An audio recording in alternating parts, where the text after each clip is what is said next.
Guerrilla cricket. Whoa. Guerrilla cricket. Whoa. Guerrilla. Take guard, man the barricades, patrol the cover boundary. At last the time is come, this is a cricketing emergency.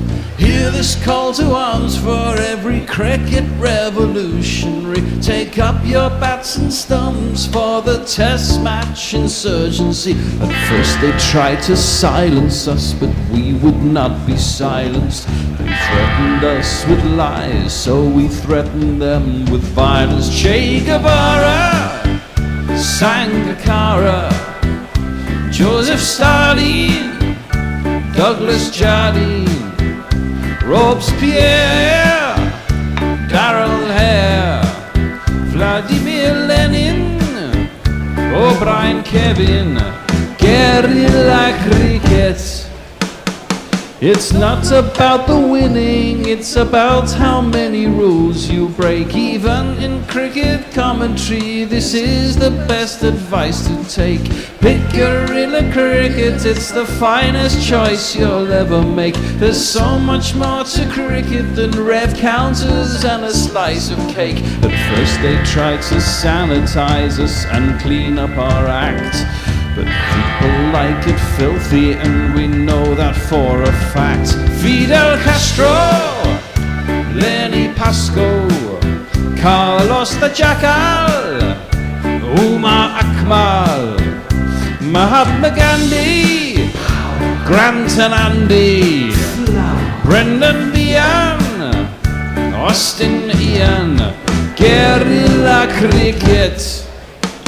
Stick with us, cause you know we're not the kind of thing that you see on the TV and the radio. So vive la revolution.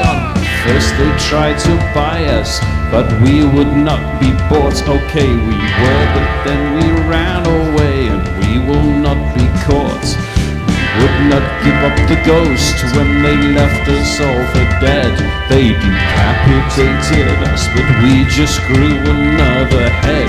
Chairman Mao, Jamie Howe, Ho Chi Minh, Asif Din, Václav Havel, Graham Saville, No Surrender, Percy Fender, Che Guevara, Sangakkara, Joseph Stalin, Douglas Jardine, Robespierre, Darrell Hare, Vladimir Lenin, O'Brien Kevin, guerrilla cricket. Good morning, good evening, good dawn, good dusk, wherever you are in the world. It's Guerrilla Cricket, and we are back, and it's day 2 of the final test in New Zealand, in Hamilton, in fact, Seddon Park, home of the retiring Tim Southey. Sorry, excuse me, frog in the throat. For his final test in New Zealand colours. 13 years, I believe he's played. Started when he was 19. Started with 6 against England. Kind of ended with 3 6s. Needs 2 to get to 100 in his second innings. But the first day, well, I missed sessions 2 and 3, and I went home disappointed at lunchtime, is what I will say yesterday, thinking England had kind of wasted a little bit. Woke up pleasantly surprised this morning to find them 9 wickets down. A little bit annoyed that Santa had got a 50. Quite pleased that Potts had got Kane Williamson, having hit it onto a stump, which sounded like he was very upset with himself. But some people who might have actually seen it, because I was fast asleep on my couch and in my bed, I'm joined by 2 Victorians, and I've got Forthy, who is back finally after a nice sojourn in the Sri Lanka, and Mog. Good evening, boys. How are you doing? Good evening and good morning from Victoria. Technically an Englishman and a Tasmanian, but wow, yeah. Got an Australian passport. Well, you are Victorians currently. You both live in bloody Melbourne, yeah? bloody, yeah, we do. Yeah, there. Marvellous Melbourne. It was a bit hard to read yesterday's play. I agree with you, Bear. The first half of the day, first 3 hours, England did not bowl well. I think your assessment is correct. But to be fair, they kept going. So I mean, you would think that was that was the minimum requirement. But we've all seen teams in dead rubbers abroad slightly give up the ghost in the last test, and they did keep going. And they actually put in a really good performance once they got Williamson to a very unfortunate dismissal. Then there was another twist in the tail right at the end where Southey and Santner got out the long handle, as we're obliged to say. And I'd say this is, I would say 55-45 England's day, but who knows? Anything could happen. Very much like the first test. They got 329, didn't they, in the first test, in the first innings. Had England 60 for 4, and then we got to 499. I wonder if this could follow a similar path. England-New Zealand series are always, even when they're 3-0, it never feels like 3-0. It always feels pretty close and hard fought. Yeah, kind of, but England actually have smashed them in both the previous tests, and yet it does feel at various points in the game it's been pretty even. And then England have just sprung something. It's the standard New Zealand paradigm, isn't it? They punch above their weight for a bit, but they just can't sustain it, and then they end up losing anyway. Except in maybe slightly. Yeah, their results flashed up on Twitter the other day for this year. You know, everyone thinks, fuck me, they beat India 3-0. Yeah, they did, but they lost. This is their fourth series. Everyone else. Yeah, they've lost every other series this year that they played in. Yeah. They're a bit like, I don't know, a Fulham or a Brentford or a Brighton, if you're a soccer fan, who can put together 2/3 of a good season and get into the European spots, and then you just know for a fact that they can't sustain it because the squad's not big enough. Yeah. And it's a little bit like that with New Zealand. There's only like 4 or 5 million of them, so it's unrealistic to expect them to come up with a brilliant team every single year. Yeah, and to be fair, they do manage, as much like their rugby, they manage to find the players, don't they? And they're certainly that way inclined. Well, so we start the day with England requiring just the 1 wicket to then get into bat. Be interesting to see how England bat. Looks like a fine day again. The weather seems really nice. Apparently it's really nice for the first 2 days, and it might get a bit grumpy. So England probably, in theory, should be the best day to bat. Wicket flattened out yesterday. It's a strange pitch looking at the sort of historical data that seems to carry on flattening out, and you can get big fourth innings scores here, which is, I think, the main reason England inserted New Zealand. Not so much because they thought they'd get 5 wickets by lunch on the first day, more so that they could do what they love doing, which is chase on the 3rd or 4th. Yes, exactly. We shall see. The players should be coming out. They are indeed coming out. England, just as I said, requiring that 1 wicket. I don't know who will be facing. Will it be... it's starting to hit 6 off the last ball of the day. He hit 6 off the last ball. So it must be Willow Rourke facing. Yes. After Grubby offered 50-1 odds that it would happen. Oh. And then he did it. Wow, man, I should have taken you up. If I'd have been up, I'd have taken you up on it. No, I wouldn't have done. It's all right. I don't think you would have got much of a payout. No, I don't think so either. But you never know. Yesterday, also, I have to say thank you, a big, massive thank you to various people out there. Mark Zip, I saw, was matching people's super chats, and Jay was very generous. We have to say thank you very much. And I think it was the highest ever super chat day. I think we got £440 or something. So big thank you. These things do keep us going. And of course, as we all know, I am still trying to sell this bloody fat. I had an offer, it wasn't big enough, and I've had 2 people who've come around and look really interested, and then just haven't got back to me, and it's really annoying. Yeah. But hey, there you go, that's life. But we will be moving, and we do need to keep funds coming in to be able to do that. Let's give you some jingles for the players who are out there. This man is facing. He'll never make 95, probably never 50, because Will O'Rourke is about bowling and the batting, but he's good at that, good enough to get your wicket, good enough to drive you crazy when you get out. His first ball is down the arse, and it is by this man. Gus, the hat-trick son, there's 3 wickets in a row. Gus, the hat-trick son, a bowling impresario. Yes. Got terrible body language when he goes back to his mic. I know. He always looks like he's not interested. Sullen and defeated. Yeah, exactly. Sullen and defeated. He's got 3 for 55, and that second ball is an absolute corker. just nips away from O'Rourke. I presume they took the new ball at 80 overs last night, and this is the third over of the new ball. It certainly looks like a we new were cherry. talking yesterday about him. He's a bit like the guy in the office who just gets on with it. Yeah. Bit like a Kiwi, actually, Gus Atkinson.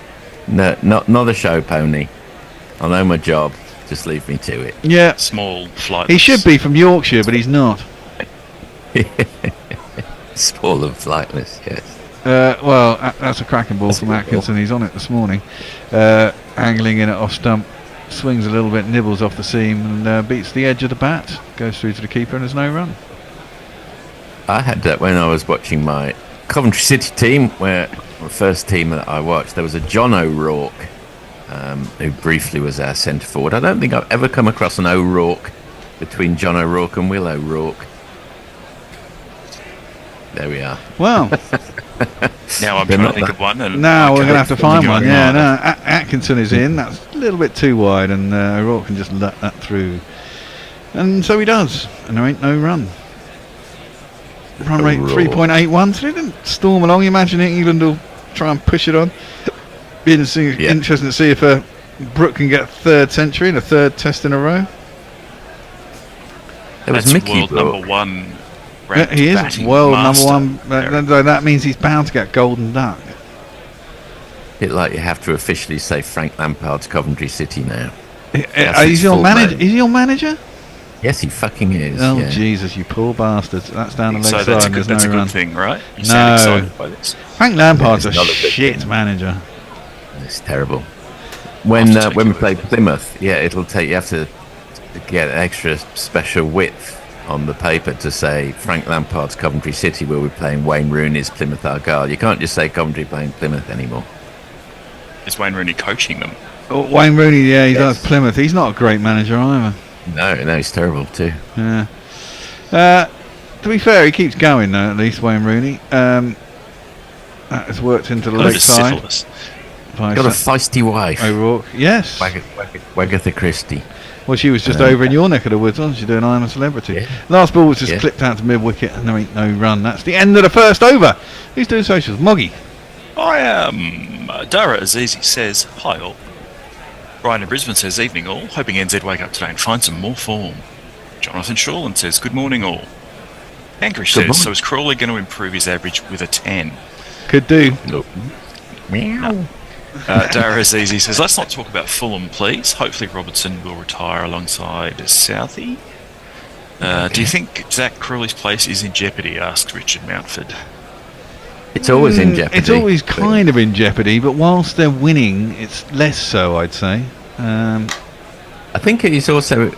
They would hold him up as an example to prove to the others that we'll stick with you. You can persevere. Potts is going to bowl the second over, and it's an inside edge by Santner, who doesn't look like he's interested in singles, so I guess it's more the same today. He has a jingle that goes like this, very apt for this time of year, I believe. Yes, Centaur it is. baby, get some drift into the pads for me. Been an awful good Kiwi. Santner baby, and dart them in quickly tonight. I Lovely always think little this jingle. is one of the more difficult passages of play to explain to the nominal American or Martian. Why is he not taking the runs? Yeah, ooh, he's put it, that one's a good ball from Potts outside the off stump. Nibble past the edge and there's no run. And why is the field all the way back to a number 8 batsman? It's I don't know. I don't know what's Then you've right got and to, what's wrong. in got this to explain the situation. value of a good number 8 then. Yeah, then you need to get tape recording of Gary, yes, explaining the value of a number 8. I was just getting off to sleep last night and I foolishly replied to one of Gary's comments. And then I was sucked into the vortex. Was that the one? What was he yapping on about today? Oh, what do you That's think? through to the keeper and there's no run. Overrate. Oh, yeah, that's right, overrate. Oh, Gary. It's a funny thing to get really worked up about, I think. I mean, sure, it is a minor calumny. It is a problem. But to get so worked up about it... Well, we Really? no doubt Come on. we'll be talking about it a bit more as the day progresses, because I believe he's coming in. I think he is. I think he's taken over from Will, I believe. Yes, I believe so.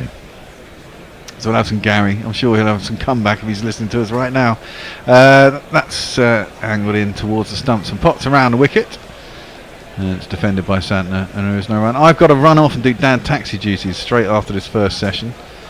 My son has gone to some formal thing with a bloody red bow tie, and I've got to go and pick him up from Woolwich at 11 o'clock. Okay. What's that? Well, he's going to be too shattered to drive himself anywhere. Well, he doesn't drive. Ah, bloody children. Yeah, I know, exactly. Come on, man. Come on. You should teach him. Well, yeah, pots around the wicket. That one jags away from Santner, who fishes at it. And it's fortunate not to get an edge, really. But it goes through to the keeper and there's no run. England really need to get this wicket in the first 3 or 4 overs, one feels. Would be helpful. They're actually bowling well, but not getting the edge at the minute. And bowling fine. Yeah.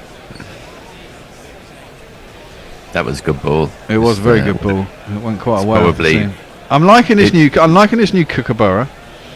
Yep. It's actually a ball that actually does something. I don't know. Is it doing much in Australia? On the harder wickets? I don't know enough about Australia because I've been in. I don't know. Does it? We'd need someone like Messi for an informed opinion. Maybe Mog. Yeah. Well, that's driven by Santner. I don't watch cricket in Australia. Of course you don't. No. And he got a single off the last ball of the over, did Mitchell, and so he will retain the strike. Expecting his bat like a proper batsman there. Aye. As if it makes a difference. Yeah. Richard Mountford says, do you think Stokes is an option to open? I assume that's the bowling, and we found out no, he's not currently. No, I think that's the batting. I think for batting. I'd have said 2 years. I'd have said 2 years ago when his head was in the right place. I'd have said yes, but the way he's playing at the moment, I'm not sure. Play the super chat jingle. I mean, he's technically a good batsman. Super chat. Jake Rover, £2. Last till 2025. Leeches. Well, it's appreciated, Jay. It's appreciated. Sucking him dry. Well, this is our last test of the year. This is the last time you'll hear us, this test match. As that's defended. At the offside, there's no run. Yes, and make the most of us and give us your money. Well, indeed. Absolutely. We got some ODIs. I think there's 8 white ball games against India in January. Jeez, everybody's hanging out for those. Yeah, that's in January. And then that goes into basically the Champions Trophy, which is then followed by the IPL, and then we get back to Test cricket in about. How many IPL games are you doing this year there? Well, that's left alone through to the keeper, and there's no run. The thing is, I don't really like the IPL, but I kind of feel if we're off air for 3 months, it's a bit shit. But and the thing that might be happening then, though, that might be the apt time to actually hopefully get an offer, get this flat sold, and it'll give me a little bit more time to find some space that we can move into for the summer. Yeah. So in a sense, the beginning of next year could be quite handy that there isn't so much on.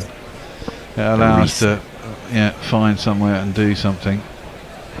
But I do like to also keep your hand in the ring by doing a few games. Attempted slash into the offside by Mitch Santner. Gets an under edge into the ground and it just goes back towards Pope, and there ain't no run. Time to get dice cricket back on. Dice cricket. That was genius, mate. That was genius. Highly entertaining. Everyone loves Except Hendo dice. cheated. Yeah, Hendo did cheat. He was a bad loser. Oh, yes. That's a shame about that. In fact, when I played you, he was hosting when I played you, Mog, another game. Who's that weirdo? Who's that weirdo? I was absolutely stitched up. Oh, now it's gone down the leg side. And I think there was a little bit of inside edge on that, but I don't think it matters because it dropped just short of Pope. Down the leg side. There ain't no run. You see a slightly pointless passage of play. Yeah. It's not even swinging at him. Not yet. You imagine he will do. He's just trying to get his eye in first, isn't he? Yeah, I guess so. The question a is, lot of autographs signing on the boundary. First Crawley, then Bethel. lapping it up. Money. Potts round the wicket, gets pushed into the offside, and he'll get a single again after the last ball of the over. So he's getting a chance to get his eye in. Or is that fifth ball? Oh no, it's fifth ball, so we'll get one ball to O'Rourke. A few more gaps in the crowd today, but no doubt there. It's just they're probably at church. The Kiwis. Are they a God-fearing bunch? No, I don't think so. If they're anything like the Australians. Church not big at all in Australia. There's pockets, and obviously it's not a white country anymore, so there's all sorts of worship. Well, that's true. Oh, now that's jumped at O'Rourke. I don't think it's got back. I think it's got arms or stomach, chest maybe, but it's bounced off him into the offside. It looked like it might be a little bit painful, but he's worn it. He's got a smile. There is no run. There's no out, and we carry on and we go over to Mog. My anchor has joined us, surprisingly suggesting that England should bowl Duquette. David Wood says Gary could have an argument in an empty room. Yeah, he could. I like arguing with Gary. He's very convincing. He's usually quite reasonable. He doesn't get het up. He doesn't take it personally. That's a big thing about him. That is a good thing about him. Yeah, he likes a good chat. Does get a bit high pitched when you push him, but you know. Yeah, sure. Oh, just very quickly. Oh no, you carry on. Potts is in, and his first ball is defended square into that gap. That he'll take a single off the last ball of the over, but certainly not the first. And there is no run. Fred has chimed in on our chat with PJ O'Rourke, who I'd forgotten about. PJ O'Rourke, the right-wing American commentator from the 90s. I don't really hear anything from him anymore because I suppose the American right-wingers overlapped and just gone way beyond PJ O'Rourke, who once seemed like a right-wing nut job, but not anymore. Well, that's a big swing, no ding. Well, big inside edge by Santner. Goes out to deep square leg, and he decides that he's not going to take that one.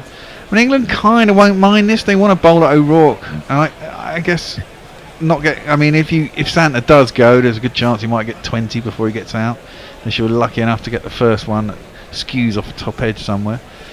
Yes. And so he's not actually scoring any runs. He scored 2 this morning, which is the sum total of runs added to the total. That's clipped into the leg side. Straight out to fielder, so Doubt will take a single. Fred's pointed out the very good reason why we don't hear from PJ O'Rourke anymore. He's dead. Yeah. But when did he die? I don't know, actually. He never looked very well. Being evil does tend to do that to you. Yeah, that's right. Not according to Fred. I think Fred would have been a fan. Well, we'll find out in a minute. We'll ask him later on. Yeah.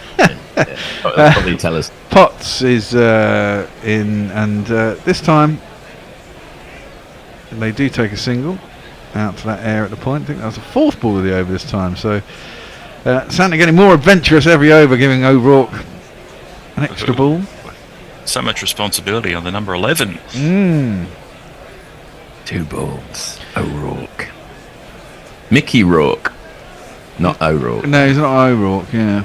Famous star of that boxing thing. And also one of those. Oh, yeah. One of those bratish 90s. Yeah, and then he had that face job that completely fucked him up. Made him all puffy and weird. It was a really odd page job. Didn't he go out with Madonna in the early days? Wasn't they a thing? That's Potts bowling outside the off stump of O'Rourke, and he just drops the hands. It's a bit too wide, and he lets it through the pope, and there ain't no run.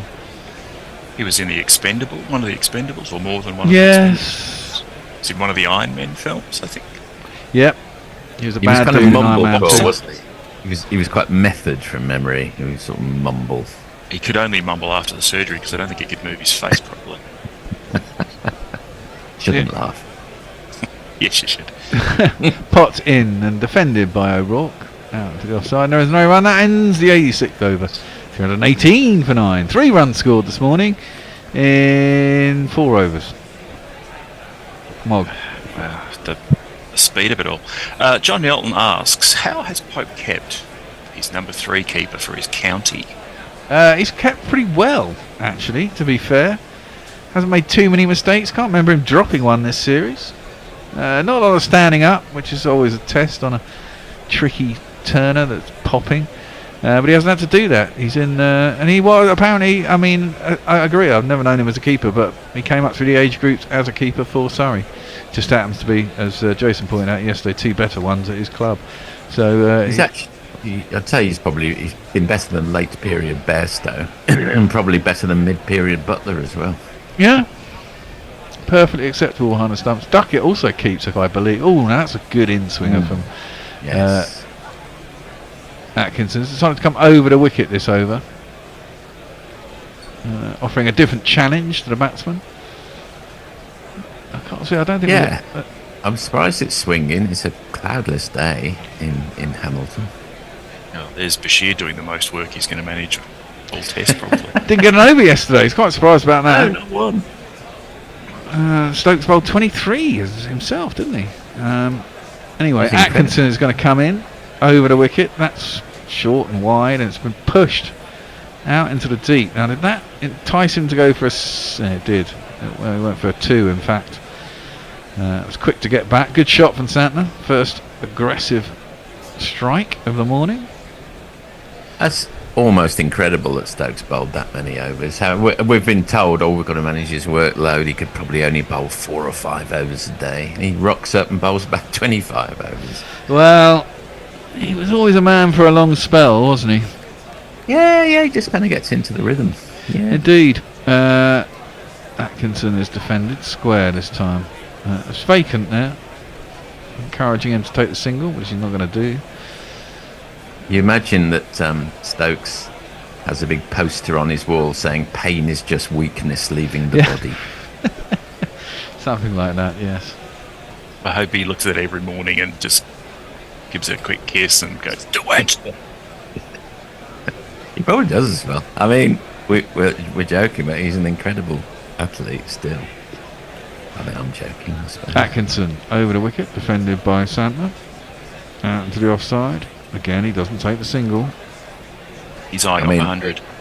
He must have looked at Ollie Robinson, the bowler, when he was in the team, saying, "Mate, come on, that is no fitness regime I can recognise." Yeah, that may be why I mean, they did lose patience. I mean, Ollie Robinson had such potential as well. Yeah, he did. He was a good. He was a fucking good bowler. It's just like, even I defended him for quite a while, I think, as well, because I could just see the potential. But in the end, you got to think, oh, come on, sort it out, man. You want to play or not? That's full. It's driven by Santner. He'll get it up to long off, and that's the 5th ball of the over. So he'll take the single. Like clockwork. Yep. 3 off the Boom over. Tam Rats. Boom Tam Rats, 1978. And the ding, like clockwork. I mean, terrible song. Well, the Boom Town Rats. All I remember is No, they were Like shy. Monday. Absolutely They were shy. shy, I weren't can't they? stand the Boom Tam Rats. I can't They stand were a bit of a Bobby. one-hit wonder, weren't they? With I Don't Like Two hit Mondays. wonders. They had 2 number ones. Did they? Was the other Unbelievable. one Great Song of Indifference, or was that a Geldof song? No. It was I Don't Like Mondays and Rat Trap. Oh, Rat Trap. Yeah, I remember Rat Trap. That's defended Both back then. shite. Second as no run. Yeah, I mean, they're the kind of. I remember singing them endlessly on a holiday when I was about 7 in France. Yeah, when you're 7, yeah. When you're 7.5, though, it just loses all its luster. End of the over. Mog. George McPherson is being pessimistic. Come on, England, wrap this innings up. I'm as shocked as you. Who else do we have who's arrived? AJ says, he's talking to Mayank. Jack Rover says, The Wrestler were a good film. Speaking of Mickey. Yeah, that was the Mickey Rourke one, wasn't it? Yeah. Rourke. Muttley says, Woof. Evening, primates. How are we all? Love and sausages. I'm okay. My eyelids are very heavy, but I'm all right. Oh, jeez. Crimea River. Julie London. Oh, and Santa A is nibble. nibbling at that one, defending a ball. He didn't need her to really defend that. It was wide enough, but he was drawn into it. Missed the edge though. Went through the pope, and there ain't no run. Do you think people occasionally sledge Michael Santner and say you lost the World Cup for your country when he ducked under that ball in the 2019 World Is Cup? that like Herschel Gibbs copying the you dropped the World Cup kind of thing? Yes. I mean, if he had had a go and it got off the top edge for 4, New Zealand probably would have won that thing. It might well have done, yeah. It's defended up to mid-on, who's set back, but they won't take the single because it was the second ball of the over. Still too soon to bring that sort of stuff up, though. Pain is still raw, I assume. I mean, you've just got to accept that you lost and move on if you're in New Zealand. Have we ever had a New Zealand commentary person on Guerrilla Cricket? Yeah. Kiwi Callie on at some point? Kiwi Callie maybe a long, long time ago, but we had our umpiring Andy friend. McLean. He's played that uppishly, but into leg side, and of course there's no one in anywhere. I'd still Cool. have some people up, you know. I mean, have Have a Don't have to have mid-wicket, no people maybe a slip, you know. The ball is Pretty doing riveting stuff. stuff to watch the ball trickle along the ground for 5 minutes until someone ambles over to get it. No run taken. This has been one of the less riveting sessions that we'll cover during this test, it's fair to say. Yeah, Let's hope so. Maybe it'll get worse and worse from here on in. popped in. Plumbing dips of I rigidity. think that was out of the back of the hand. It's been pulled and he's got 4 runs. That was a poor ball dragged down. Trying something different. And it's only the first one of the day.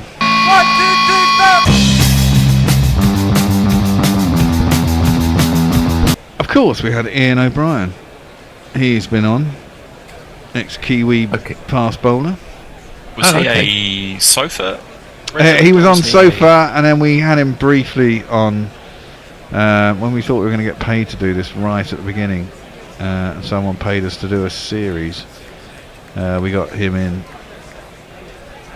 and he's been on a few podcasts. That one is pushed into the offside by Santo out towards third man. It's a single. I mean, the pitch looks quite nice to bat on still. It's doing a You little get the bit. sense that Ian's, that New Zealand is the only place in the world probably where Ians are still in captivity. I think children might even be christened Ian still, maybe in New Zealand, because they're not anywhere else in the world, I don't think. Ian O'Brien. Something to check in the most recent census to see how many children were born with that name. Well, I do know for a fact that there was no one christened Barry or Nigel at all in England over the last 2 years, because I've got a friend called Barry and a friend called Nigel who gleefully told me this. Well, yeah. I never liked my name, and the associations Yeah, with Nigel Farage make it even worse. So it's defended Nigel, to the no offside, friends. and there was no run. That's the end of the over. Over to you, Mog. we have Mike asked, wasn't there a Kiwi just last Test match? Andy McLean. So Yes. he was talking about. Oh, yeah. He's a They're Kiwi. scheduled on this afternoon, I think, or my time's this afternoon. Various people have talked about former New Zealand cricketers who've been on, so that's good. Santner apparently now has 1,000 runs Yeah. as a batsman. Muttley's grandfather was called Ian. He was from Milnrow. Oh, If you're familiar with that. good place. knowledge, but there you go. This is a grandfather is the point I'm making. It's just name that's, as Ian Botham would say about short leg, it's a name that's rather gone out of the game. It's defended to the offside. Out to a vacant cover. And then first ball of the over, so they won't go for a single. Santa's moved into the 60s. He's now on 61. Got a friend called Glenn. No one gets called Glenn anymore. I believe no one in Australia has been christened Cecil since the 1920s. It'll come back though. That's one of those names well, that's gone cyclical. so far away that it'll cycle back again, like Cyril. Cyril's one of those that Cyril came back. and But Wilfred. doesn't that mind Names- you of the sort of colonial homeland, though, Cecil? Cecil. Well, That's Yeah, short. Zimbabweans aren't doing it. And ducked underneath by Santa through to the keeper, and there's no run. I can think of Rhodes and Beda Mill.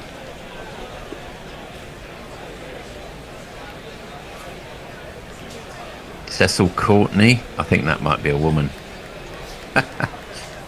Cecile. Yes. Cyril Connolly. That's Cyril, not Cecil. Algernon, is that coming back yet? Algernon. Not yet, but it will Well, be. amongst the upper echelons, I'm sure. It wouldn't surprise me if fucking Rees Mogg has a kid called Algernon. Just thinking the same thing. That's worked out to deep square leg, but Santa doesn't take the single. He's trying to reposition himself as what exactly with that series he's doing? I don't know. He's trying to make himself Humanise seem him. human. Yes, exactly, and normal, just Didn't like see you and any of me. the show, but the reviews were not kind, No, and they weren't just people piling on because it was who he was, but there seemed Apparently, to be it some felt very dispassionate. forced. Very forced was the verdict, I think. doesn't surprise me. There's a shock. There's a nice back foot drive from Santner, but it's out to the cover. I mean, Stokes, mate, get a grip here. You're just giving him a single at the end of the over. At least if you're going to do this, Crowd the bat, get in there. get people in at the end of the over. Exactly that. Try and cut off the single and balls 4 and 5. Don't just give him an easy out through point, just defending it square. It's just mad, isn't it? That's straight. And what does he do? Just defends it out to vacant fucking cover. There's no one there. I mean, Bizarre. it is Yeah, bizarre. so leave that much space out It's a there. single. Pretty soon, the Cecil's going to come along and claim it for the Yeah. round. Exactly. Claim it for the Empire. Be a big St George flag stamped in the middle, and then immediately the locals will be oppressed. What I've been Claim this ground in the name of Cecil. Well, funny enough, I've been reading in the paper about how the new sort of right-wing government of New Zealand is trying to stamp out the Maori traditional laws, aren't they? Oh, yes. now that's a cracker. And well, there's an appeal court behind.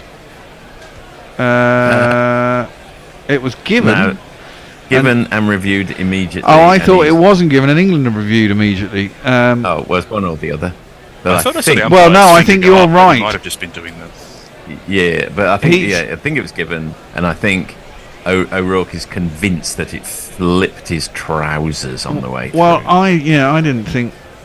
I thought it was one of those ones that they'd all appealed and hadn't actually touched anything. But let's have a look.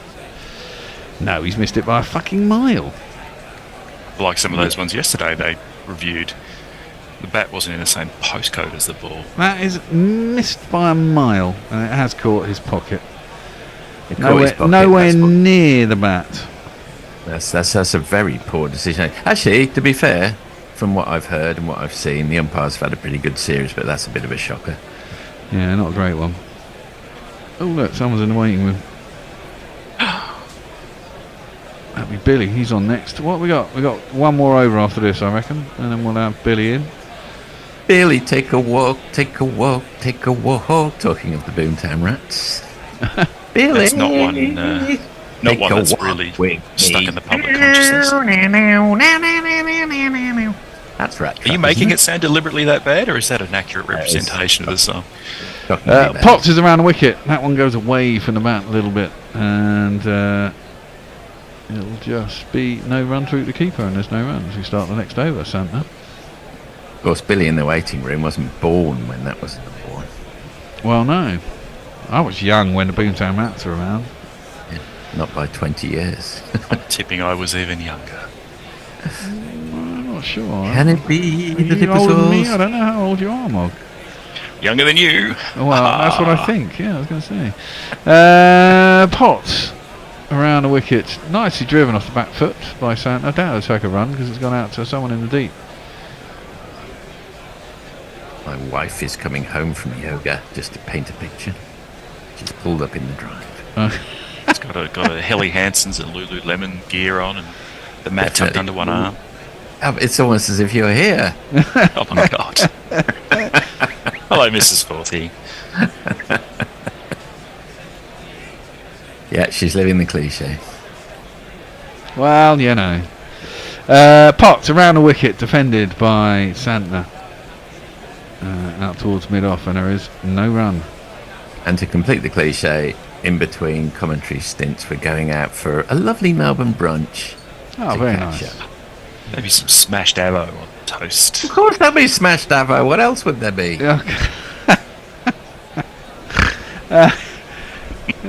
Love it. Is it a nice warm sunny day in Melbourne today? Yeah, it's going to be 31. It's not going to be a lovely warm sunny day tomorrow though. It's going to be absolute furnace tomorrow and 41. We can't go out. Oh, for fuck's sake. That's too much. Potts Into the hip of Santner, who works that out as a deep, doesn't take single off the fourth ball of the over, and there is no run. At the end of this over, Billy is going to take... Oh no, Fred's going to take over from me. Billy is going to do some socials. And Will, who isn't Will... So who's going to be Will, because Gary's not here? So if someone wants to hang around and be Gary until Gary arrives... Well, what's Gary doing? I'm happy to double as both. No, I don't mind hanging around for another half hour if required. Fine, you can do that. If Gary turns up, of course, he'll relieve you. But I don't know if Gary's doing all of Will's spots or not. That's the thing. I haven't seen that Gary's taking over from Will. But everyone seems to think that's the case. That's through the keeper, and there's no run. One ball, and then we should have a switcheroo. Billy will do the... No, sorry, I've got that wrong. Didn't I? Fred is going to commentate. Billy is going to do socials. Forty will carry on until Gary arrives. I'm going to go off and pick my son up from Woolwich. Okay, good luck with that. Yeah, it shouldn't take too long at this time of night. So I think it's 30 minutes there, 30 minutes back. Got to drop him at home in the meantime, so I should be back around about lunchtime. VG, Just in time for New Zealand to score another run, probably. Well, no, managing at least one on over. Just enough. Mind you, managing as soon as I leave the house, the wicket will fall. Well, that'll be only so bad. If I come back and New Zealand is still batting, I'll get very upset. They got 329 in their first innings in the first game of the series. When England asked them to bat. It's like poetry, it rhymes. It is. Oh, and that's a fucking full bunger. Well, they've beaten that today because they got to 331 because that was a full bunger outside the off stump and it was edged by... Well, it means that whoever bowls next over will get potentially 6 balls at O'Rourke, though, as that one goes down to the third man boundary. It is 4 runs, and we're going to have a switch. I'll see you in a bit. 1, 2, 3, 4. Hi guys. Bye. hello. I've left you a whole hello, bunch of Ben. stuff to do. We're having a little switch over. I can see Fred moving into position. He's got a baton in his left hand. Oh no, he's got. No, the he's got his own mic. Oh. He look at always that. likes to bring his own microphone into the studio. Does That's- Fred? I don't know, is that I've all never from- actually.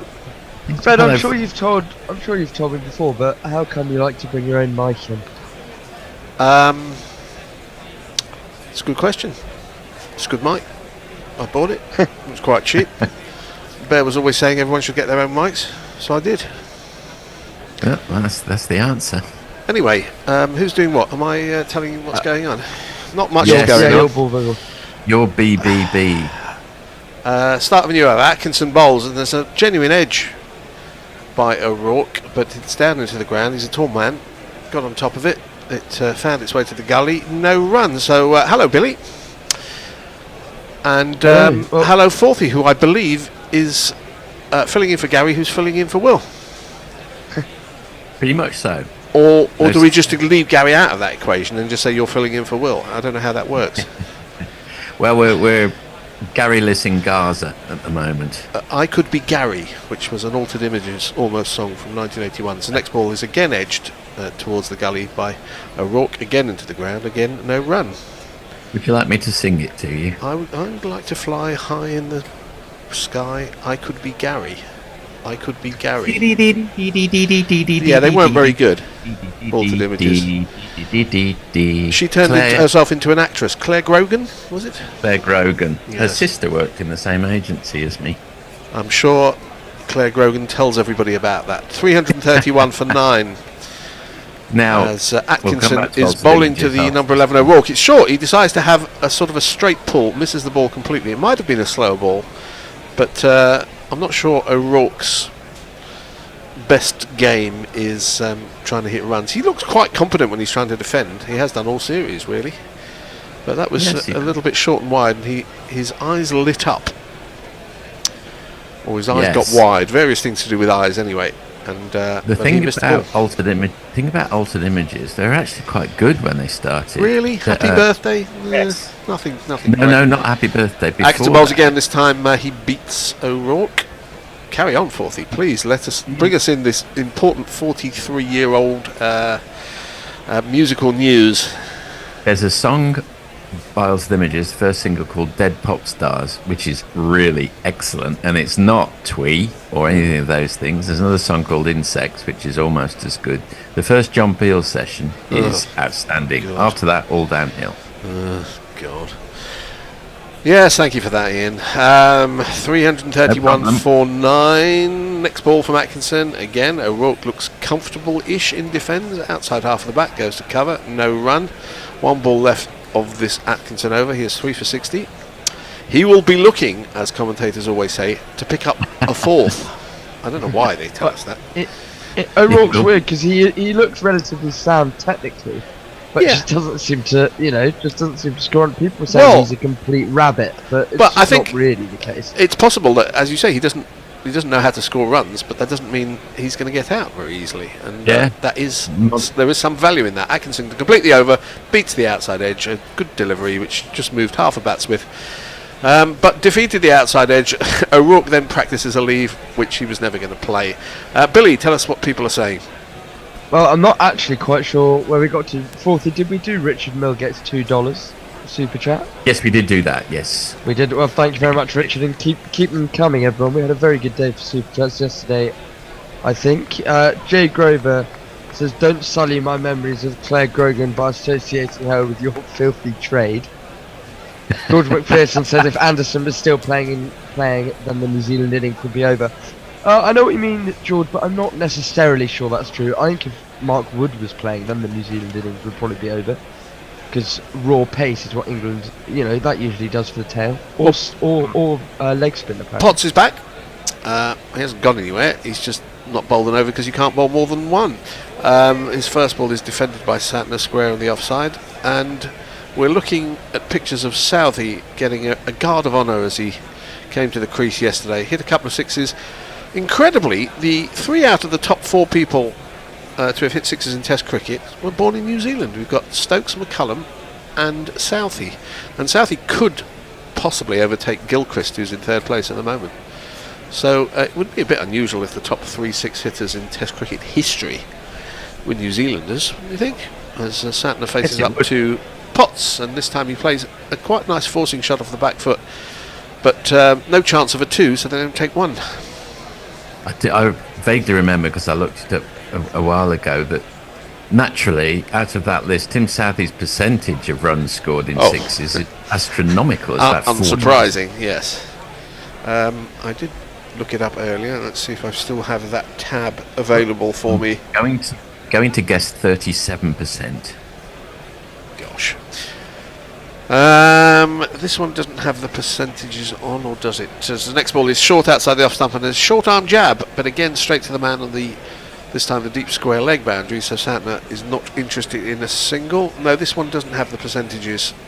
It just has the raw figures. Stokes has 133, McCullum 107, McCullum and Gilchrist on 100, and Southey 98 at the moment, level with Chris Gale. Yeah, I was going to say Gale. The universe boss. Flintoff and Peterson. Not as far as sixes are concerned. Flintoff and Peterson coming too far back. The universe 5th place doesn't have the same ring about it. Next ball is a good ball on off stump, and Santner does take the single by finding one of the huge open areas in the offside to leave his partner with 2 balls left of the over. He then Santner examines the toe end of his bat as if it hadn't done what he wanted him to do. I mean, England's inability to dismiss the tail, and currently this partnership, is just extraordinary every single time. Well, maybe they're reasonable players. Well, it's so annoying. No other country in the world seems to have the same issues with dismissing the tail. Billy, the supporters of every other country will tell you exactly the same thing about their team. Exactly. You follow any team, they will say, "Oh, that's so typical of X, Y, Z. That's so typical of." A short ball which O'Rourke ducks underneath. Pope takes no run. But my problem with this kind of a field, everyone's spread out on the boundary for Santner. Yeah, it's tedious. Is he really that? But why wouldn't you just go for a bit more of an in-out field? Yeah, when you've got a newish ball, and get him to do something different. A newish ball, attack Santner. He's not Brian Lara. He's not Don Bradman. Yeah. And you often find this thing when wickets are falling. They're going after the number 8, whoever it happens to be, because he's in with a number 5 or 6, as Potts completes the over, and O'Rourke defends this, jabs this down. It goes down to final leg. There is a fielder there. They don't take the single, and then what happens is that the number 8 stays in, and 9, 10, and 11 bat, and then all of a sudden you're being deferent to number 8. Whereas earlier in the innings you were trying to have a go at him, but now you've stopped having a go at him because you want to have to go at number 10 or number 11. It doesn't make sense. Anyway, Billy, well, read us some tweets. Socials, Rich Mountford is saying 3 things I definitely agree with. England seemed flat, firstly, and he can't believe Bashir hasn't had a bowl. It is a curious one. You have to think Bashir to O'Rourke especially, tail enders, as soon as the ball gets above their eye line. Well, it's a long way up to get above O'Rourke's eye line, to be fair. I agree with what you're saying, but I think just worth something different. I think I can construct the reason why it's happening if you do the messages. Sorry, carry on. Well, we're starting you over. You've taken so long over that message. Slower ball from Atkinson outside the off stump. Santner is not tempted. Sorry, Billy. Off you go. No, go on, Forty. Continue on. That's it. Sure. All right. I mean, the reason they do it, I think, how many runs they put on this morning? About 15 in about 45 minutes. They know that time isn't really a factor the way that England bat. They would reason, I think, that the main worry would be that they put the and he goes for 30 his arms and gets 30 or 40 very rapidly. It would be a problem. And Bashir is not the type of bowler to get it up over the eye line of the especially an eye line as tall as O'Rourke's. This next ball is a good ball from Atkinson. Just comes back into the left-handed Santner, who prods at it. No danger, but it slightly defeats him for bounce and movement. I think what's frustrating is it's just frustrating to watch. It's just boring. It's just boring. But, if tactically, I can see why they're doing it. It's not one of those complete mysteries, but it is boring. Yes, it is. And as far as New Zealand's concerned, if they can eke out 20 runs in 40 minutes, they will have improved their match situation. Yeah. So well, keeping England out and Crawley and Duckett out in the field for as long as possible is always helpful. It's not that much. Yeah, but I mean, thing. As the next ball is defended into the leg side, the bowler feels no run. I mean, what happened though at the end of yesterday was that New Zealand scored about 50 or 60 extremely rapidly off 10 overs, so that's what they're wary of. Yeah, very true.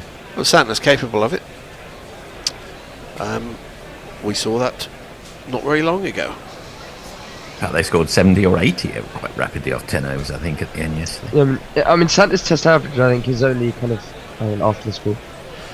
Which is angled out to into the leg side and played out to deep square leg. Everybody's happy with the single that's taken. I think his test average is kind of mid to high 20s, and you'd argue he's a much better batsman than that. You'd assume that his average is only there because he has to bat a lot with the tail, so therefore doesn't have the time. Well, that should even out really, because you're going to get not outs as well as far as averages are concerned. Very true. Much movement of the field as the right-handed O'Rourke comes into play. We're going to have 1, 2, 3 slips, 2 gullies. We're going to have a short leg. So no shortage of attacking at O'Rourke. Maybe try that for Santner for a couple of balls as well. I don't know. As this ball is, he's aiming for the top of off stump, and O'Rourke gets something behind it. Not the middle of the bat, but close enough. I suppose someone like Monty Panesar would fit into this description for England in some ways, but not others. Technically, he was actually quite good defensively, but could barely score runs. Yeah, and there is sort of a value to that. Leach is a premium version of that. He's quite a good technician. He does have a test 90, albeit against Ireland. Let's piss off all the Irish listeners. As Atkinson to complete the over bowls a slower Yorker length delivery, and O'Rourke does manage to jam the bat down at the end of the 93rd over. New Zealand are 3 for 9. Columbus Symphorian says that West Indies have the same problem with tailenders. They can't get them out either. Jay Grover says that he's with me on this one. Statistically, England have been bobbins at dismissing the tail. We had a deep dive on this a few years back. Well, the numbers must be available. I mean, I don't know what kind of stat it would be under. Yeah, but it shouldn't be difficult to compare. Averages, yeah. When a team is 7 down and an opposition is 7 down, and how many do you get them out for? I mean, it shouldn't be that difficult to work out. If anybody's out there is not doing very much, off you go. Atkinson to start a new over to Santner, who defends. Well, I've got a message from Gary to explain Yeah, his I abs- just saw that. He says, switch to BBC Two for a Wham retrospective. Everything She Wants. What a bloody great song. So that might explain why Gary's not in the studio. He wasn't. I don't think he was supposed to be in the studio, but I think he was supposed to be joining us, substituting for Will. So maybe you'd like to respond to that message and say, "Hello, Gary. So where the fuck are you?" I have. I've said, shouldn't you be summarising, Gary? Yeah. You're stopping Forthy from having a brunch. Next ball is short, and a short arm pull, and there is a man at deep mid wicket, so they're probably not going to take the one because they wouldn't have got two, if that makes any sense. No, they did take the one. They did take the one. They thought they could be able to get two. Good bit of fielding out there by Bethel. And so O'Rourke is on strike for the third ball of the over. Sorry, Ian. That's right. Do either of you think Everything She Wants by Wham is a bloody great song like Gary? It's not a bad pop song, as Wham pop songs go. I vaguely have met Andrew Ridgely, the singer, a couple of times. Yes. Therefore, I don't want to slag him off too much. Well, I've never heard. He may not have had a tremendous amount of input into that either. Wham's not necessarily up my street. Up your strasse. Up your dogging park. As no, it's not a comment on you, Billy. I was talking about the late George Michael. Potts is going to have some possibly four balls to bowl at O'Rourke. Let's see what he does. He's over the wicket now, and this is on leg stump, and it's turned for a single, which I'm pretty sure they are going to take to get O'Rourke off the mark. They do. A little bit leg sidey, and O'Rourke just rode with it and played it where it was going. I assume there are ironic cheers cascading around the stadium right now. Cascading. Hamilton is in the North Island, I believe. Is it north of Melbourne? It must be pretty close, actually, to being possibly level with Melbourne. Yeah, it would be about level. Well, I need to get a tape measure out and work. Most places are north of Melbourne, but Hamilton may or may not be. I always think of New Zealand as south of Australia. Well, it is. No, exactly. Potts to Santner, push back to the bowler. The tedium continues, but that shouldn't stop you sending us super chats and giving us money to relieve the tedium. Either that or we're going to get Gary on, so you have been warned. 3 for 89 Potts has. I didn't see any of yesterday's play. The wickets seem to be shed amongst the seamers, obviously, because only the seamers bowled. Only 4 bowlers bowled. I don't know when the last time that's happened in a fullish day's play. This is a high full toss, actually. Not probably what was planned. He may have been going for a slower ball, and Santner does take the single with 1 ball, well, off the 5th ball of the over. I think the cynics would say it wasn't a full day's play, considering that England were 8 overs short. Yeah, and I'm sure Gary will make that very point when he tears himself away from his Wham retrospective. Oh, there we go. Muttley with a £5 super chat. Oh, should I play? Thank you very much, Muttley. I'm going to play the jingle. Let's keep it going. Super chat cash, super chat cash, super chat cash.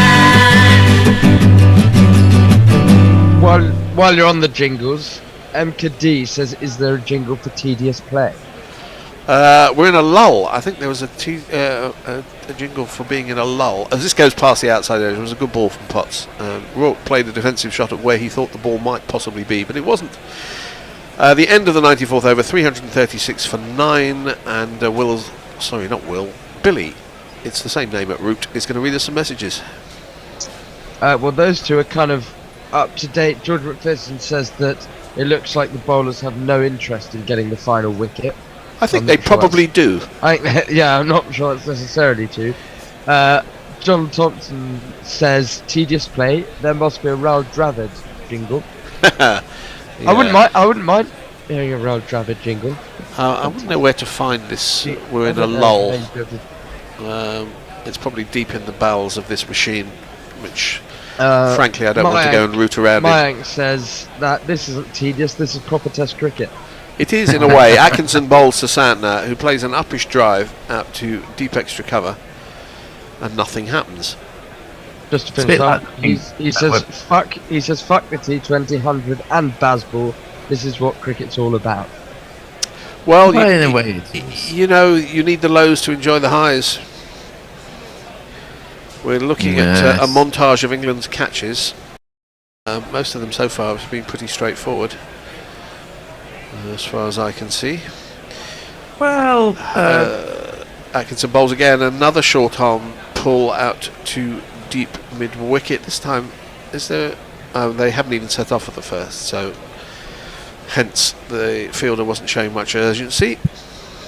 well, we've got a message from Gary saying, "Whoops, getting on now. Sorry, so any minute now." I'm going to have to try and let him in if I remember how that's done, which is not a given. 336 for 9. Santner, bespectacled, faces up to Atkinson. They do a line in bespectacled cricketers, don't they? Because we had Vittori, and it was a dot ball, sorry. Tory. I can only when this question comes about, I can only ever really think of David Steele from England. Zahir Abbas used to wear glasses.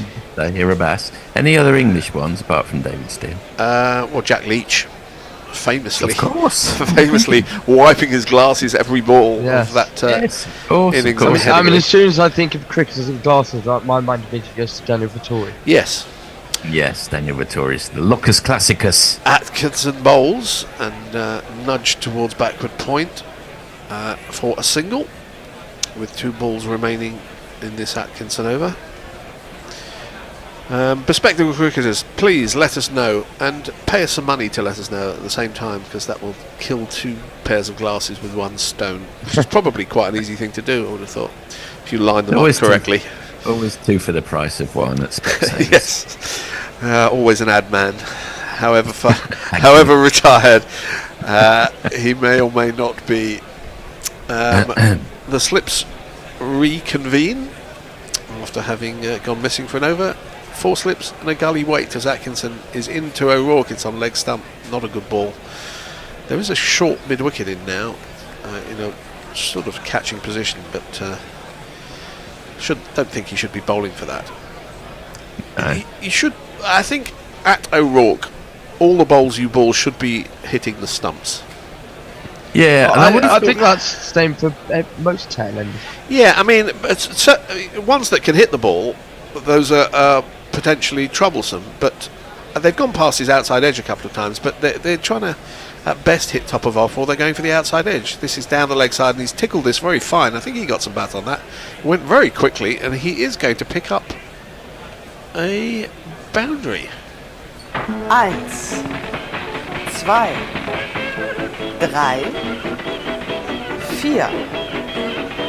4. Well, he's quintupled his score, taking it from 1 to 5 with a very fine leg glance. That's a very nice shot. Yeah. If I would have done that, he'd been given leg buys. Mike says, did Mike really play with glasses? Which Jay Grover later responds to, I don't think so, but No. he pissed Australians off with his beard.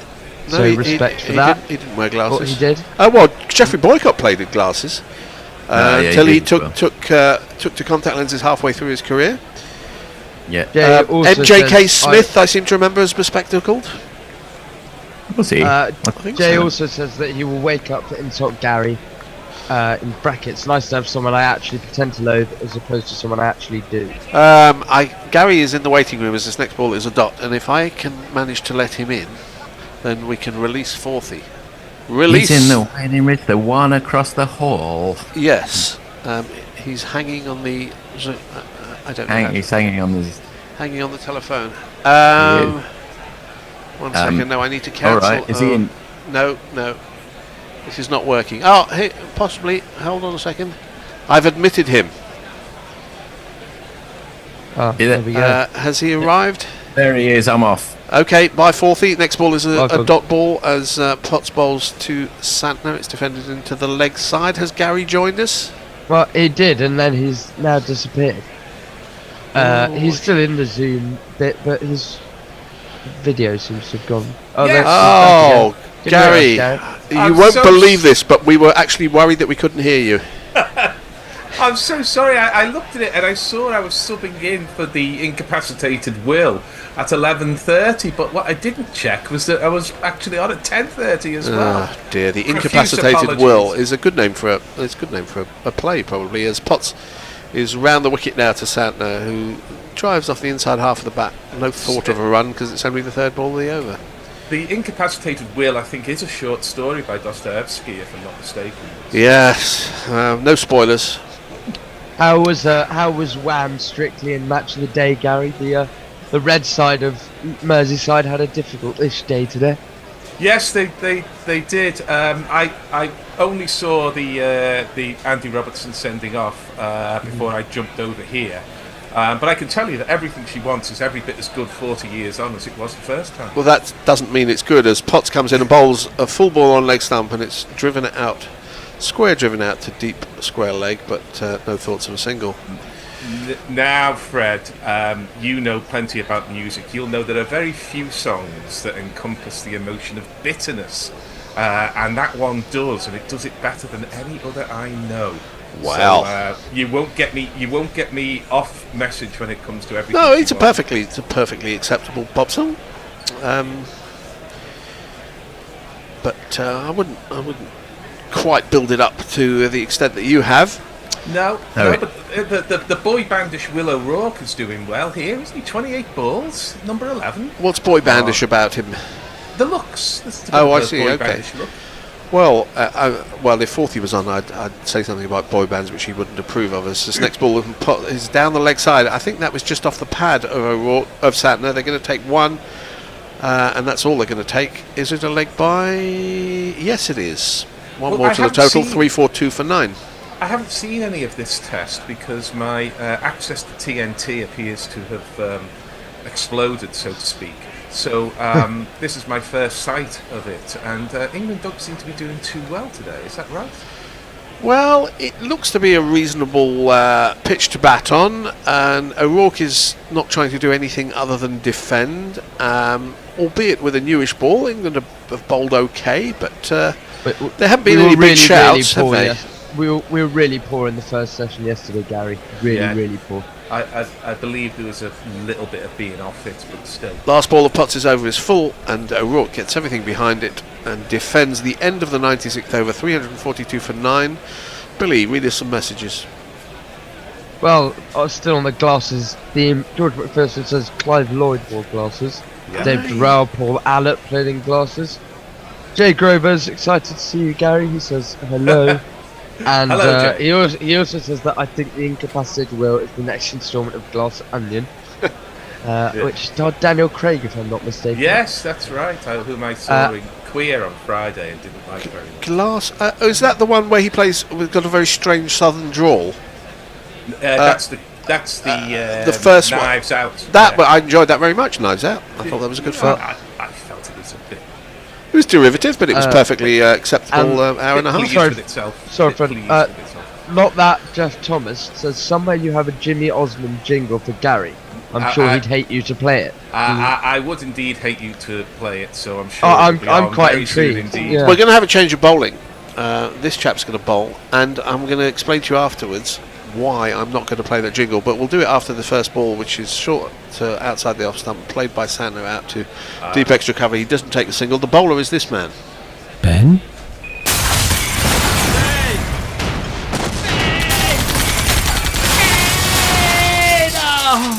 Ben Stokes. I'm loath to do anything that requires any major investigative work on this machine, because I am alone in the studio, and if anything explodes, I will not have any idea how to reset it. I think YouTube's ferocious IP protection may stop you as well. Oh, okay. This next ball is full and straight. No great pace from Stokes, and Santner just blocks it. Or maybe not, because I think I do have my bespoke lyrics for it. I don't think it's. There's been a lot of bespoke lyrics written about you. I found some lyrics I wrote to the tune of "I am the very model of a modern Major General" about very Gary. Charming they were. They were about. It was about 9 years ago. 9 years, did you say? I think it was 9 years ago. Yeah, I wasn't happy with some of the rhyme, with the scansion in one verse. We'll go back and do that. As Stokes bowls and Santner drives him out to deep extra cover and he's not going to take the single. You won't, like Paul McCartney, get a roadie to write it down on a scrap of paper. Which is then sold at auction for many millions later on. Hamilton looks... look, we've got sort of a river or a lake in the distance. We've got an industrial estate quite near the ground. It doesn't look all that pretty, but there's some hills in the distance. It could be AI, who knows? Of the three, it's the least picturesque, you'd have to say. But the grass there's Mount banks, Manganui, which we haven't seen. Oh, this is a ball which actually swings into Santner, and he goes through with the drive and manages to get it out very straight and out to the boundary for one of these. Well, it's a fall for a boundary where here's a rope. The bowler don't like it, but it had to go. I have a Tony Bishop type question. Did Mitchell Satnav get 100 in his last match against India, or was it his bowling that was so good in this last yeah, he took a whole bunch of wickets. Yeah, I think it was bowling rather than the batting. Well, because India insist on making ordinary spinners from other countries look like world beaters by preparing absurd wickets. Is that a dig at Joe Root's 5 for 8? It's not a dig. That's Your Honour. I think you'll find that's piece of evidence number one. And when you finish with it, can you pass it to the jury? It's always happened though. Did Michael Clarke got 6 for 9 in Australia? Yeah, but what they don't realise... Alan Border got 15 wickets in a match. Yeah, what they don't realise that their spinners are better than other people's, so they should not prepare madly spinning wickets which turn ordinary spinners into world beaters. We're having an extended look at whether this was prevented from reaching the boundary sponge, and no picture I have seen is in any way conclusive. So this may go on for a while. It's a bit like the Kennedy assassination, this one, isn't it? I mean, just... This is 4 though. Get on with it.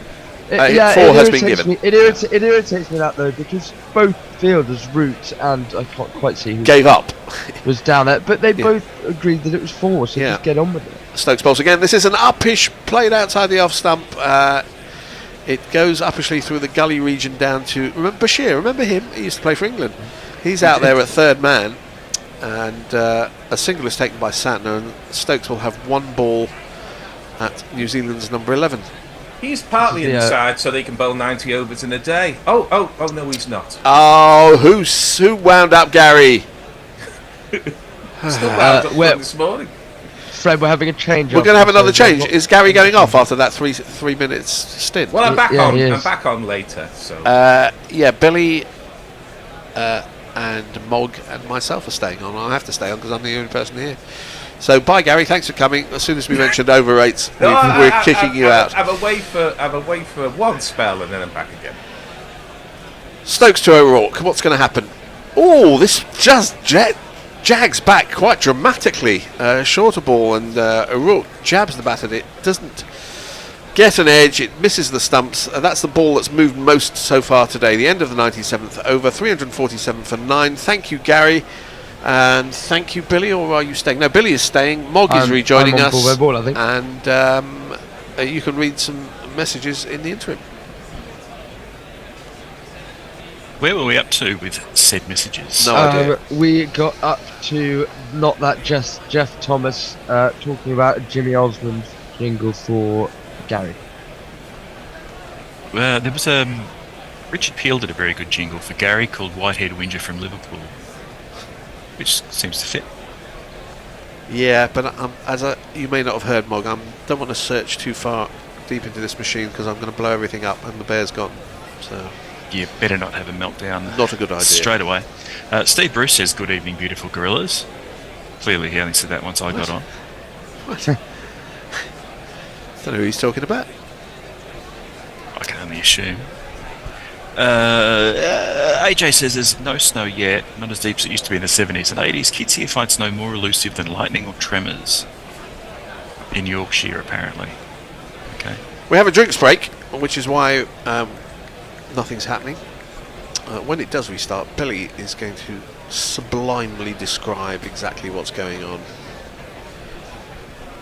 It better be sublime. We'll be watching. Yeah, I mean, it's just what have been your thoughts today, Mog, on England's performance so far, and struggles to dismiss the tail, which, as we've already discussed, every team seems to have that issue. I was going to say before we started that it'll be over in the first over. I'm glad I didn't say that because I would have looked quite inaccurate. I didn't watch any of the last half hours really, so I can only assume that they've been letting them bump the ball out into the middle of nowhere and no one's taking a single until the 5th or 6th ball. That sounds about right, I reckon. And then also, in an hour and a bit, the Australia-India second day's play will start up again. So, if New Zealand is still batting by then, that'll be far more entertaining to watch. But a hugely curtailed day yesterday in the. Is that starting shortly? Test match. In about an hour or so, I think. Or they might be starting. They're starting early. It says it's starting in Yeah. 45 minutes time. So we might keep an eye on that if nothing's happening in this game, which it hasn't for the last hour. Well, there's the. Is there some live text commentary that's being provided on the website? I might be wrong. I don't know. Or is there? I think someone might be doing a blog. I might be wrong. You're asking the wrong bloke. What were they overnight? Well, New Zealand 300. I think they were 319 or 309 maybe. So we think we've got about, it was low 300s, whatever it was. we've got about 40 runs in the first hour, which is pretty good considering they haven't been trying to score any runs. Imagine how many more they could have got if they'd taken singles. Yeah, or well, they fewer. probably would have been out if they tried to do that. Well, I'm not sure. O'Rourke's looked okay, hasn't he? He has. He absolutely has. Well, England will try again. They'll keep plugging away, looking for this final wicket to round off the New Zealand innings. And it's Santner who will take strike. He is in his glasses, as we've discussed. Get on YouTube and get in the comments and say who's your favourite glasses wearing cricket player. Potts will come into Santner, and that's forward. He's bowled him. Well, there we go. Mog meant the first over of the second spell. Obviously. Yes, That's exactly what what I happens. meant. Drinks breaks always bring wickets. Okay. Go OUT the window, go OUT the window, go OUT the window, 'cause OUT spells out. It was a really good ball, actually.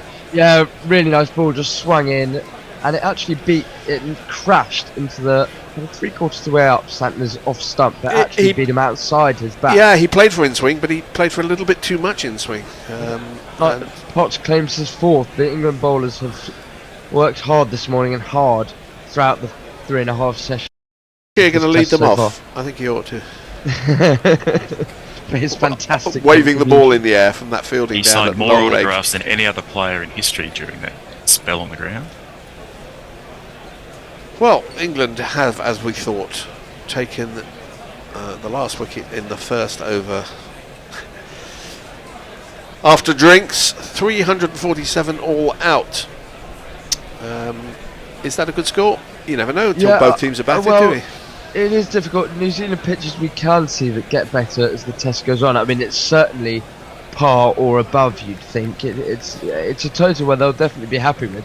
And with Crawley out of nick, and if they can get a couple early, they'll feel right in this test match.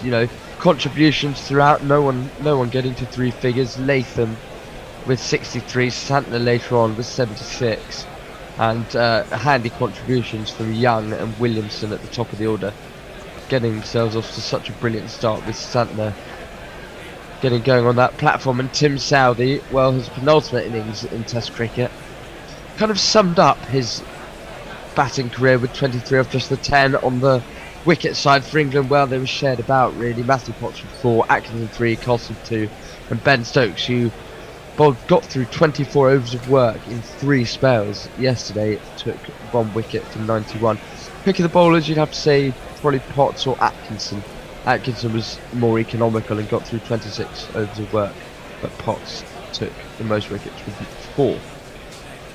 Yeah, I didn't see any of yesterday's play. Perhaps either or both of you who have can tell us, does this look like a good batting track? I think it does, to be honest. New Zealand's openers have looked very vulnerable, and for them to put on just over 100 as a partnership, I think suggests that it is a good track to battle. One of the and it was so. and it was well, I know, but it was doing a bit yesterday morning, and they batted nicely. Although England, as we've discussed, definitely weren't at their best. Well, not that England play like that, but with this Kookaburra ball, it does something for some overs, maybe 10 overs, and then not much after that. This England team is not the type to say, well, let's play out 10 overs and then have a look. They're just going to go for it from the start. Jason has video, so I can now search for jingles, because if it blows up, Jason can deal with it. So do let us know. Super chatters are asking for jingles. I'll see if I can find them. I'm sure he's looking forward to fixing the problems too. Was it long-haired Winger from Liverpool? See if we can find that. White-haired Winger from Liverpool, something like that. Just do search for Liverpool. There's been a minor crisis for Mr. Steve, who had bet that they'd make 374 to win potentially £350. Oh dear. Oh wait, no, £530 actually. Ooh. So he's pissed that up the wall. Well, it had to be exactly that, or more than that. More than, I believe it was. Oh yeah, over 374. Ah well. Win some, you lose more. Yes, what could you be spending this money on instead? Super chat, so that different jingles can get played. That's what you could spend it on. Pokey Bumfinger says boycott or Vittori for fave specky cricketers. I think Vittori, as I said earlier, is definitely my favourite. And of course, as you mentioned, Fred, who could forget Jack Leach? Who could? Well, the England selectors for one. Who? They seem to have just forgotten about it. to say that. Yeah, oh, sorry, you didn't flag up that there was a punchline coming.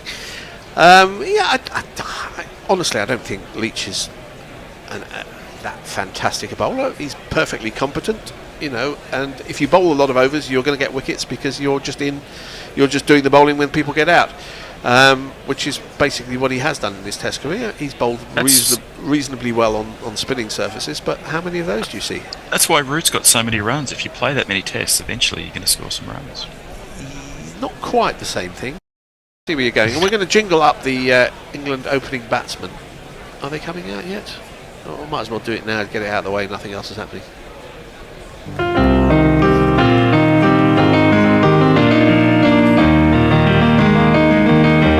He arrived with a smile, and he's going places.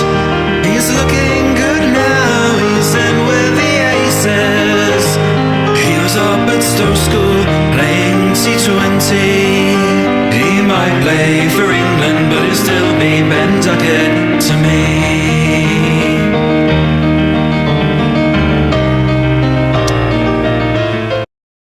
That's the second best Guerrilla Cricket jingle based on his Billy Joel song. I think that's the first. I think that's my favourite Guerrilla Cricket jingle of the whole lot. Oh, you haven't been here very long. And let's play Crawley. Zach Crawley was a cricket player, a damn good cricket player. But he was moved from the middle order to open the batting. Now, trapped in the English professional cricket circuit, Zach Crawley must fight to survive. Yeah. What would you say is your favourite ever Guerrilla jingle? We did this. We did this a couple of Test matches ago when people were talking about what was Mog's favourite jingles, and everybody came back with a response of a jingle that wasn't Mog's. Actually, I thought was a hilarious half an hour of commentary, but possibly less so for Mog. No prick can tell when it's one of mine or not. All the best ones were from Sherwood. But I can say that now. It's like when people are retired, you can think back fondly of them. I don't know what James Sherwood is doing. Hope he's well. He was a huge part of the Test match sofa in the early days of Guerrilla Cricket. With he even did live jingles. There was a time when he was plugged in an electric piano in the studio in the jet lag bar, and he was playing live jingles, which was a fantastic thing. If we only had super chats in those days, we would have cleaned up. Who's going to be opening the bowling? Is it going to be Southey? Do we think? Well, he's currently doing up his shoelaces. Is he going to get another standing ovation and what do you call it?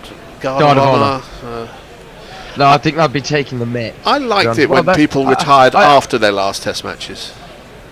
No, I like giving them one. I mean, I think well, not that I wasn't a fan of it. I think it's a perfectly fair enough thing to do when England gave him a Guard of Honour as he came out.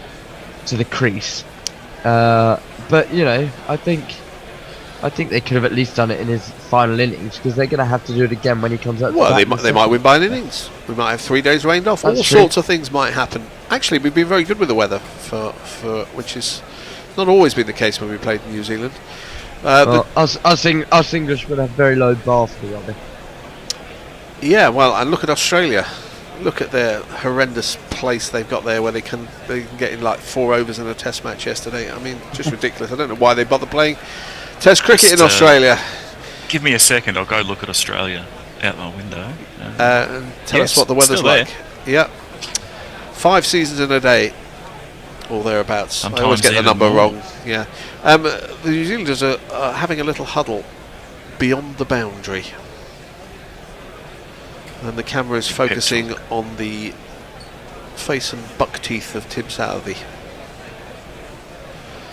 Have a very important message for Billy from Ashley Creaton. Hey Billy, my recently single cousin in Holland Park, London, wants to ask you out for a coffee. Send pics. Yeah. Yeah, that'd be very nice. Very diplomatic answer. I can't believe neither Mog or I get these offers, but Billy does. It's just bizarre, isn't it? Yeah, you bastards. I'm not reading out any more of your goddamn Quite messages. a long way to fly to get Mogger coffee. It is the coffee capital of the world, apparently, so... Yes, they invented it in Australia. When I was in Melbourne, I didn't bother drinking coffee. I'm not really a coffee drinker, but apparently I missed out. Yeah, I'm not a coffee person either. I just know that there are a bunch of wankers who seem to think it's great. Something. Because the Australian cricket team love to drink coffee, and they're weird. They're actually weird about it, as many Australians are. They've got their own it's a little bit cultish. grinders, and it's very. Adam Zampa loves it, I think. Team barista travels Manus with them. Labuschagne. I could just see Labuschagne with a little set of scales weighing it perfectly to make sure that he didn't have 1 grain too much on it. Well, the batsmen and the fielders... And then getting Steve Smith's opinion on it as well. Yeah. Shane Watson drinking a cup of coffee and then reviewing his decision. The batsmen are making their way to the crease. They're nowhere near each other. Duckett was like about 15 yards ahead of Crawley. Maybe he's a bit keener than Crawley. Crawley's got a bit of the stink of failure about him. He doesn't want it to rub off. Well, Billy, tell us what's going on. Well, who is it standing at the end of his mark? Oh, my screen's slightly frozen. Well, Duckett and Crawley are going to face. Duckett with an average of just a little bit above 40 at 41, and Crawley, as previously discussed, is very, very short of runs. Could this be the day where he finally gets a few? Jingle up the bowler. Yeah, jingle up Matt Henry. You could never trust a man with 2 first names, Matt Henry. Well, it is Matt Henry who will bowl over the wicket to the aforementioned Zach Crawley with 3 slips waiting, and it's off the inside half of Zach Crawley's bat and races down to fine leg, where it will be swept up by Will O'Rourke, who batted nicely and held up an end. And now, of course, everything switches over for the left-handed Ben Duckett. The left-hand opening partnership, left and right-hand opening partnership does come in handy for England in terms of bowlers struggling with their line and length. And Zach Crawley, well, 3 matches so far, he's averaging just 27 runs in this series so far, in desperate need of a score.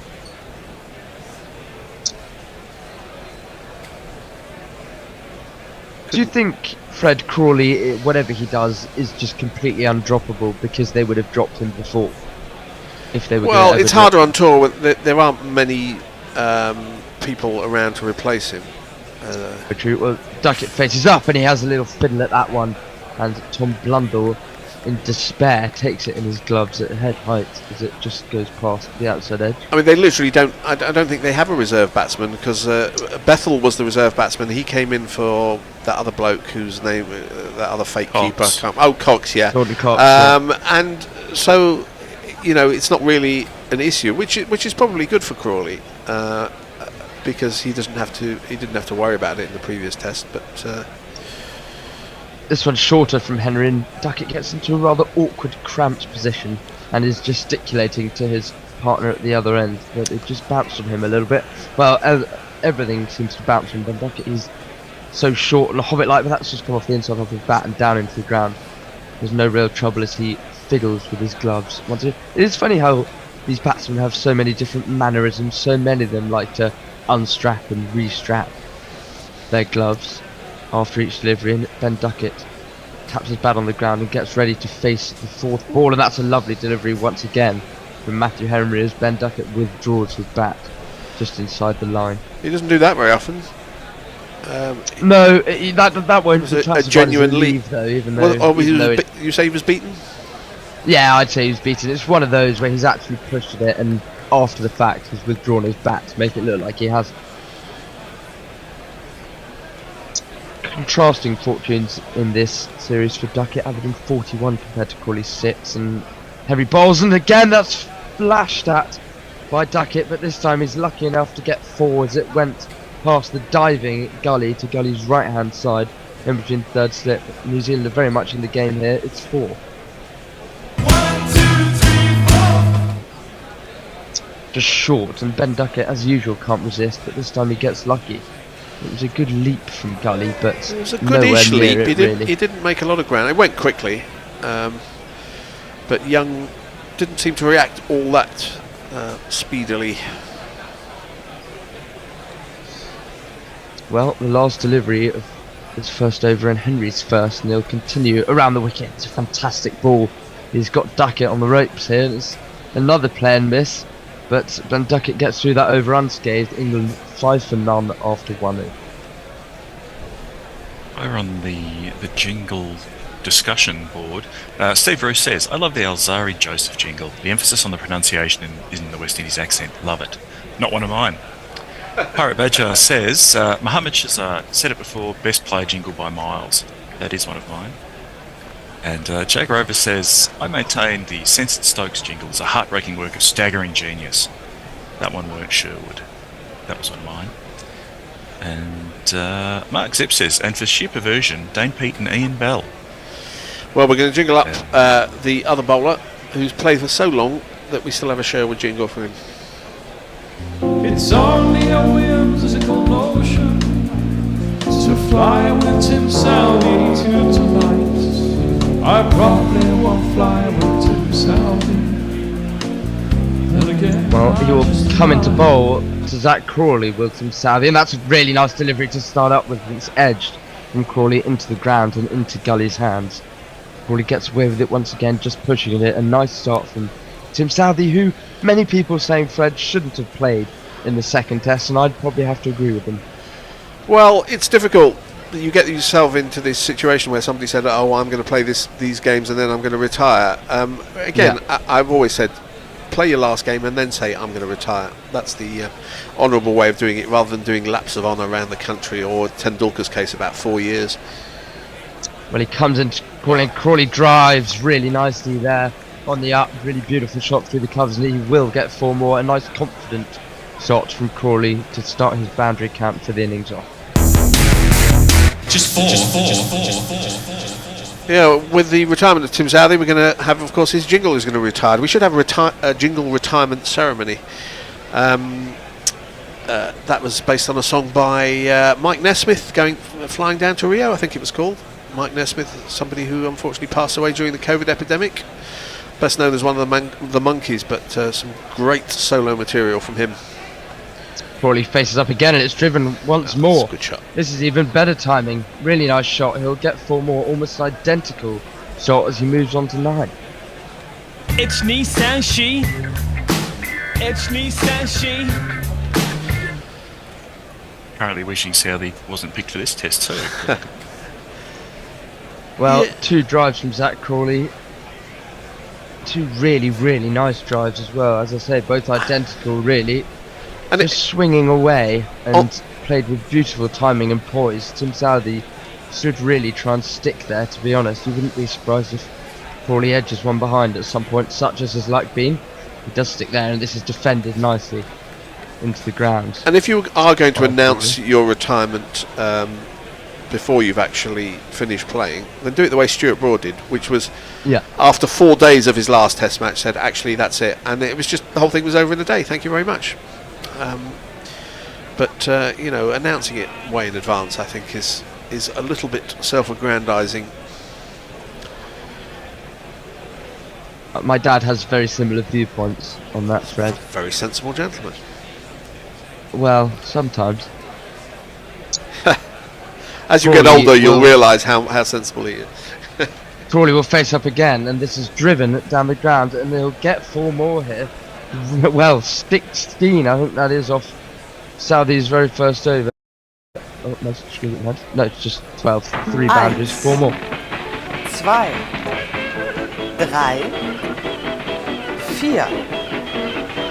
4. Have England in 2 overs scored more boundaries than New Zealand did it in the hour? I think that's very possible. My computer seems to be having a bit of a fit, Fred, so you might need to take over ball by ball until it sorts itself out. Is that another 4? It is another. Oh, it's a full ball, and he's absolutely smoked that. That's a really terrific shot. The trouble is, he keeps hitting 4s in the same way as he did the previous ball, so you're not sure if it's a replay or not. But 4 more. I'm looking over a 4. Well, thank you for coming, Tim Southey. He's been taken to the cleaners at the minute. His first over went for 16, with 4 boundaries from the embattled, I think is the official word, Crawley, who has 17, and England are 21 for no wicket off 2 overs. Well, I think my technical issues are hopefully sorted. That was irritating. Well, Matthew Henry will continue to duck it this time. He beat the bat a few times in that first over, and he bowls again, and it's tucked off Duckett's legs. Actually, really nicely timed. Again, this could go for 4, or will it be hauled in just inside the rope? It will. They will look to get a couple, which they will do. So a fast start from fast start from England, which you've come to expect really. Crawley 17 from 7, and 23 for none off 2.1 overs so far. Yeah, and they were all really good shots. nice on drive. 4 boundaries. That last over. 4 boundaries, 4 good shots from Crawley in that last over. Oh, and Ben Duckett backs away and slashes this one through the offside. Doesn't quite get the timing on it that he wanted to, but they'll trot through for a single. They certainly seem to 2, I think. Seem to be trusting the bats. 2, was it? He was a bit behind it. He does come back for a second. As you say, so 8 for Duckett. And yeah, England come out of the blocks fast. Do you think this is a plan, Fred? Or we know that It's they just what they love do. to be aggressive. It's just what they do, or really trying to knock the New Zealand bowlers off their lengths. They just try and knock all bowlers off their legs at all times. It doesn't It matter wouldn't be whether it's a surprised new if ball Henry or an old switches ball. to around the wicket at some point. If the bowls this one back in length, and Duckett can only fend this one into the offside, and there will be no run. Yeah, I think Henry should go around the wicket to Duckett, to be honest. He did beat Bring him more. twice in his first over. Balls that were going across him. It's just not.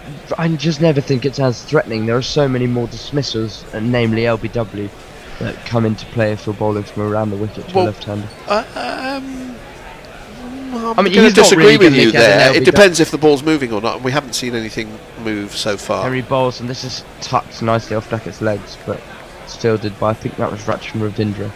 It's a no run. But I don't really think a right-handed Henry is just going to get an LBW from there. Well, I mean, historically speaking, if you're bowling across a left-handed batsman, the right arm over the wicket bowler, and you pitch it on off stump, you should be attacking the outside edge of the bat and the inside edge of the bat, and missing the inside edge of the bat, bringing it back to get LBW decision and bowls. That's Henry bowls historically again, that's how it and worked. good running from Crawley, and Duckett pressed it into the ground on the back foot, and he will race through for a single. But we haven't seen any swing, and we haven't seen any appreciable movement off the wicket either. Is Gary turned up with his camera on again when he shouldn't have? He has. Or Gary, perhaps you could turn your camera off for the viewing public's pleasure. Thank you. Well, one delivery left of the over, and Matthew Henry will bowl. He's gone 0 from 10 so far off his When are we having 11 the change? balls, and he will Is bowl to Zach Crawley, who's 17 off 7. And he bowls, and this is defended by Crawley, but it's off the outside edge. He might well get 4 more here. Yes, he will. It's fortunate from Crawley, but it's on 21 off 8. 4! Crawley's got the Lux with him today. Are we going to have a change now? Yeah, we're about due one too. Okay. Billy is staying on to do socials. Forthy is going to be doing ball by ball, and Gary will be summarising. I'll be just playing the jingles, and I'll put my microphone down. Thank you very much to Fred. Thank you very much to Mog's disappeared, and thank you very much to Will. Gary, hello. We've been conversing quite a lot over the last 12 hours, but now we meet in the flesh. Well, we don't actually, you know. Indeed. Well, I the mention of Mike Nesmith earlier. I really love his song "Different Drum." Linda Ronstadt did it, and Susanna Hoffs did. Beautiful versions. They do, and that's slashed by Ben Duckett, but doesn't get hold of all of it. They just come through for a single. He moves on to 9. Southey starting a new over there. His first went for 16. Sorry, producer message. Can Billy turn his camera off, please? Oh, I thought I was on. I'm on social. Oh, you are. Sorry. So I don't know how to get the three of you on. Maybe Jason does. Or maybe it doesn't work. Okay, carry on. Thanks very much. I was going to say, this is why Crawley needs to be in the side, because he can just take games away in a session or even half a session. Yeah, he can. Southey comes in to Crawley, who doesn't get anything on that one. He can, but there must be some sort of a, I don't know, not risk reward, but whatever the equivalent is. I mean, if someone only comes off once every 3 innings, great. Every 5 innings, every 10 innings, you're beginning to say, sure. I mean, you do come off once every 10 innings, but that's a long time between drinks. Yeah, I'd say he's about 1 in 5, and when that 1 in 5 is 100 off 100 balls, it's worth having. Well, it hasn't been 1 in 5 this series so far, but maybe it will be by the end of today. That's defended by Crawley, not something you'll hear us say too often. I mean, you're going to have, in a 1 in 5 career, you're going to have spells of 1 in 7, 1 in 8, and 1 in 3.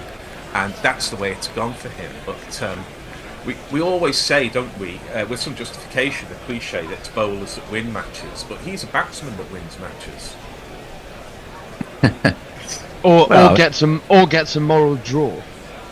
Yeah. But yes, but I mean, a player who doesn't score any runs can also lose you a match, I suppose. In comes Southey, fairly obviously, and that's a nice forward defensive by Zach Crawley, who's turned over a new leaf. I think you, obviously you're right, but I think the risk reward is ameliorated when Duckett averages 40, Root averages 50, Brook averages 60 behind him. So you've got that basis, and if we're going to say a spinner needs to have runs on the board to bowl well, why can't a batsman need batters with good averages behind him in order to bat well? Yeah, I actually would stick with Crawley as it happens. That's a nice swinging ball from Southey. It maybe just started a little wide, and Crawley was confident in leaving it. It swung from the hand. I think more as much symbolically saying, get into this side. If we say you've got a year or however long it is, then we will stick with that, even if you get naught in every innings. And I think that's a really good symbol of how to structure a side and give people confidence within it. I've seen Crawley bat a lot in real life, and the impact he has on the field. I think this is real life. No, but live, I ought to say. I think this is real. I hope this is real life. That's a defensive shot from Crawley. That's the end of the 4th over. England 31 without loss. We're going to zip over to Billy, isn't it? Yeah. It is. Well, just quickly to go back to an earlier message from Ashley, whose recently single cousin was asking me out on a coffee date. I hope I wasn't too dismissive earlier. Well, Yeah, I'm sure that'd be very nice. Get in touch with my my PA, and we can try and sort something out. Get your people to talk to my people. And a few messages. I'm not actually quite sure where we got to. Jay Grover says 40 silence, Gary. I wish to know what you had for brunch. Have you been for brunch yet, or is that a bit later? I haven't been for the brunch. No, that's going to be a the bit end of this session. But I will tell you this afternoon what I had for the brunch. It may involve smashed avo. You're absolutely right. While there's a false start, we can probably get through a few more. Ashley says, despite all the large cricket grounds of the world, Hamilton is really nice to sit and have a picnic.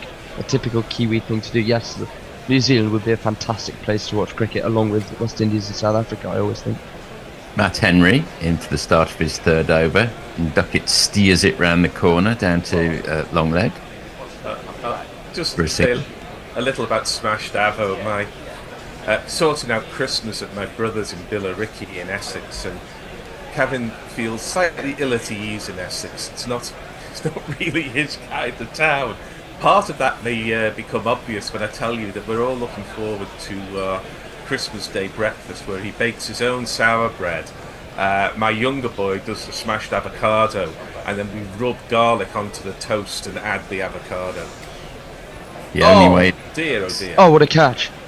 That's a return catch. That's a caught and bowled. Crawley has gone. He has not scored any runs in this series effectively. 21 remains his highest. A nice diving catch from Matt Henry. He just picked it up. I think they're just checking, Faulty. I think they're just checking. I don't think Crawley's sure. Yeah, no, they're right to check because we have. After you've gone. Or is he saying it didn't hit the bat? It's very strange. I think he's just. No, he is. I think they're just checking to see if it was taken cleanly. I think the umpires have probably told him stick around and we'll just double check it as they always have to. It's probably okay, but let's have a look. Having a look at the replay now. It's hard to tell from that angle. My feeling is that's fine. I can't. My feeling is that it's fine as well. Yeah, same. It be all the way under the ball. This angle will tell us. Let's have a look. We're looking at the front angle. The fingers are beneath the ball. No. Well, no, I think that is out. I think if you look in slow motion, there's always a way to work out if he's grounded some part of the ball. That's always my problem with looking at catches in slow motion. I think he's taken that, to be perfectly honest. It's either bounced on the finger or on the ground. But I think it bounces on the. I think it bounces on the fingers, and I think that one's fine. I think it's going to be. Go OUT the window, go OUT the window, go OUT the window, 'cause OUT spells out. So Crawley is really. Just quickly, guys. I'm just gonna quickly exit Zoom and restart my computer. It's having a bit of a problem, so I'll be with you again in a minute. Okay, thanks, Bill. So there you are, Gary. Zach Crawley has contributed nothing to this series, but we stink. The only thing you can say about Zach Crawley's series is he'll probably have another bat in the next. Is that he scored more runs than his opposite number, definitely. So.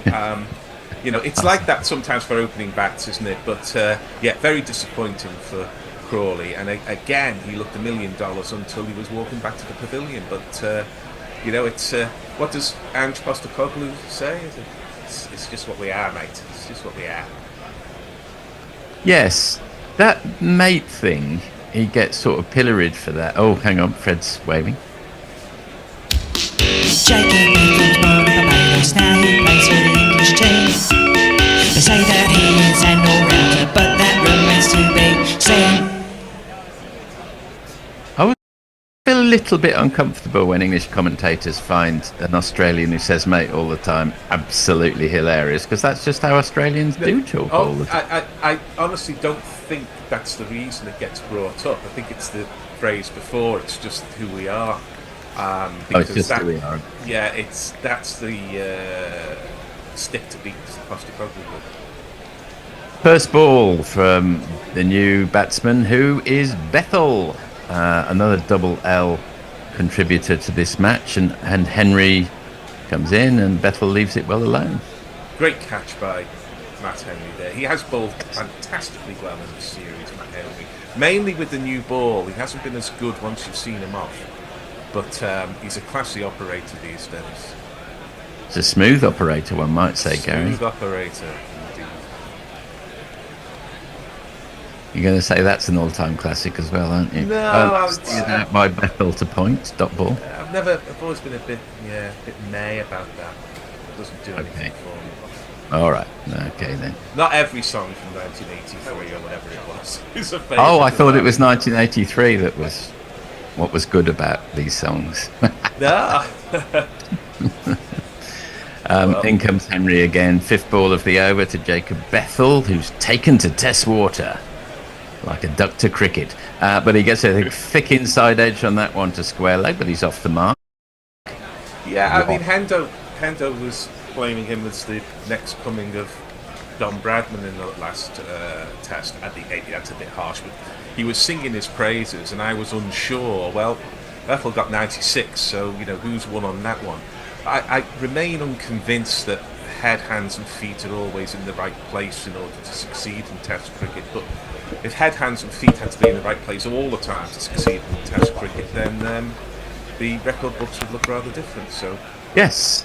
And Steve Smith wouldn't have any runs. And that's defended by Ben Duckett, last ball of the over. Oh, hang on. No, defended, but no, onto the pad. Duckett's been given. Oh.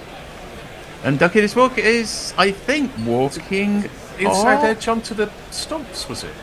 It's LBW. LBW? I think it's LBW. It appears to be LBW.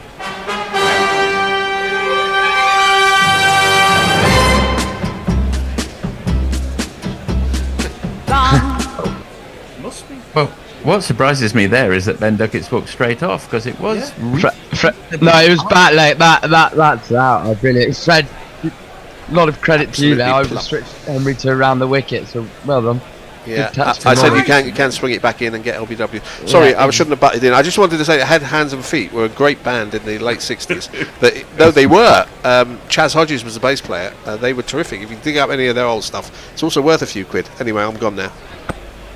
Thank you very much. Thank you very much for that. And suddenly England are looking at 33 for 2. I thought that was a little high. I mean, it's definitely. I thought it was a little high, but he walked straight off. I mean, obviously Ben Duckett's not the tallest man in the world, but it was certainly above the knee roll, and he was pressed a little far. Very surprised he walked straight off. How often does it happen that players walk off to an LBW these days? I mean, comparatively rarely. Also, it doesn't make a lot of logical sense, because you've got 3 reviews. How many LBWs are going to get overturned amongst top order batsmen? Anyway, let's jingle up the new His one. voice is high pitched and ginger hair like a pick, but massive runs he has hit. So there's. Introduce yourself. Joe Root. Introduce yourself. Joe Root. Introduce yourself. Joe Root, actually. I mean, it was bat leg. It looked pretty stone dead, if you ask me. So I think fair enough to not bother to bring it unless it's hitting. Well, I mean, it's a 3/4 of the way out middle. No, it's 7/8 of the way, at least middle. I mean, it's out. I go for 5/6 myself. It's absolutely plumb. In other words, yeah. It's plumb. I think absolutely plumb would be be 1/2 of the way at middle stump, but it's plumb. Accepted. It was right to. It's a new ball that always bounces, and I'm not saying here they should have gone for the review. I am saying they should have talked about it. Well, they made the right decision, whichever way you. They got to the right decision. And also, there's something slightly selfless about a player just marching off like that as well. So I quite like it actually. Southey round the wicket, left well alone by Bethel, who furiously marks out his guard on the crease with some aggressive toe work. Well, we've already had England, I think, lose wickets in this series, or was it New Zealand, by not calling for reviews when there were edges behind. So you'd think they'd be hyper vigilant to just following the protocol, just having a word. It takes 20 seconds to have that word. I'm surprised they did. The ones that stone criticising them for the right thing here, Gary. I'm a bit confused. So am I. Bethel sort of has a go at that one, but doesn't get hold of very much of it. Dot ball. Outcomes matter, but outcomes do not always justify the action that goes before it. And there are times, I think, where you can probably just walk off when you're, sort of a toe crusher from Wakar Yunus and it hits you, right on the toe, right in front. But where height is an issue and it's a new ball, I just think it's worth 20 seconds of having the discussion. But height wasn't an issue though. I mean, it wasn't. Yes. Well, height was. I'll tell you why in a minute. I think Will is correct that height wasn't an issue because he was out from LBW. Another attempt to drive by Betha. Have you dot ball? Have you heard of the phrase? Are you familiar with the phrase "pour encourager les autres"? Perhaps there was an element of that in it. Possibly, but the reason why I'm talking height is that it was closer to being an issue on height than it was on either stump because it was hitting middle. Everyone knew it was hitting middle. But it was a new ball that can surprise you. Zach Crawley was out earlier in the oval with a ball that surprised him with bounce. This is a remarkable defence from Gary for which I think legal experts. I think it's a big 2v1 argument. Scratching their heads. It is, but just because you're outvoted doesn't mean to say you're wrong. No, absolutely true. Much of life. Although the three reds do say that you're wrong. Yeah, but the protocols matter, and following protocols. If you do have protocols that you follow, you're more likely over the long term to get more correct decisions than if you just sort of make it up as you go along a little bit and say, "Right, I'm walking off." But sport is and there's a romance in sport as well, making things up as you go along. That's a dot to finish the over at the end of the sixth over. England 33 for 2. Will, messages. Mog says Gary complains about the game constantly being held up, and yet is suspicious of a guy who decides to walk instead of wasting time with the review process. Jay adds to this, saying, getting straight to the point, saying, "Jesus fucking Christ, Gary, reel it in, lad, just this once." Well, the reason why I get hang on, I've got to give it defense. You've just read 2 attacks. Let me defend this. In defense, my concern is unnecessary delays. It's not delays when it's necessary. I don't ever complain about them. But it was unnecessary because it was. All right. Well, see, if the outcome justifies the act, then so be it. The outcome justifies it. Henry into Joe Root, who faces his first ball. Bear is looming in the studio, a luminary looming next to. He's fixing something. He looks like one of those cats you get on those videos that now starts nodding its head. Oh, yes. You must have seen that cat. Is there anything else you'd like to get worked up about this over? Just give us just wink slightly if there's something you'd like to get worked up about this over, Gary. That's a dot ball there. The purpose of guerrilla cricket is not to be vanilla. It's not to do that. Johnny Norman has a bit of his own views on Talk Sport, but generally on Talk Sport it can be vanilla, not as vanilla as the BBC on TMS, but our whole raison d'etre, it's in the name, is to challenge the status quo. So, it's no good getting shouted down when you do. We're not shouting you down, we're discussing it with you. No, we're not at all. I completely agree with you, Gary, when it's, if it's umpire's call or but Matt Henry was literally celebrating, it wasn't even a celeb appeal. I mean, everyone knows that. I agree with you if it's kind of umpire's call, but it really was that. I mean, I personally think it's quite refreshing to see a batsman just walk and accept the umpire's decision. And I know I absolutely get what you mean about batsmen having a discussion, but I think Crawley would have just told him to bugger off.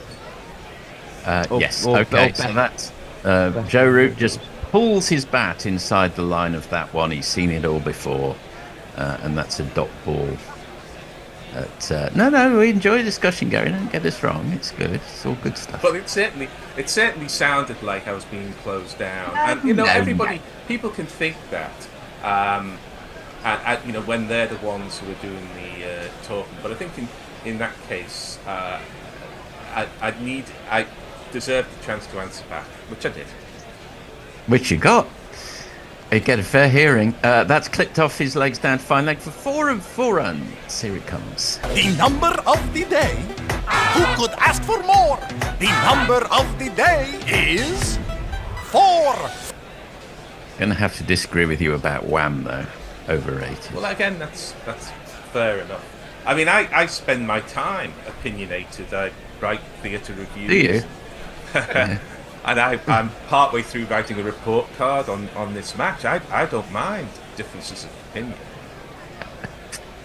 I bow to no man. In Well, that's a clipped lovely off his legs by Joe Root. Lovely shot through wide of square leg for one of these. 1, 2, buckle my shoe. 3, 4, shut the door. End of the 7th over, England 41 for 2. Have our people out there got points of view on people who've been given LBW and they're out? Jay Grover is certainly being opinionated. He says, I'm not sure what I want more. Not Fred to die, which I think is a bit harsh.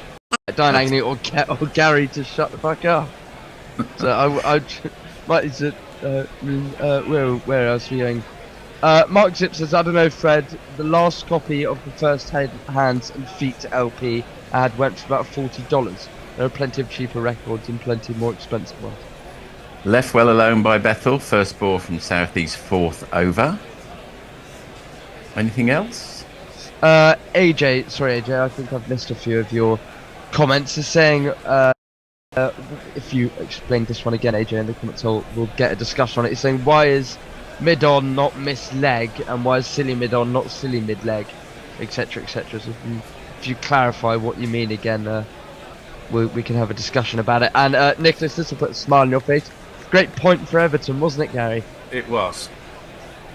Sadly, round the wicket on this occasion to Bethel, who leaves well alone. An authoritative leave, I would say. He looks like he knows what he's doing, this guy. I suspect it's the fact that in cricket we have the offside, and the antonym of that is the onside. But we also call the onside the leg side. But we don't have a not leg side, if you like. And this is lost in the annals of cricket. I think Lawrence Booth wrote a book about the vocabulary of cricket about 15 years ago. If you're looking for logic in cricket terminology, you won't find it. I got you. Yeah, I got you now. I understand now. I've reread it. Off his legs through mid-wicket for a single by Bethel. He doubles his score to 2 off 12. He started very sedately. There'll be and Joe Root will be on strike. I think it's because you've got square leg, but of course you don't have square off. You have point. So the thing is full of these kind of contradictions, and it's one of the delights because it takes time. You've got to invest some mental energy to learn it, but once you have learned it, it opens a richness of vocabulary, of metaphor, of descriptive language, and one of the reasons why cricket has spawned such great writing is the fecundity of its vocabulary. But don't look for logic. Look for logic. In comes Tim Southey over the wicket, and Joe Root negotiates that very nicely, just wide of the man at point. Well, actually, to the man at point, who is a little wide at point. Sorry.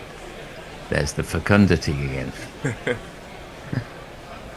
I've never really understood the difference between a long leg and a fine leg. I think fine leg is possibly finer than long leg, but long leg then starts to sound a lot like deep backward square. So where's the room for long leg between fine leg and deep backward square? I don't know. I don't find that terribly confusing. It's just like a third of that area down there's fine, the next third's long, and the next third's deep square leg, isn't it? That's a nice cover drive from Joe Root, though he doesn't get hold of all of it, and they'll probably come back for 2, maybe 3. And he moves into double figures to 10 off 8. There are other areas. I always slightly panic when I'm on commentary because I think, what the hell is that bit of the field called? Well, I always think that was where it's almost a short mid-wicket, but it isn't quite, and it's not a mid-on either. I can never remember what Cow Corner's official name is. Mid-wicket.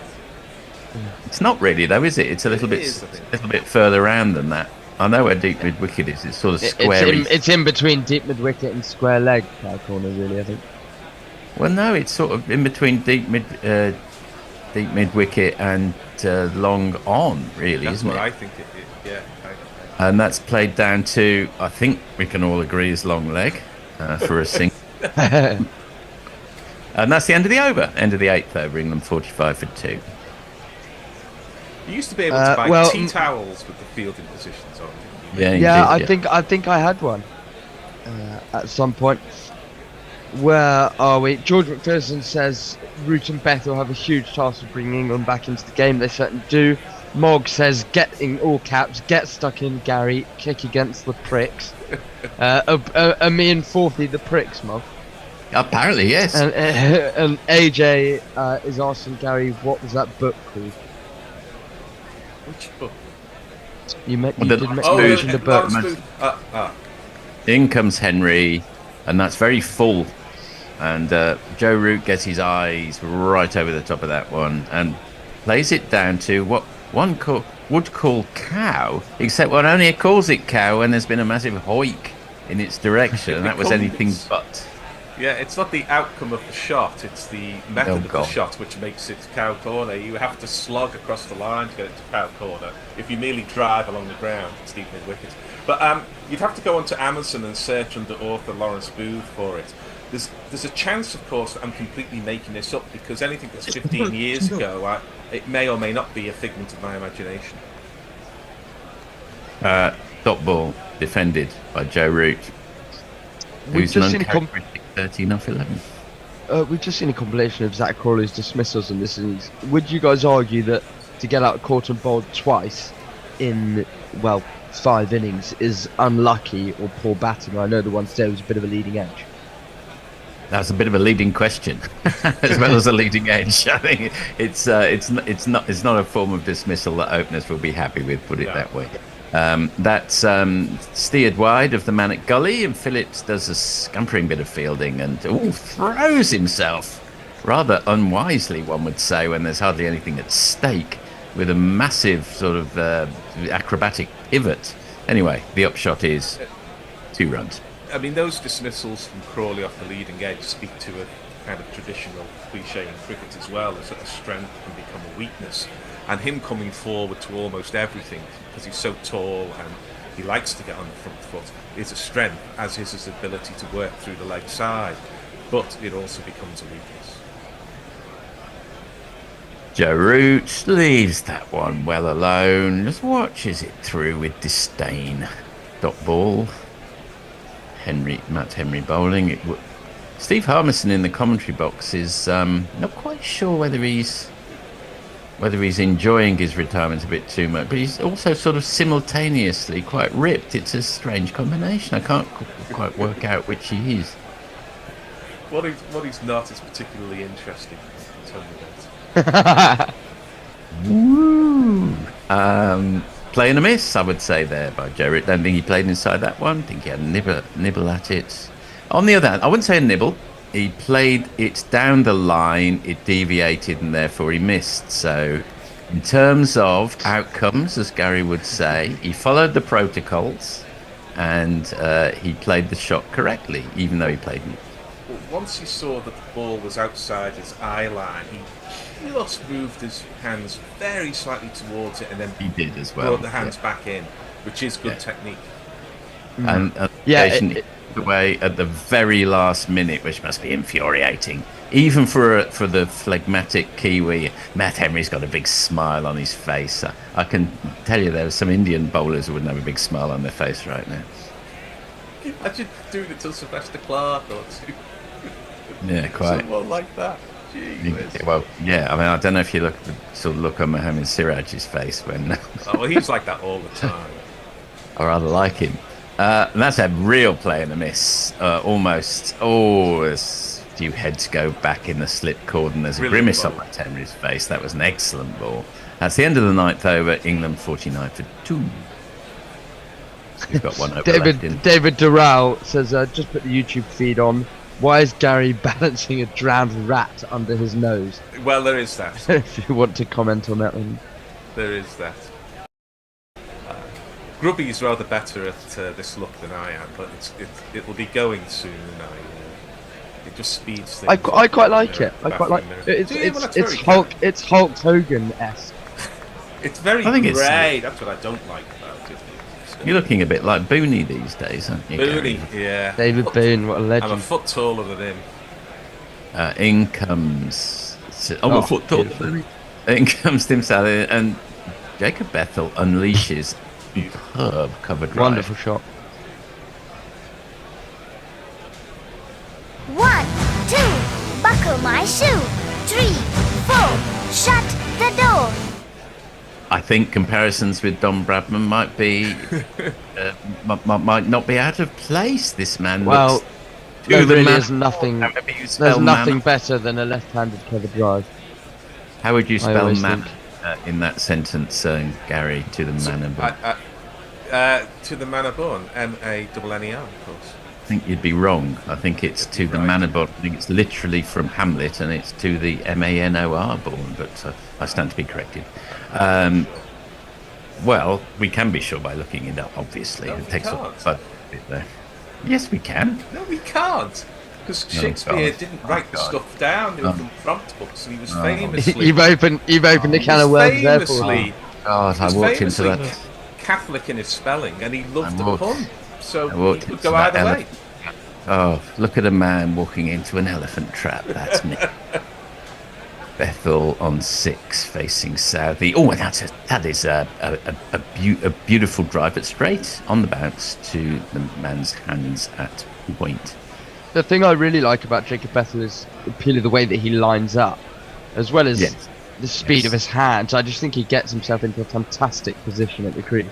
The English batting in particular is replete with stroke makers at the moment. We probably never had more stroke makers. What we need to find is the one who doesn't do a Crawley and does do a Brook, which is succeed more often than not. Whether this is the golden child, we don't know yet. I'm going to the Golden Child for brunch, funnily enough. I literally am. That's a nice drive, but straight to the man at Short Cow, let's call him. No, he's not Short Cow. He was at cover. Was that Kim Hughes called the Golden Child? I haven't read it. I believe it is very good. I think it won the Cricket Book of the Decade. It did, didn't it? Yeah, I haven't read it either, but everyone says it's a great piece of work. I don't think it's called the Golden Child. It's something like that, though. It's the Golden something. child, touched you like sun. He was As Southey in again, and Jacob Bethel pushes that one. The man comes from mid-off, and they scamper. Have you done a pod on heroin songs then? I guess that would be high up along with. I try not There She to. Goes and things. I try not to do pods on really controversial topics Yeah, I because think you're right. I don't do ones on death or heroin or anything like that, because there are some people who justifiably get upset about that. That Ruts B-side is just heartbreaking. Yep, that's true. Malcolm Owen went far too soon. Don't Bring Harry. That's a classic heroin song, obviously. In comes Southey for the last ball of our stint together. Went to play at it, then removed his bat, Joe Root, and he did it so late that the keeper's interested for a moment, but I don't think anyone else is. At the end of the 10th over, Root's on 15, Bethel's on 7, England are 54 for 2, and I will Could be see lunch you as well. this afternoon. Okay. Is it Oh, Wait in in which- Vain? Is it Wait in Vain, that Ruts song? Something in Vain, I think. Anyway, I can't can't remember. But it's a beautiful song about a horrific. Waiting for My Man. No, I don't think it was. Heroin song. No, that's another song about her being lobbed into the equation. That Blur song, Fred, is about her. Song 2, that's a heroin song. Is It's got the worst bit of scansion in any song I can remember. By Okay, a jumbo jet. A jumbo jet. That just doesn't work. So, but do you not think So Bad It's Good though? So bad it just remains bad. Well, anyway, we're going to have a break for lunch. Session, Gary, the Bear's do you going to want come in and put on something for lunch, and we'll be back in about 35 minutes. Oh, okay, let's do that. Right.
Whether you're screaming from the stands or the sofa, Virgin Bet has even more for you to shout about this season. Because we're giving you a totally free bet builder on a selected football match every week this season. So get ready to make some noise. Join us and claim your bet builder free bet every week. Virgin Bet, a good bet.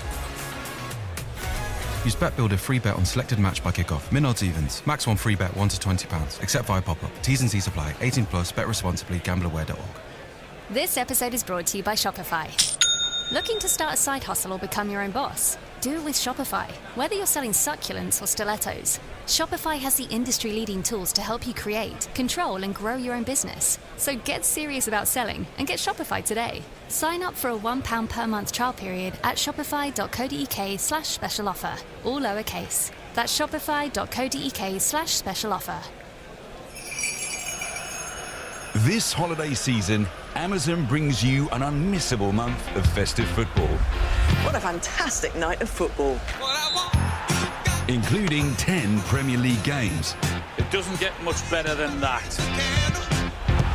And Tuesday's UEFA Champions League must-watch match. The biggest live games from the biggest leagues, all wrapped up. It's on Prime.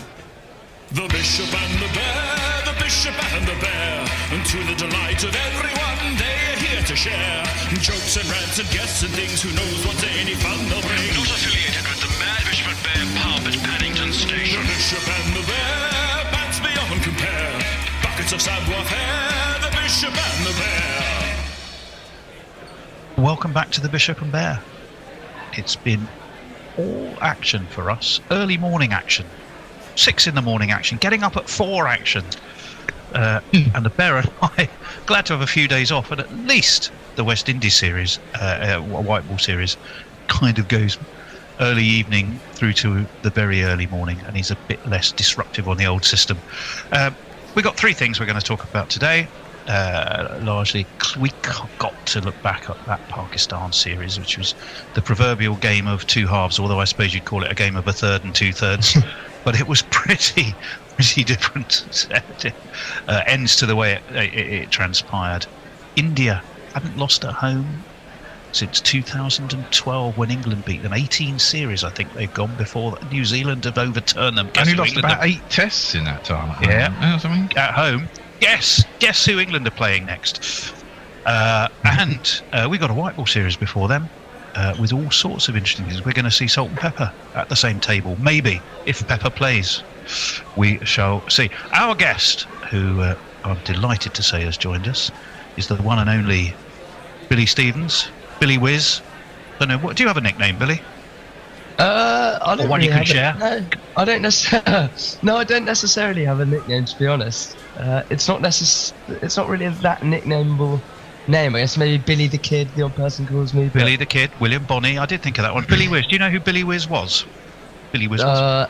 Heard of, but you'll have to elaborate. He was a character in the Beano. Yes. Character in the Beano comic. That was Billy Whiz. Anyway, what do you want to drink? I would love a nice Guinness, please. A nice Guinness. Well, there you go. With a little nice shamrock. Thick Guinness. With a sort of a instead of a shamrock, we'll do you sort of a profile of Paul Sterling on the head of it. And see what that looks like. I'm not sure the head's big enough to fit Paul Sterling. Well, that might be a very large pint glass. We should see more of a bucket. Bless him, old Sterling. Right. So let's start with that extraordinary series that we're still sort of reeling from how it transpired. What did you make of it, Billy? Was England's demise all about their batting?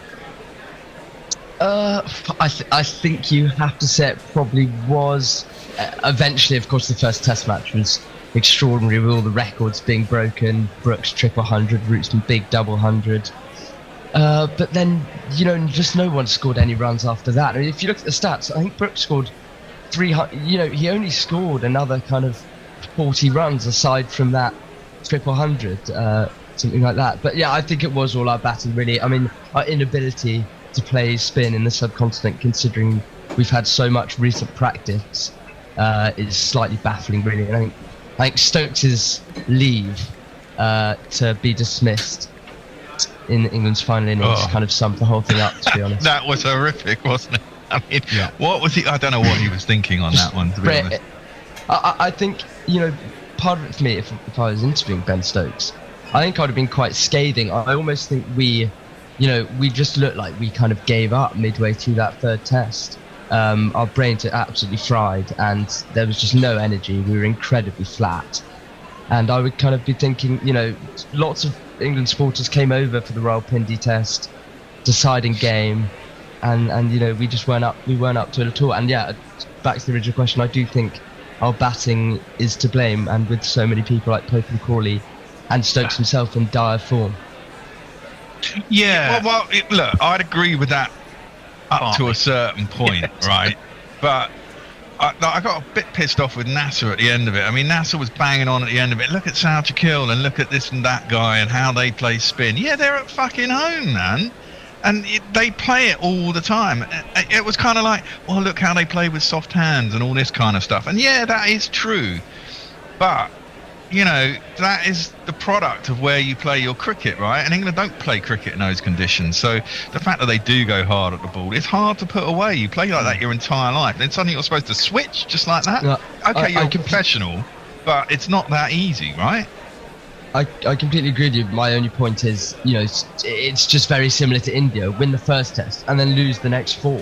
And my point was, we've shown nothing. We've shown no learnings from that series to now. That series ended in February, and this, is in October. We've shown no learning or ability to adapt at all since then, which I just think is a shame. I think you've got a point there. I mean, there's already, as we thought there might be, there's an awful lot to unpack there. So let's sort of take it a step at a time. One, to Bear's point, yes, they're at home, true, but England won there, by piling fast runs on, let's say, slow, low tracks that were very hard to get a result on. That's what they did in 2022, 3 times. Here you had the extraordinary situation after that mind-boggling, record-breaking first test, where as soon as Pakistan effectively looked across the border to India and said, well, actually, they always seem to beat England. What if we do a bit of that? So they completely changed the direction of the series with the repeat, on the second test on the first test wicket, using the wicket, and then 2, the creation of that thing. So you had of the same environment? No, conditions. Yeah, pitch the same for the third test in Rawalpindi. So you did have a sort of it was more dramatic. It was more dramatic than England winning the first test in India and then losing the next 4. It felt different to me. It felt not doctored, but although to a certain extent it was doctored. But it felt like I guess the first question you got to ask is, was it just smart tactics? Is spin of any kind Bazball's kryptonite? And did Pakistan wake up and come up with a revolutionary way to make sure that they turn the series around? If I'm a Pakistan fan, I'd go, yeah. Okay, right. Whilst those are all true, you also got to look at where England lost to a degree 2 of those tests. And actually, and it's harsh on Jamie Smith, but we dropped South Shaquille when he was on 20, which was 120 runs or 110 runs off the score. Plus, if he had been caught, who knows where Nauman and Sajid Khan would have got to in their bashing. I mean, that's 200 runs you've basically cost yourself there. Similar situation, Jamie Smith, and more culpable, I would say, was the second test when he dropped Agha Salman. It was an absolute straightforward dolly edge that should have been snaffled by a fucking under-12 wicket keeper, basically. Straight into the gloves and straight out. And that cost us that game. So, I mean, you can analyse lots and lots of these situations, but actually where you lost the match, there were 2 important points in both those games which have gone the other way. England probably win both tests, in my view. We'd have had a lead. At the end of the day, if England had been rolled for 150, 60 in the second innings, Pakistan would have had to chase 100, 200, 210, which would have been tricky. And in the second test, they'd have probably had to chase 300, in which case England certainly would have won that test. So, I mean, whilst you can overall look at it and go like, oh, well, we're shit. I mean, we threw it away at certain points ourselves. We did, and that's what you can't overlook those and just say, oh, blah blah blah. And the other thing, and the thing that annoys me about this is all about the batting. No, it's as much about spin bowling. Correct. You have inexperienced spin bowlers. Look, Jack Leach is better than Bashir, but they're both reasonably inexperienced in those conditions, right? Leach much more so than Bashir. But you look at how Sajid Khan and Noman. I mean, they're not massive spinners of the ball. I mean, Noman's a roller, but the wickets are helpful, right? But what he does varies his pace massively. I mean, there's a 20 km/h difference between his fastest balls and his slowest balls, which is 15 miles an hour. And if you have control and you can get it up and down at those different paces, you're going to flummox even the best batsman. I mean, that's what you do. That's your job as a spinner, right? The thing I would say, sorry, I think the first thing says, I don't think any of us had problems with Pakistan, doctoring the pitch, if you want to use that term. No. I think that's using home advantage. I think that's okay. My point with the laying on the batting, obviously there's an element of the bowling that has to come into it, but I don't think we necessarily bowled badly. I think we were tactically poor at time, and obviously Bashir, I was commenting on at the time, is just very inconsistent with his lengths, and Leach doesn't vary his speed enough, so they're learnings that they need to take. But I mean, if you look at, Pakistan scored 344 in the first innings of the last test and 366 in the first innings of the second test. I mean, they're not mammoth scores. We haven't necessarily bowled that badly. I know the pitch is turning, so we could have dismissed them for a bit less in each instance. But it's not like they were knocking 500 out. No, we kind of always looked in the game until that very flat period after lunch. But this is kind of where I was going, because you've got a few things that aren't about the batting. So possibly, I think, Billy, England were 60-70 light, having had first use of the track. So that is very much about the batting. Jamie Smith was the saviour there. But remember, we had England had Pakistan at 7 for 177. Yeah. Now that was sound Australian there, 177. Yeah, I think I did it the wrong way around. That's because I'm reminding myself at it on Cricinfo, and that's the way they have it. But 177 for 7, England just seemed to let it drift, and that's where a combination of bowling inexperience, fielding mistakes, and frankly, and this is where I think the Ben Stokes discussion is quite an interesting one, he just didn't have his mojo. There was a time where England would have tried everything under the sun. They would have been on all sorts of funky fielding positions. They would have done bowling changes. Ben Stokes, even on a spinning wicket, would have said, fuck this, I'm going to bowl myself and give it a go. None of that happened. And for a weird period, England just were like a rabbit in headlights, as who was it? It was Saud Shakil. Saud Shakil made most of his runs in 1s and 2s, and we didn't do anything to stop him. That was just weird. Constantly we let them. We let him play, shall we call it, the Joe Root role, and then you had both Noman Ali and Sajid Khan run a ball 48, fantastic, but we let them wriggle away, and that is a problem that has been England's problem for years, since McCullum and Stokes took over, because they've always backed themselves. They've always said, we don't care what the other guys get, because we reckon we can always chase it down. And constantly, if you look at the record of all test countries since I think 2022, the tail against England in all tests, all countries, averages about 19. The next highest would be 17 or 16. So England have a absolute problem putting away the tail when they've got a team down. They rely on the batting to bail them out, and bailing them out on turning wickets is a heck of a lot harder than it is on soft, low, flat tracks. And that's and we wouldn't be having quite the same desperate discussion about the batting if the batting hadn't been exposed by a very below par performance really by the captain to a certain extent, when even he admitted he just lost the plot. McCullum has gone to his defence quite rightly, but the fact is, he's saying we need to put an arm around him. There's some of the language there that just suggests all was not well in the Ben Stokes world to me. When I hear what the sort of language coming out of the camp, it's very defensive of Ben Stokes, and kind of admitting he wasn't on his game as a captain or as a batsman. Maybe they impact each other, but things he should have probably been on top of. On this occasion, he wasn't, and it would have been a different game if he had been. I think the fielding positions was the most obvious thing for me. So often, I mean, he almost usually changes the field after every single ball. Pretty much, he'd get the umbrella fields out. He'd do such as. I mean, I think he was unfit to bowl personally. I mean, there's literally no reason for him not to have bowled. I mean, Shaquille, I think he was at 70. Other than the fact it was a rank turning pitch. But when they were knocking it round and in no trouble, at least give yourself a couple of overs. Try anything different. Try something different. Give them different things to think about. I think Shaquille, I think his 100. I might be wrong here. I think it had 70 singles in it.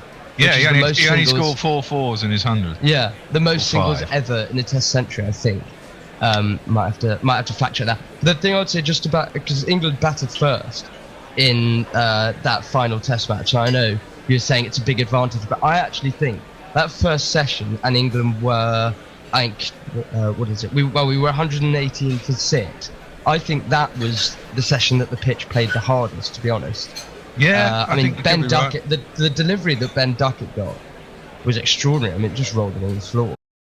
Yeah, it was only the only pea shooter. But then that gets into your mind. So that gets into it mind. was up top, but it was the only real one.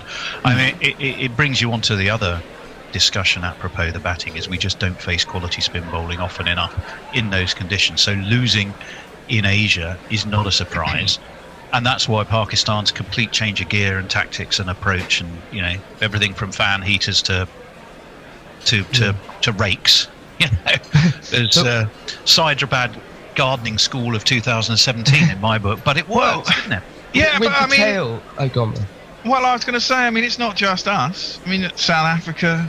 Yeah. Basically the Western nations that play on half-fast wickets, Australia, South Africa, New Zealand, struggle in those conditions as well. Okay, New Zealand we'll get onto later, but I mean, in general, I mean, when England go and get hammered in India, we always wait for the next Australia series and hope they do worse than us, and generally they do. I mean, South Africa are fucking useless against spin. It's two parts of the world that are very different, right? You get an Asian team, you get Pakistan or Sri Lanka or Bangladesh going to South Africa or Australia. Equally, they struggle on fast, bouncy pitches because they don't get it. I mean, that's the battle of international cricket, right? And how many teams are winning away in opposing conditions these days? You look at the records over the last 10 years or so, it's very, very, very few. So putting it all on the side and saying, oh, we're just shit is really... Can I point? Quite how many centuries do you think Ricky Ponting made in India? Just we weren't in India. Quite a few, but one. Oh, well, there you go. Okay, and how many has Joe Root scored? I mean, he scored quite a lot. Exactly, a lot more. Yeah. I mean, I can think of 2 double hundreds he scored in India in the last 2 series. He scored 3 centuries on the bounce in Sri Lanka last time. So I mean, there are players who do play it well, and it depends upon the quality of spin bowling you're facing, the pitch, and all sorts of things. But I mean, I think people just get a bit overboard. We lost, and I do think at the end, Baz was quite right to say, well, okay, we lost, but let's put it behind us now. We're off to New Zealand in 3-4 weeks' time. But there was other interesting language, chaps, particularly around Ben Stokes, that we haven't heard before. He was saying things like his captaincy wasn't what it usually was. He wasn't screwed down, and the feeling was he'd worked so hard to be fit, he'd taken a lot out of himself. So, but was essentially undercooked. He couldn't bowl himself, could he? He's disappointed, said McCarthy. It's our job to wrap our arms around him and help him. So this is a worrying. Sorry, I was just going to say there are little signals there that he was struggling a bit. Sounds a little bit woke to me. Way around it. Fucking sort yourself out, lad. I agree, Tony. I think that injury, I mean, with all injuries, they never really want you to know how bad it actually is, and I think that injury was obviously worse than originally feared, or that originally came out, and he would have worked incredibly hard to get fit, as you said, and I think all of that's right. And you know, a series in the subcontinent is incredibly draining, or so it seems. But I think you raised a few minutes ago England's dismissing the tail, which has been a problem that's plagued us throughout. It's a perennial, covered up by. What I think. So I think I asked you. I think they're way out of trouble. Yeah, well, I think I asked you on commentary if it was still the same in the Vaughan era and before then, and you both agreed. But I don't know what the. I mean, I guess the answer is raw pace, really, which seems to do the job. But the thing with the tail is we struggle with it in every condition. We struggle with it in England and variety in your everywhere. spin attack. Variety in the bowling. I mean, the Bear has a really good point. You just need to toss it up above the eye line if you're a spinner. Well, You didn't really do. Which is what Noman Ali did incredibly well. But they varied their pace superbly. Jack Leach was pretty much one pace. So yes, he gets turn. Yes, he can be accurate. Yeah, he's terrific. We love Jack Leach, but he doesn't have the variety that his fellow left armour Noman Ali has. They're both sort of slow left arm, aren't they? Nothing. No, but I mean, I'll tell you what. You bring Noman Ali over here, and he'll get fucking tonked all over the park, as will Sajid Khan. I mean, they won't do anything in England. They would. I think he did, didn't he? Didn't he for Somerset, or was that Sajid Khan? One of them played at Somerset and didn't have the best of times. Well, no, exactly. I mean, this is it. It's horses for courses, and they're at home, and they prepare pitches for themselves, and they're very they play. It's my point. They play in those conditions all the bloody time, so they know how to bowl in those conditions, and so. You can analyse some of this stuff too much, I think, and go too far with it and blame the team. And actually, what you have to say is Pakistan played bloody well, considering they got hammered in that first test. They realised what they're short. They came back and they played to their strengths on home territory, and rightly they won. How many teams do lose away from home these days? Not many. And Pakistan have struggled because they were. I mean, I mention this sometimes during a commentary, but I think they were so happy to get Test cricket back in Pakistan after however many years playing in the UAE that they just wanted Test matches to last, right, and to get people in the grounds. But what has happened is that they made such placid pitches that the games weren't very interesting and people weren't turning up at the grounds, and consequently, maybe they aren't so great in their batting, and they were losing to teams that they would expect to win against at home until they finally twigged after losing 7 in a row. Shit, we better make some pitches that suit ourselves rather than trying to just make these games last. Hey, you Charlie. Lick the bowl clean again? Of course you have, because with Harrington's freshly prepared wet dog food made with 90% meat ingredients and veg, you'll want to eat every last mouthful. It's great on its own or mixed with our dry food. Finally, freshly prepared at a price you won't sniff at. You'll love it almost as much as us dogs do. Harrington's freshly prepared wet food. Try it today. With 42 sailings running every day between Dover and France, sit back and relax on your next journey with DFDS. Enjoy award-winning world-class the World Travel Awards leading ferry operator, 13 years in a row. Daily sailings means lots of choice, and with 2 fast frequent routes to Calais and Dunkirk to choose from, we'll have you on your way in no time. DFDS. Now that's a breath of fresh air. Visit dfds.com to find out more. I mean, I think you have to give a lot of credit to we all ribbed and took the mick out of Pakistan's selection committee, 13-man selection committee, without the captain or coach getting a vote. But to drop Babar Azam, Shaheen Shah Afridi and Naseem Shah is massive calls, and they did that, and it's worked.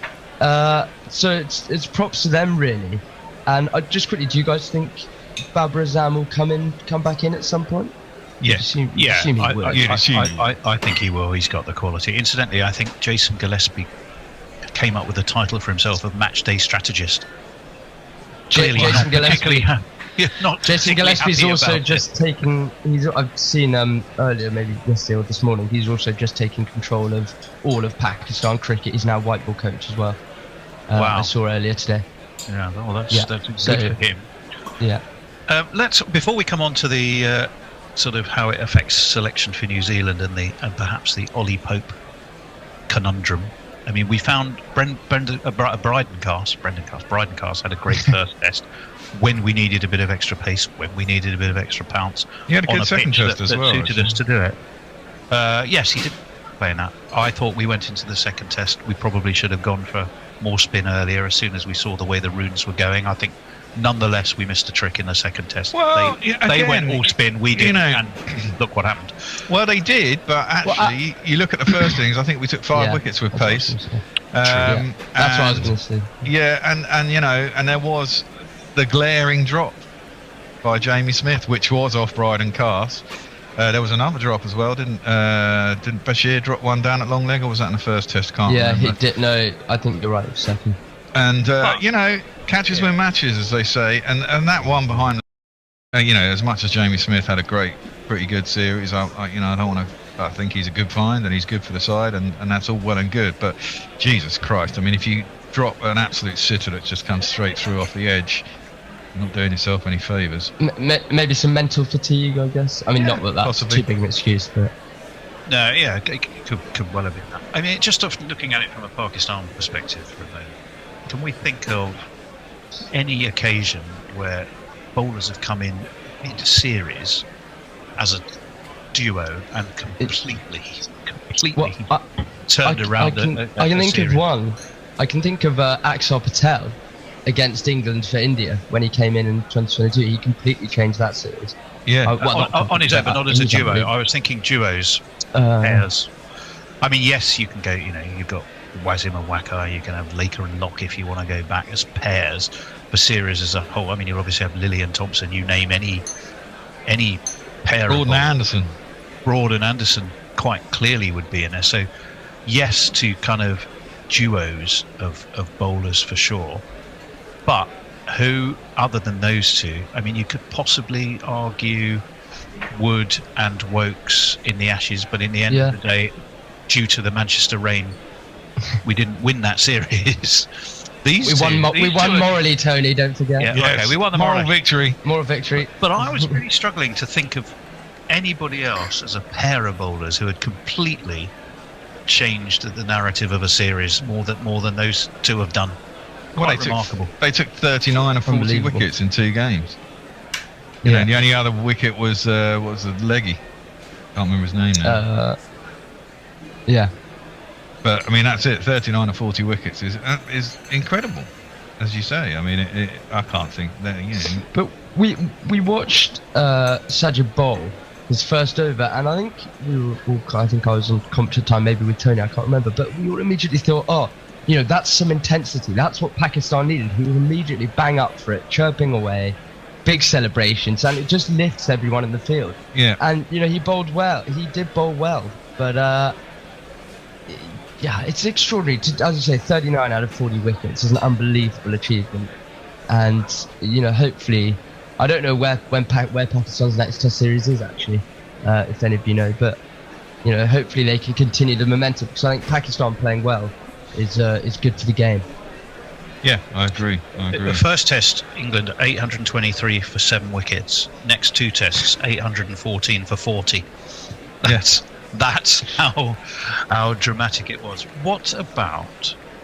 Yes, now we do talk about England technique, and no, they don't face enough quality spin. And yes, if they're playing red ball cricket, of the season, then they're not likely to, and we know all of those problems. But all that, you normally mark Ollie Pope down as a player who can play spin, and as you would Stokes. But Pope, what was it? Scores for the series, poor old Ollie, 0, 29, 22, 3 and 1. Well, add to that his woes in the summer against Sri Lanka, where the weight of captaincy seemed to weigh him down. Due a break, or do they stick with him? Since his 196 in Hyderabad, he's had 23 Test innings and only averages 26. In Asia, he's had 13 innings, only averaging 13 without ever reaching 40. Which is extraordinary, really, when you think about it.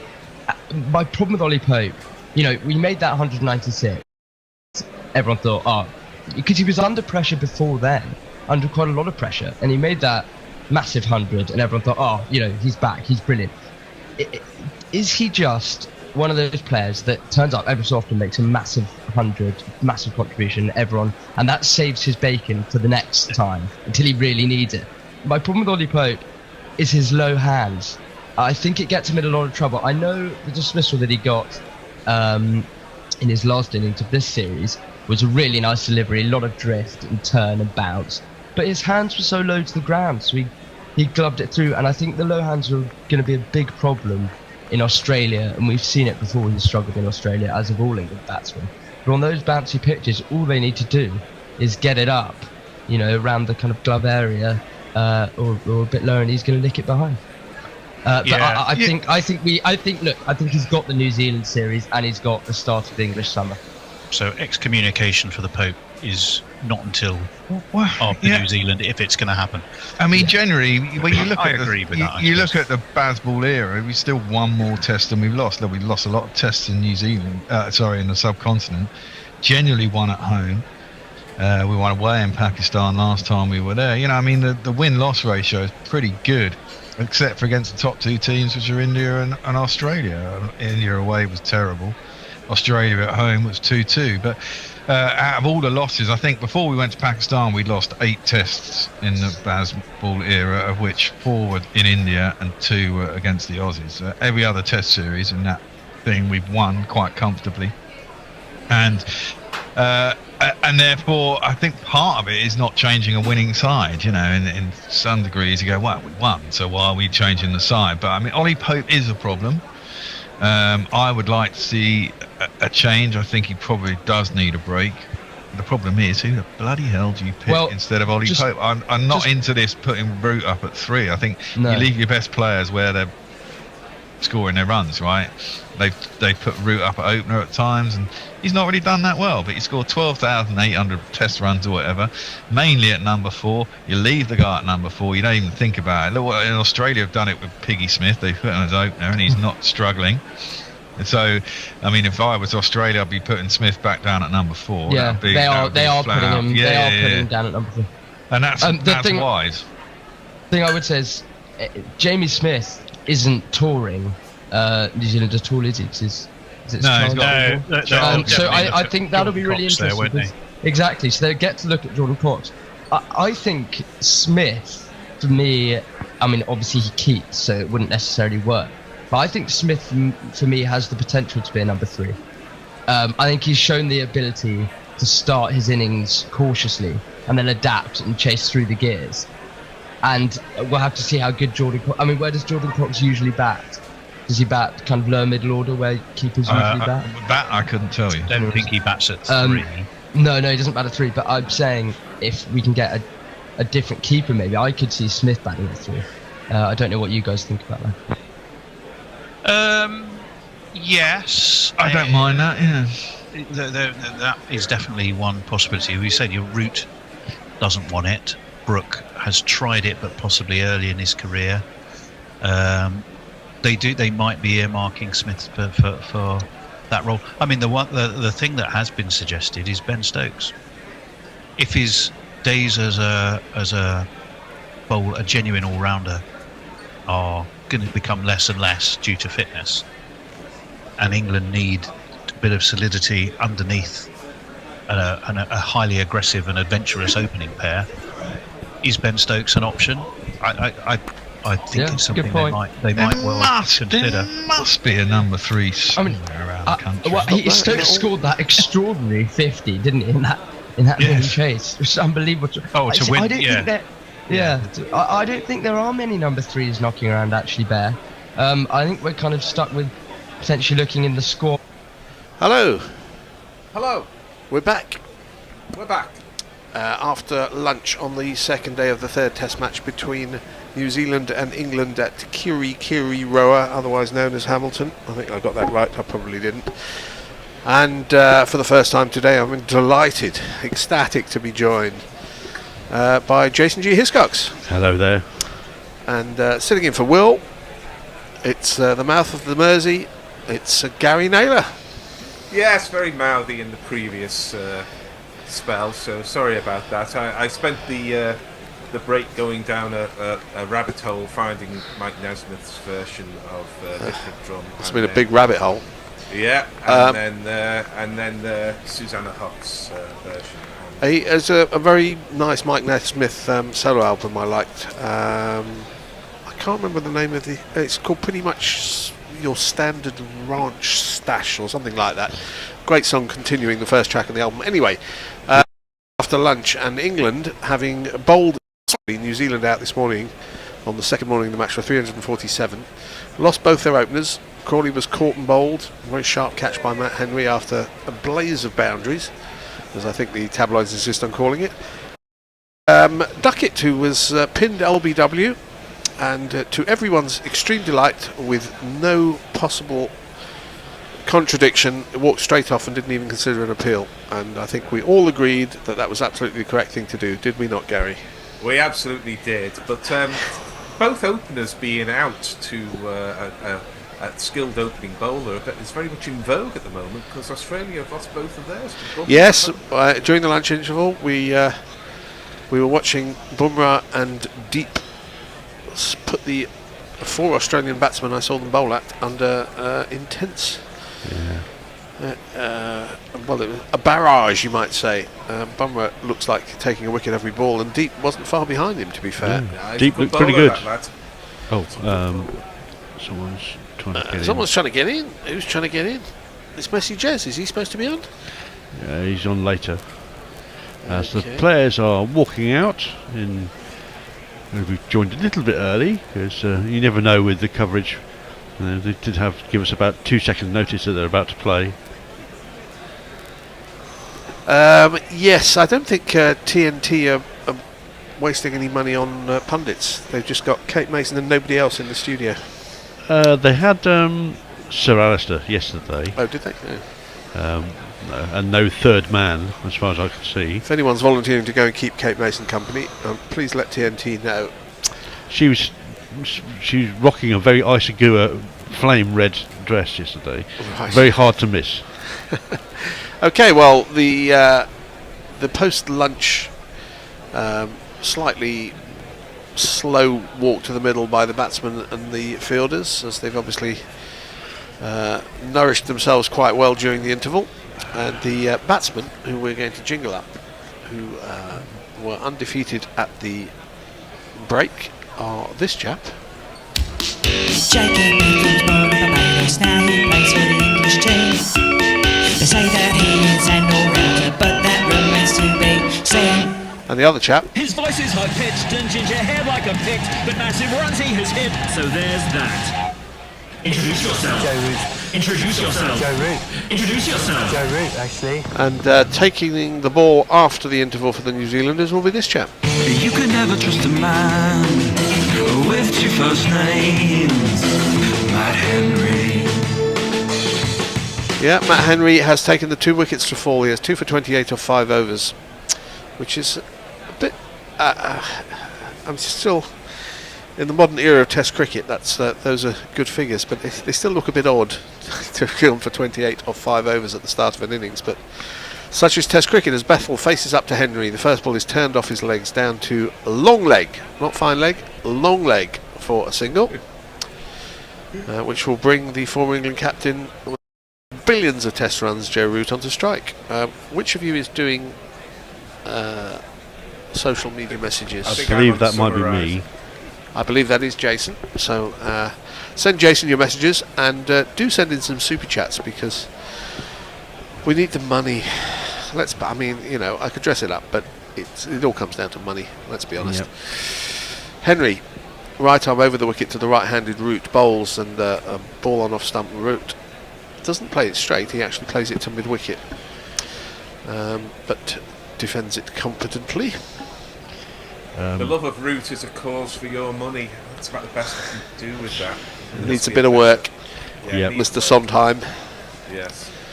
Jonathan Shawland says, well done to Notfred for getting the pronunciation of the indigenous name for the area that is now Hamilton correct. I think I just guessed it. I didn't even see it on the screen. It's a type of ice cream, isn't it? As the next ball is again a well-directed ball on off stump, which Root defends into the leg side. And Messages is poking the bear a little bit, saying, "I'm amid confusion. I tuned in 10 minutes before lunch to hear Gary fulminating about attempts to shut him down. Barely gets a word in as it is." Lots of people have tried to shut Gary down. The success rate is pretty low. I've been very reticent already on this in this spell. So. Reticent Gary will be giving his summary shortly. As this next ball from Henry is full on off stump. He's bowling a very compact line to Root. He's not giving him anything to free his arms, and Root is playing along the game and defending it. And he's 33 now, and he's in the third test of a compact series. They all are now. So Root is taking guard, what would you say, 2 feet outside his crease? His back foot is probably about 18 inches, as he faces up to Henry again. And that beats, well, there's a little bit of beating the bat, a little bit of withdrawing the bat from Root. 6 of one, 28 of the other. Either way, it's a dot ball. I'm pleased to say about this Indian tour of Australia, in that the test matches are spaced out a little bit more. They've gone there sort of in November, and they are still playing a Christmas and a New Year's test match. So 5 space over about 8 weeks. 7 weeks or 8 weeks is a big difference between 5 and 6 weeks that we see nowadays. That one really jagged from Henry. Henry bowls on the leg stump of Root, and he doesn't miss those. He clips this off the pad, very fine. That's down to fine leg, so long leg couldn't get there, and that's going to be 4 runs. 1, 2, buckle my shoe. 3, 4, shut the door. My point I was going to make about Henry being 33 and playing in his third test in 4 weeks or whatever is that I don't think Root would have been batting that far out of his crease to Matt Henry when he was 23, to put it that way, when he was quite the speed. Fair enough, yep. Jason. Jonathan Shawland says, "The thing about indigenous names in New Zealand is that the indigenous people never wrote their own language down. Yes. The colonists did it for them." That's true, and it's all very fairly recently displaced other indigenous people who probably called it something completely different. But let's not go into the history of New Zealand. And bowling from the other end, we shall jingle up the tall man who batted at number 11, and it's this chap. He'll never make 95, probably never 50, because Will O'Rourke is about bowling and the batting. Right arm round the wicket to the left-handed Bethel, and that's a rising delivery which moves away from Bethel, who did well, the batsman, not to get an edge on that. Yeah, that was part withdrawal and part flinch. Yeah. It's too good for him. I tell you, he does remind me of Courtney Walsh in his gather and delivery. Who, Bethel? Really, Courtney Walsh? I'll have a look at that. I think it's a bit of Courtney Walsh, especially when he goes round the wickets. Well, I think there's a lot of arms and legs moving all in different directions at the same time. It's quite gangly and that's awkward. Where the Courtney Walsh bit comes from. No, he's a bit straight. The hands don't go wide in the delivery stride. This one's well wide of the off stump, and Bethel leaves. Yeah. Courtney Walsh seemed to go out as if he was punching a bloke who's standing a sort of a foot in front of him to his right. He's definitely kind of in a narrower space. If you were drawing a line with Mac Draw he's or not, something, not Colin Croft, who was also gangly. Yeah, you wouldn't have somebody doing Courtney Walsh's sort of gather and delivery now. They'd be coached out of it a little bit. They'd be coached out of it. Because we're in straight lines. Not much to go wrong with Will O'Rourke's action, though. Again, but he's going to get bounce as this next one is Fuller, and Bethel stays on the back foot and defends. 143 kilometres per hour, which is 90 pretty much on the nose, isn't it? There or thereabouts, I think. 144, I've got in mind, is 90. Okay. Who's going to quibble over one click? Well, we could probably muster one click between the three of us. I know 2 spinners and a seamer on your commentary team at the moment, as O'Rourke, who's looked good in his first over, is in again to Bethel, and he gets a short ball which has probably taken in somewhere near the clavicle. It just lobbed up into the offside. I'm sure there would have been an appeal had it gone to hand, but how far away from this was from the glove or hand? I know that may have hit him on the bicep, but it's certainly reared. Yeah. It's a different world. Oh no, it's a glove. It was absolutely glove. He was in no control of that whatsoever. And once a ball's at 90 miles an hour, the game is just so different, isn't it? yeah, that would have broken about 7 of Nasser Hussein's fingers. As this is again, unsurprisingly, a short ball, but wider, and Bethel can leave. Well, that was the most menacing delivery I've seen in this Test match. Although, to be fair, I didn't watch yesterday at all.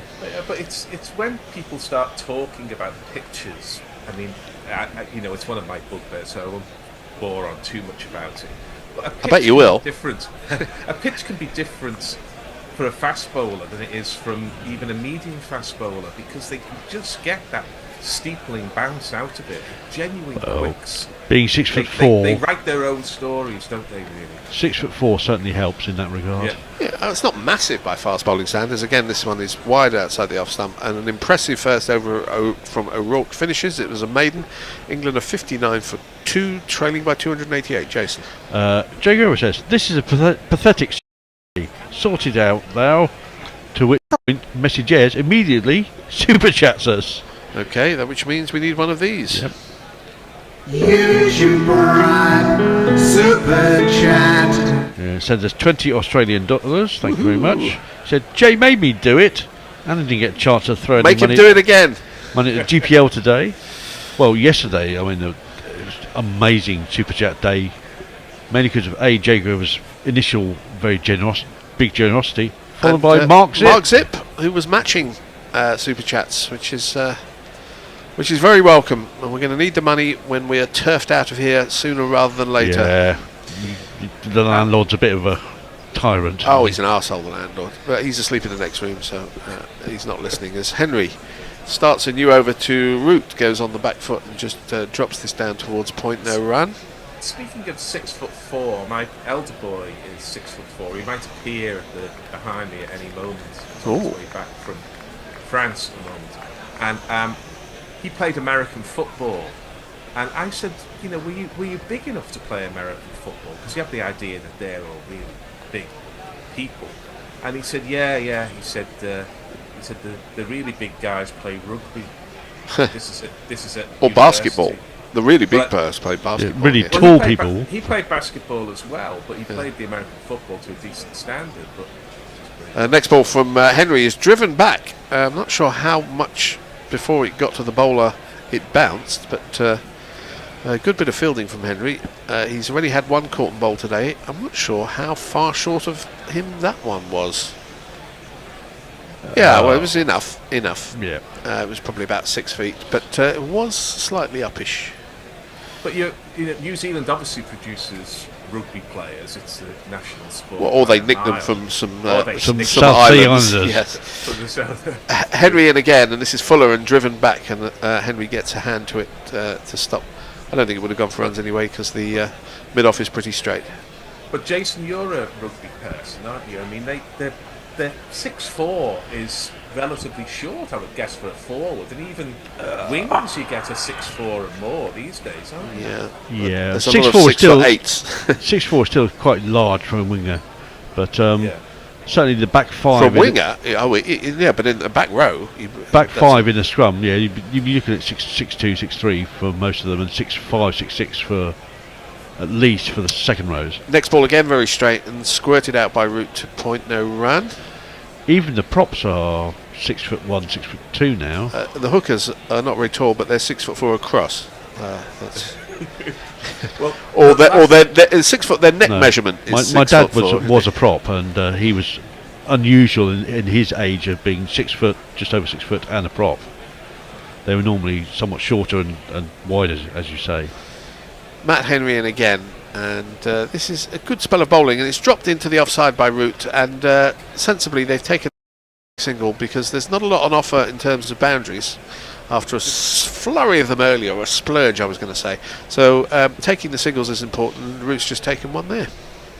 Just to finish off on height, the other thing my boy did at Durham was that he was in the boxing, the annual boxing night. Wingspans are very important in boxing. Yeah, well, he was in the super heavyweight category at the end of the night, and he lost. But I saw the photographs of it. I said, "How big's the bloke you were fighting?" He said, "Oh, he's 6'9". Yeah, well, reach is 6'9". reach is quite important in boxing. I've only been to one boxing bout in my life. Again, another straight ball from Henry was probably going middle and leg, and Bethel has driven this up to mid on to finish the over. 13 overs gone. England are 60 for 2. Jago says, Gary, you said Conclave was not very good. I'm off with Mam and Son movie night for it. My question being, is it actually rubbish or did you get bored? I'm very envious of the people captured audience. If you want reviews from Gary, you have to pay for them by sending the super chats, I think. He loves to give them reviews, but a general letterbox. I'm trying to stir up some fundraising here. Australia still 2 down, 56 for 2. And Easy Ollie says, those NFL fellas are monsters. They still play a dumb yank sport, though. Well, they're pretty quick as well as being tall. O'Rourke to start a new over, this time to Root, and it's a shorter ball, and it's helped round the corner. I'm not sure whether that was bat or glove. Either way, it was very fine and down to the boundary for one of these. Is it time to wheel out the cliche that Root's got to 24 without us noticing? Yeah, I hadn't noticed. Well, he's been fed a lot of balls on his legs, which he just clipped very neatly, and he just never misses out on that. And that's just money for our rope, every ball they bowl there. I'm interested. I mean, if Root's prepared to take on the pull and the hook, and O'Rourke is going to be peppering him a little bit, then we've seen him, we saw one take off in the previous over to Bethel. It's going to be quite an interesting passage of play, I would suggest, as O'Rourke is in again, and this is full on leg stump, and that's meat and drink for Joe Root. He's not going to miss that in a million years. He cashes in and gets one of these. Now my innings going, great guns. I hit the ball, 4 runs. I hit the ball and it went for 4 runs. He looks happier bowling round the wicket to the lefty than he does over the wicket to the righty, doesn't he, O'Rourke here? Well, it's only been a couple of deliveries. Let's see whether he finds his line. Root his back foot is now very close to the line. O'Rourke to Root, and this is again on the hip, and it's just, I don't think there was any bat or glove in that. It's going to be a leg by, I believe, as they trot through to a ball that goes to square leg, and the keeper fields. 69 for 2. A game for all the family. No, that's completely. Even for GC, that's a little close to the knuckle. Well, if you're doing it right. Super chat us with your filthy puns at what time is it? It's 1 a.m. in the UK. O'Rourke bowling to Bethel now, and this is a shorter ball worked towards the galley region. He's fond of that, Bethel. I think we've seen that from his first couple of innings, but he's got on top of that and played it down. He's run. He's not gonna have his feet, hands, and head in that position and survive very long in Test cricket. Do you know who was in head, hands, and feet, Gary? I mentioned them earlier. Albert Lee, Chaz Hodges. I'm trying to think who else. They were sort of a country rock band in it was a supergroup, wasn't in it? the model of the band. A similar time. Chaz Hodges has been in more bands than. Yes, I don't know. he was a very, very highly and a very highly sought after session musician. There's O'Rourke round the wicket to Bethel again. He fends at that one again. A good bit of carry and bounce from O'Rourke. Didn't he play in the Outlaws with Richie Blackmore? I played with everybody. See, I don't think you can move your front foot like that playing number 3 in Test cricket. Because he's completely squared up. You're out of line with England thinking there is no such thing as batting positions other than Root can't move from 4. But he everyone else can. An attacking stroke there. He's playing a defensive stroke, and everything is out of kilter. Now he may well make it, but my concern is that what we've got here is a very raw product in Bethel. Well, we certainly have. This is well down the leg side. Absolutely no chance for Blundell. That is going to be 4. It's going to be 4 byes. But should be wide, really. He's got no chance of getting to that. Well, it's nothing to do with whether he's getting close to it or not. Either way, it's going to be 4 somethings. Just play extra ball over the wide. 1 2 ka 4 4 2 ka 1. My name is Lakhan. My name is Lakhan. I've been saying for years, there's no value judgment in the bye signal. It doesn't mean that because it's a bye, it's automatically the fault of the wicketkeeper. Byes there are no fault to anybody. Yeah. having said that, bad wicket keepers concede more byes. Anyway, that's the end of the over. Jason, what do people say? Not that Jeff Thomas says. When I look at Gary on the screen, I keep wondering where Merv Hughes adopted a mild Scouse accent. Well, Gary is very pervasive. He's more Grover Cleveland than Merv Hughes. Persuasive on occasions. But if he's not persuasive, he still makes dubious points. Tickets, please. With hyperbolic Jay Grover says, conviction. I've owed my Super Chat bones. I am not paying Gary out. Henry's starting you over to Root outside the off stump, and Root leaves. Ashley Greerton says, when you play that music, does it not wake up your landlord? Well, no, the bear sleep has through a sleep anything. of the dead when he's asleep. And he's in the other room, and I don't think it's on very loud in there, so he's going to have to be woken up soon because he's coming on in 10 minutes. Oh, we're doing grips again. It's like watching Ian Bishop. You never show Ian Bishop anymore without a ball in his hand. And He should have something. He's got the fiddle factor. He's got a fidget ball.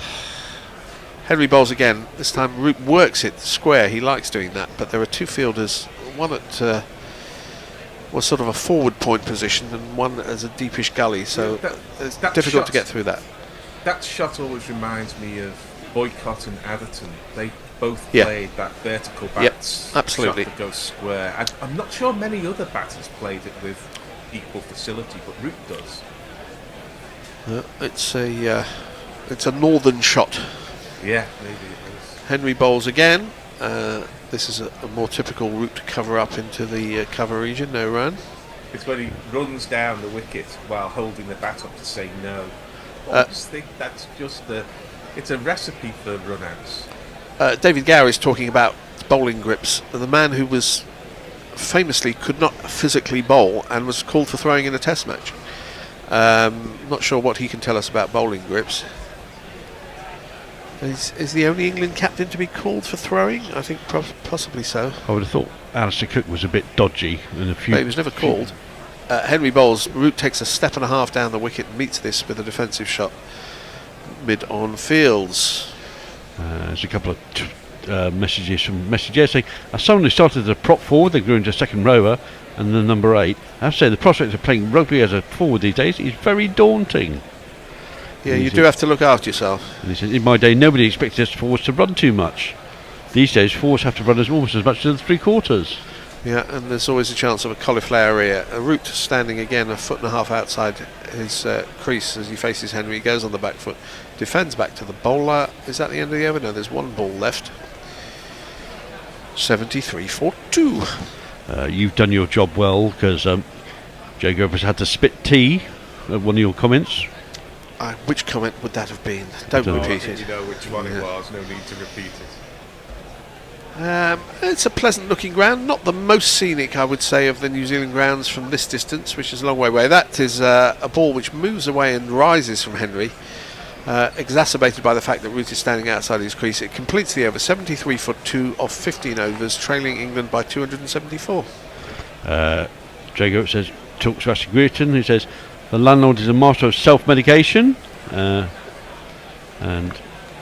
well, it actually says master of Delft medication, then corrects it, says master of Delft medication sounds a bit like one of Mog's aliases. Delft medication is something to do with Dutch pottery, isn't it? Yeah, that's Delft. what it sounded like to me. Gary looks more like David Boone, says Ashley Greerton. Well, it makes a change from Mike Gatting. I think. Do a search, people, for Grover Cleveland, the only man up until next January to have been an American president, then lost an election, and then won the following election to have two non-consecutive terms. O'Rourke is going to be bowling to Bethel. I think he's quite happy about that, actually, because it's its balance is in favour of the bowler at the minute, and it's wild slash to a ball that's outside the off stump by Bethel. He doesn't get anywhere near it. He didn't move his feet. He just waved the bat. That was a shot of a man under pressure. Ever since I said that Hendo was right and I was wrong, you changed your mind. I've been right and Hendo's been wrong. But he's a young player making his way in the game, and these things are going to happen. Yes, we send our thoughts to Hendo, who is suffering under a bout of COVID at the moment. COVID, yes, scarlet fever, rickets, diphtheria. He's got the lot at the minute. If you are listening, Hendo, all our best wishes. Forced me to get a test for the first time in a couple of years. O'Rourke in again, shorter ball, fended out down towards third man. There isn't a third man. Most of the people are in the slips in the gully region. A fortunate but welcome 4.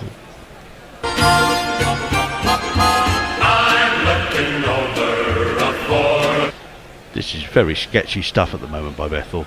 It O'Rourke. was not the absolute worst shot. I mean, it was guided. It wasn't edged. But it went through at catchable height to a 5th lead. Well, it probably would have not quite carried to 5th. It may have done. It would have been a very low and difficult chance. But there isn't one there. And a good batsman know when the fielders aren't. Not a skill I mastered. On the field, I found them most of the time. Yeah, me too. So his next ball is Fuller, and again he's well, it's played down into the ground and fielded by a diving third slip, bounced well before him. I never had the mindset that when batting, where they say no, don't look at the look at the fielders, look at the holes between the fielders, and then you'll hit the ball there. Brian Lara famously did that, didn't he? You say he looked at the holes. As a captain, I could spot the people who, you'd move a fielder away from a place and they'd put a ball there immediately, and you'd think, okay, this guy knows what he's doing. As O'Rourke is in again to Bethel, short ball fended, and again not comfortable, but just about softish enough hands that it drops short of gully. This is a good working over in the old-fashioned sense. Need a silly point here, don't they? Yeah, or a short leg, because well, he is staying basically leg side of the ball. Most things are going in the offside. Yeah, silly point makes more sense. Not getting into line, so it's a silly point. Yeah, silly point rather than a short mid-off, I think, because they're going squarer rather than forward. We only have 3 slips in a gully, and we've got a deeper sort of second gully, as this is fuller and driven, and well fielded by a sprawling Phillips in that deep gully position. And he's caught him. Yeah. No. Oh, sorry. I thought he went into the ground. He's what that position was. He was there to catch Bethel, who has guided this to deepish gully or sort of short. Oh no, that's a good bit of bowling and a good catch. He went to him quickly, and Bethel's brief and inglorious stay is over.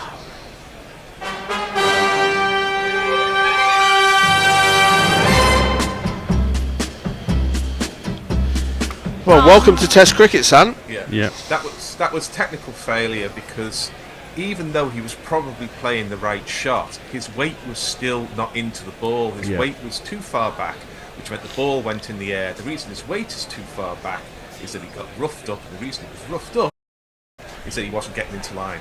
Now, I can sit here and praise Zach Crawley, and someone's going to say, well, he scored 5 times as many runs as Zach Crawley. That's true, but that is a technique which will be found out by the 90-mile-an-hour bowlers all day, every day. Well, there's not a lot. There's not a huge amount of 90-mile-an-hour bowlers. There are some. Yeah, there are. There are some. And it's not just the speed. It's also the fact that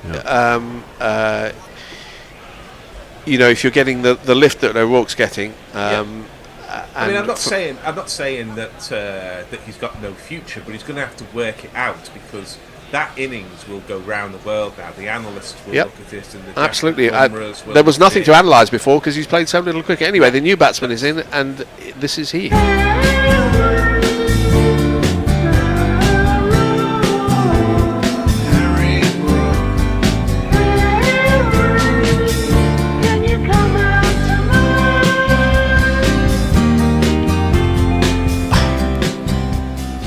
I think you're thinking, Gary, along the lines of Dom Sibley, who was worked out in similar fashion. Dom Sibley, who else played the ball through the leg side a lot?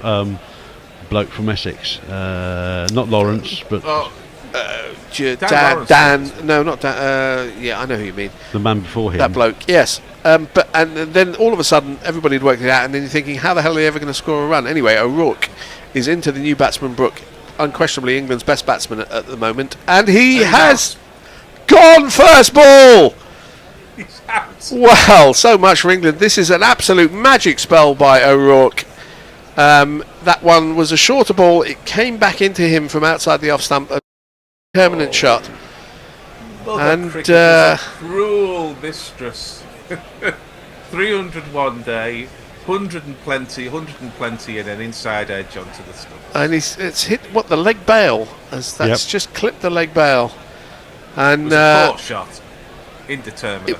Yes, he was beaten by pace and bounce. Yeah, and that's what fast bowlers do. Harry Brooker's got a golden duck. I think we've got a duck jingle somewhere. This is. Then he waddled away, waddle, waddle. So 4 wickets down, England. They were 4 wickets down for not very many in the last Test match, or was it the previous one, the first Test match? I don't remember. I think I'm going to leave you now till tomorrow, if the match is still going on tomorrow. We have another person joining us in the green room. Have you got someone yet?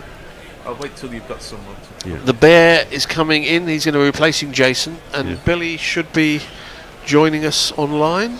I think he's waiting to be let in. Ah, good point. While you're doing that, I shall say that Mayank says, Gal, we're a great bowler, a Test average of 20, which is very small. And Ash Greta says, 100% correct. Trump will be the only other president to do 2 non-consecutive terms. I've just got one idea, before we go, which is that if you want to have coffee with Billy, you have to super chat us. Now there's a goal. We're pimping out Billy. Okay. Ooh, listen, yes, it's some way of making money. Yes, I've just read Mayank's comment about Grover Cleveland. Yes, not a very different era about shepherding and young children. No, he was fine. It's modernity that's wrong. Anyway, we'll keep going for a moment. Henry's bowling to Root and it's defended. Jason, do you want to go and nudge the Bear, because he's replacing you, isn't he? And what's he going to be doing? He's going to be doing the ball by ball. Hello, Billy. How are you doing? Well, I was alright until that last over. Until the wicket started tumbling. O'Rourke's decimated the bright Bethel and the belligerent. It's more than decimated, because decimated is only a tenth. I'll keep going for the moment. The Bear will be 2 minutes. And that last ball was outside the off stump and Root left it. O'Rourke is signing autographs down on the boundary. Doesn't look like he's got a very complicated signature. He's just a little squiggle that he can do 3 or 4 of them between deliveries. Well, I think that's the key if you're a high-profile sports person. Yeah, you don't want people to know your signature either, because in these days of identity theft, as Henry comes in and bowls to Root, and he just works this off his legs into the leg side, fielded by short wind wicket, no run. It's an interesting innings, this one for Ollie Pope. Lots of them seem to be at the point with many people, going for his head, for want of a better phrase. But he doesn't seem to want to bat at 6, but it's a position that I actually quite like for him. Well, I'm of the school that there are 2 lots of batting positions, as Henry comes in and bowls and it's full and it's driven and sweetly driven by Root. He's got this between the bowler and the mid-off fielder and down to the boundary for one of these.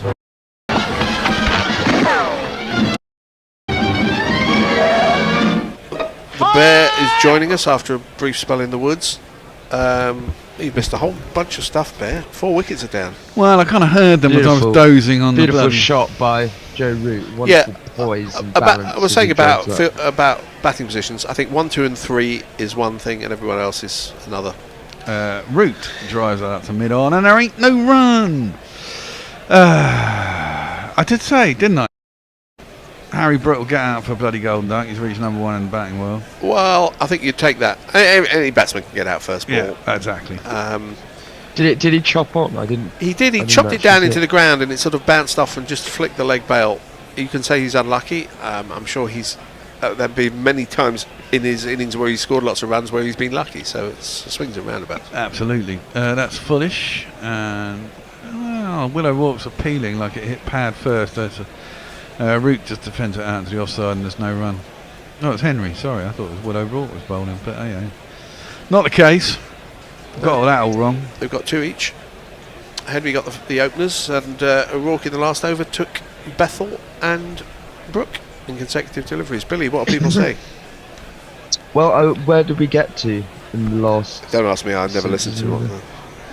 No idea. Excellent. Well, I'll do a couple of the more recent one.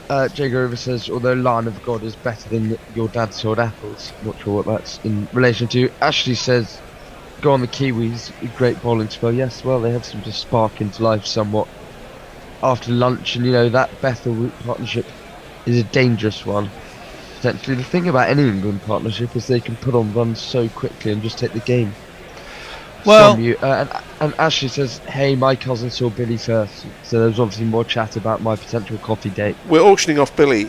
We're auctioning off Billy. Well, pimping him out, I think, is another way of putting it.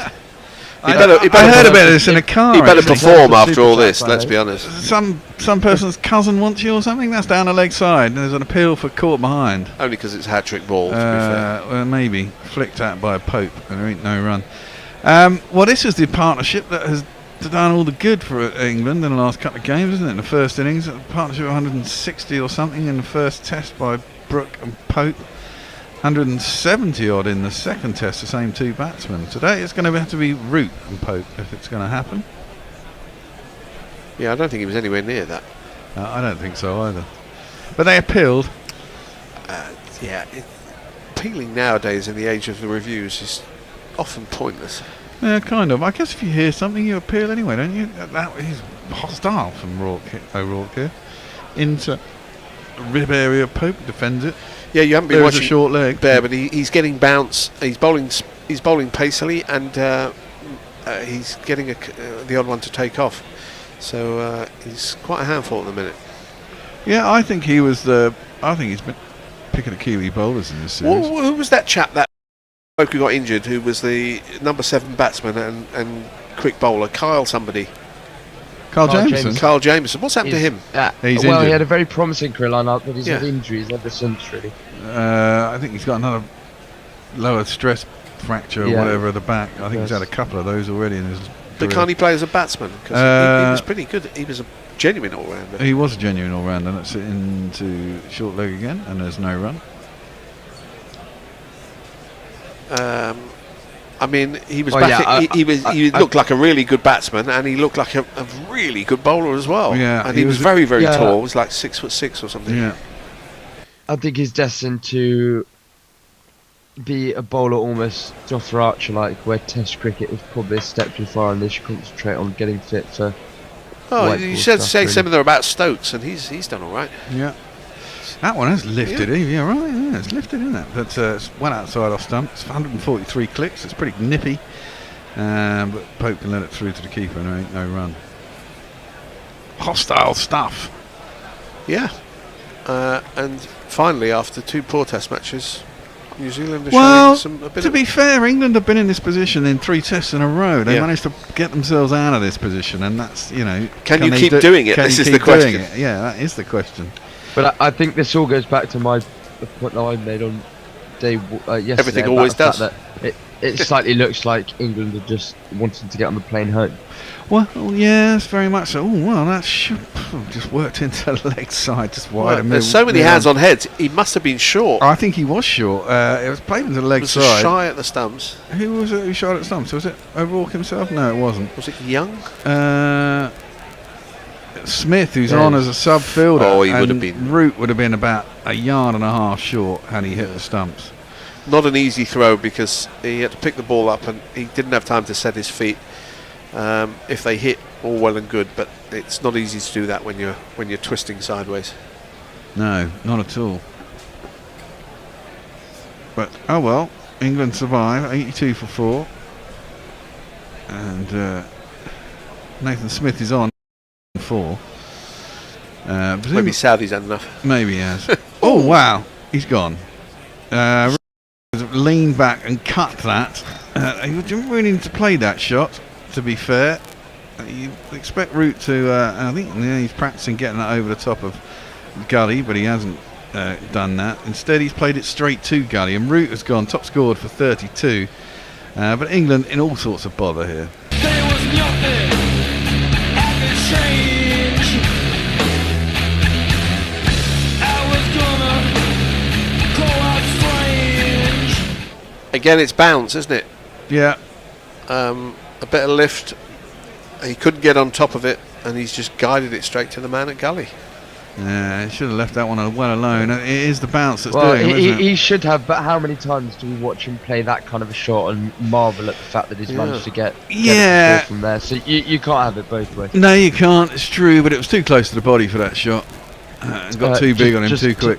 Just time to get a couple of messages in as Stokes wanders out to the crease. They've just gone. Ian Collison says that Bethel's technique is not good enough for a number 3. To be good at 3, you have to be capable of opening, as you often are in effect. When an early wicket falls. Well, I'm actually going to have to disagree with that. I think his technique's absolutely fantastic. He lines up. He lines up beautifully. Yeah, but do Duckett and Crawley have technique to be openers either? I don't think this England management think there is such a thing as an opener. Anyway, let's jingle up Ben Stokes. Ben?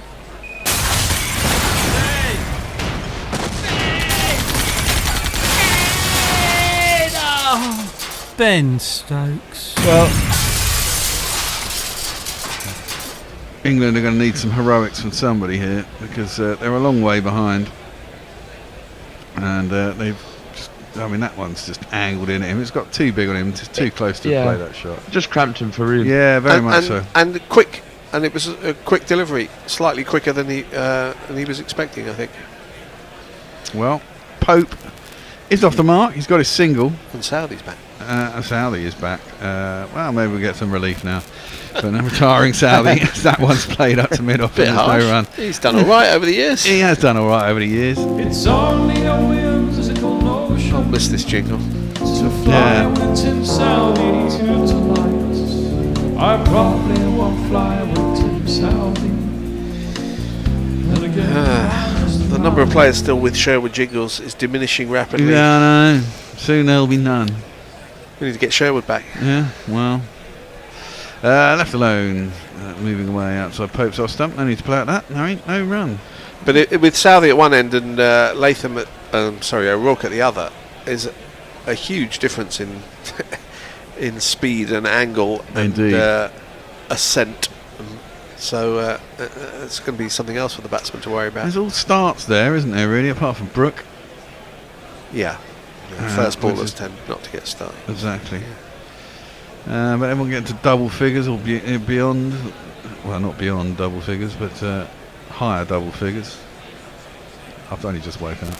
That's left alone through the keeper. And there's no run. You know what I mean. Some 10s, 20s and 30s. Expect someone to go on from there, but no one has. Our very own Messrs is weighing in on Bethel's technique debate. He says, no, Billy, Bethel has no technique when it comes to balls. One of the stumps, he relies on hand-eye coordination too much without moving his feet. Well, Messrs, I'd argue that Ben Duckett has absolutely no foot movement, nor does Harry Brooke. And Ben Duckett averages 41, Harry Brooke averages something extraordinary in the 60s. So I'm not sure it's necessary. Very much so. Now, down the leg side. Pope misses out on that and he goes through to the keeper and there's no one. I mean, a lot of modern players don't move their feet to the ball in the traditional sense. I mean, he moved his feet to the delivery he got out. He just guided it to gully and it was a good catch. Yeah. And Harry Brooks just missed it, just got a bit big on him and bounced as it did for Joe Root. Well, over in Brisbane, or whatever the indigenous name is for Brisbane, Australia are 70 for 2 off 32 overs. So it's a slightly different game. Very much so. Australia going slow. That's into the pads once again, and I don't think he's got any bat on that. I think that's come off maybe inside of the thigh pad. Yeah. It's gone down on the ground. It should have been, but it sort of shot along the ground and made its way to the very fine leg boundary, and it'll be 4 leg byes.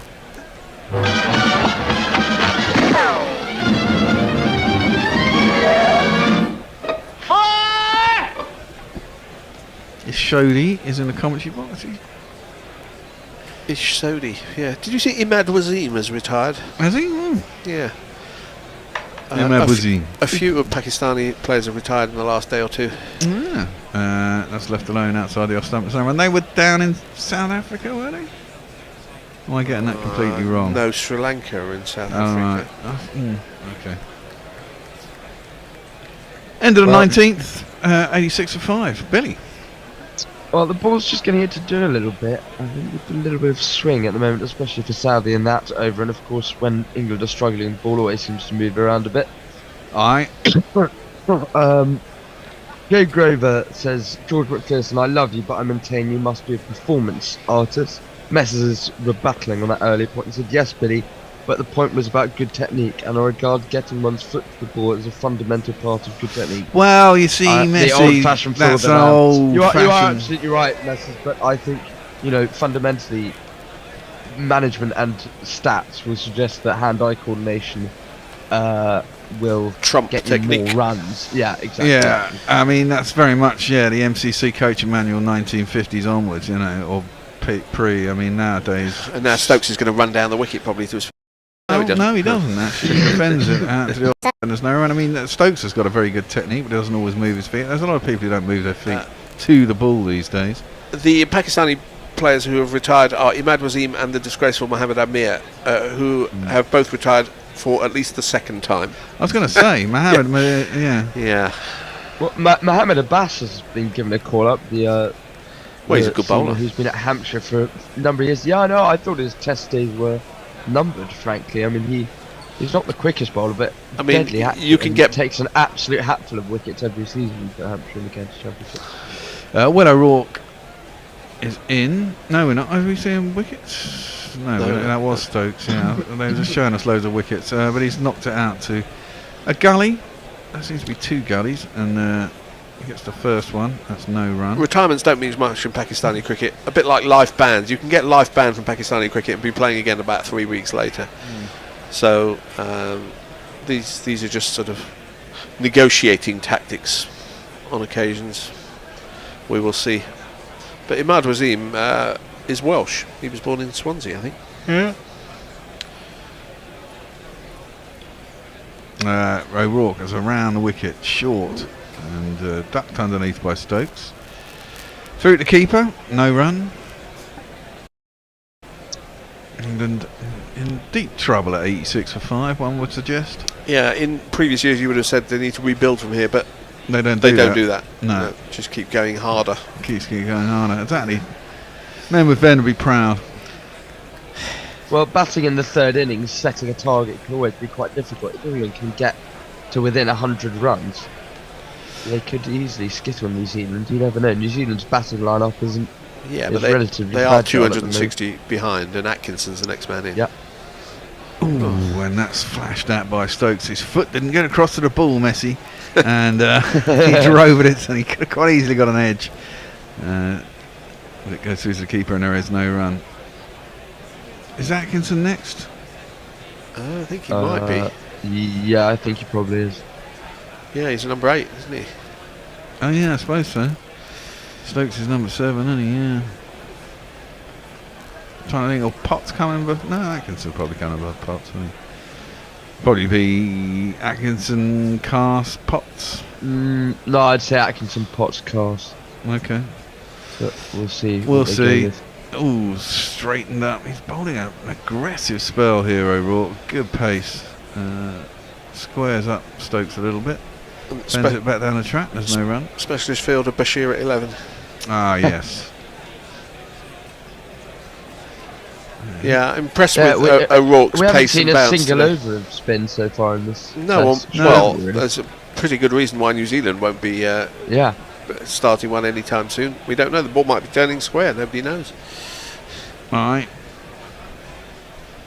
Well, England's having lost 2 of their wickets. Well, 4 wickets, all within one ball of one run with each other. At different times. That's down the leg side. Stokes could have feathered it through, didn't, got lucky. Through the keeper, no run, ends the 20th over. England are 86 for 5. O'Rourke has 3 for 13 off 5 overs. He's bowling really well. He is bowling really well. Billy? Mike says, well, I think we can all answer this question. Bear, if I am right, there was a South Africa series that just ended, say, with the washed out T20. Yes, against Pakistan. I think that may have ended 1-1. I'm not quite sure. There was a very good run chase the other day, and Mike also says that our friend Marnus hanging off to this ball. Ooh, Marnus, the man I hate. That's down leg side, and there is no run. What's Marnus done? Is he still there? Well, funnily enough, and you could have guessed this, that the first thing Marnus says that Labuschagne is weird. Well, Bale yes. fell off apparently a bail fell off. Siraj put it back on, and then Marnus decided to flip them all back in different directions because he had an issue with which bail went on which stump. And Mog gets straight to the point and says the term you're looking for there, Mike, is cunt. No, I think the term you're looking for is mental. Well, there is that too. Pope defends that out to cover. And he's gone. There is no run. Marnus is gone. Labuschagne is just gone. Love Very it. good. Well, subject to reviews, it's just come up as a wicket on Crick Info. Caught Kohli bowled. Well, if he's caught Kohli, he's probably not going to review it. Bowled Nitish Kumar Reddy, who's got too many names, let's be honest. So that's 3 down for 70? 75 for 3, yeah. Who's out? That is the thing about that, the kind of very slow run rate that Australia score. Yeah, you lose a couple of wickets. If England are 3, exactly. If England are 3 down, they're probably on 150 after. Well, actually, we're 86 for 5 here. Very true. Well, we're now 90 for 5 because that one's gone for 5. But we have only faced 20 overs. That was a beautiful shot from Pope. It was, and we're going along at 4.5 an over. It was a bit of a gimme for Southey, but he timed that really well. Lovely shot.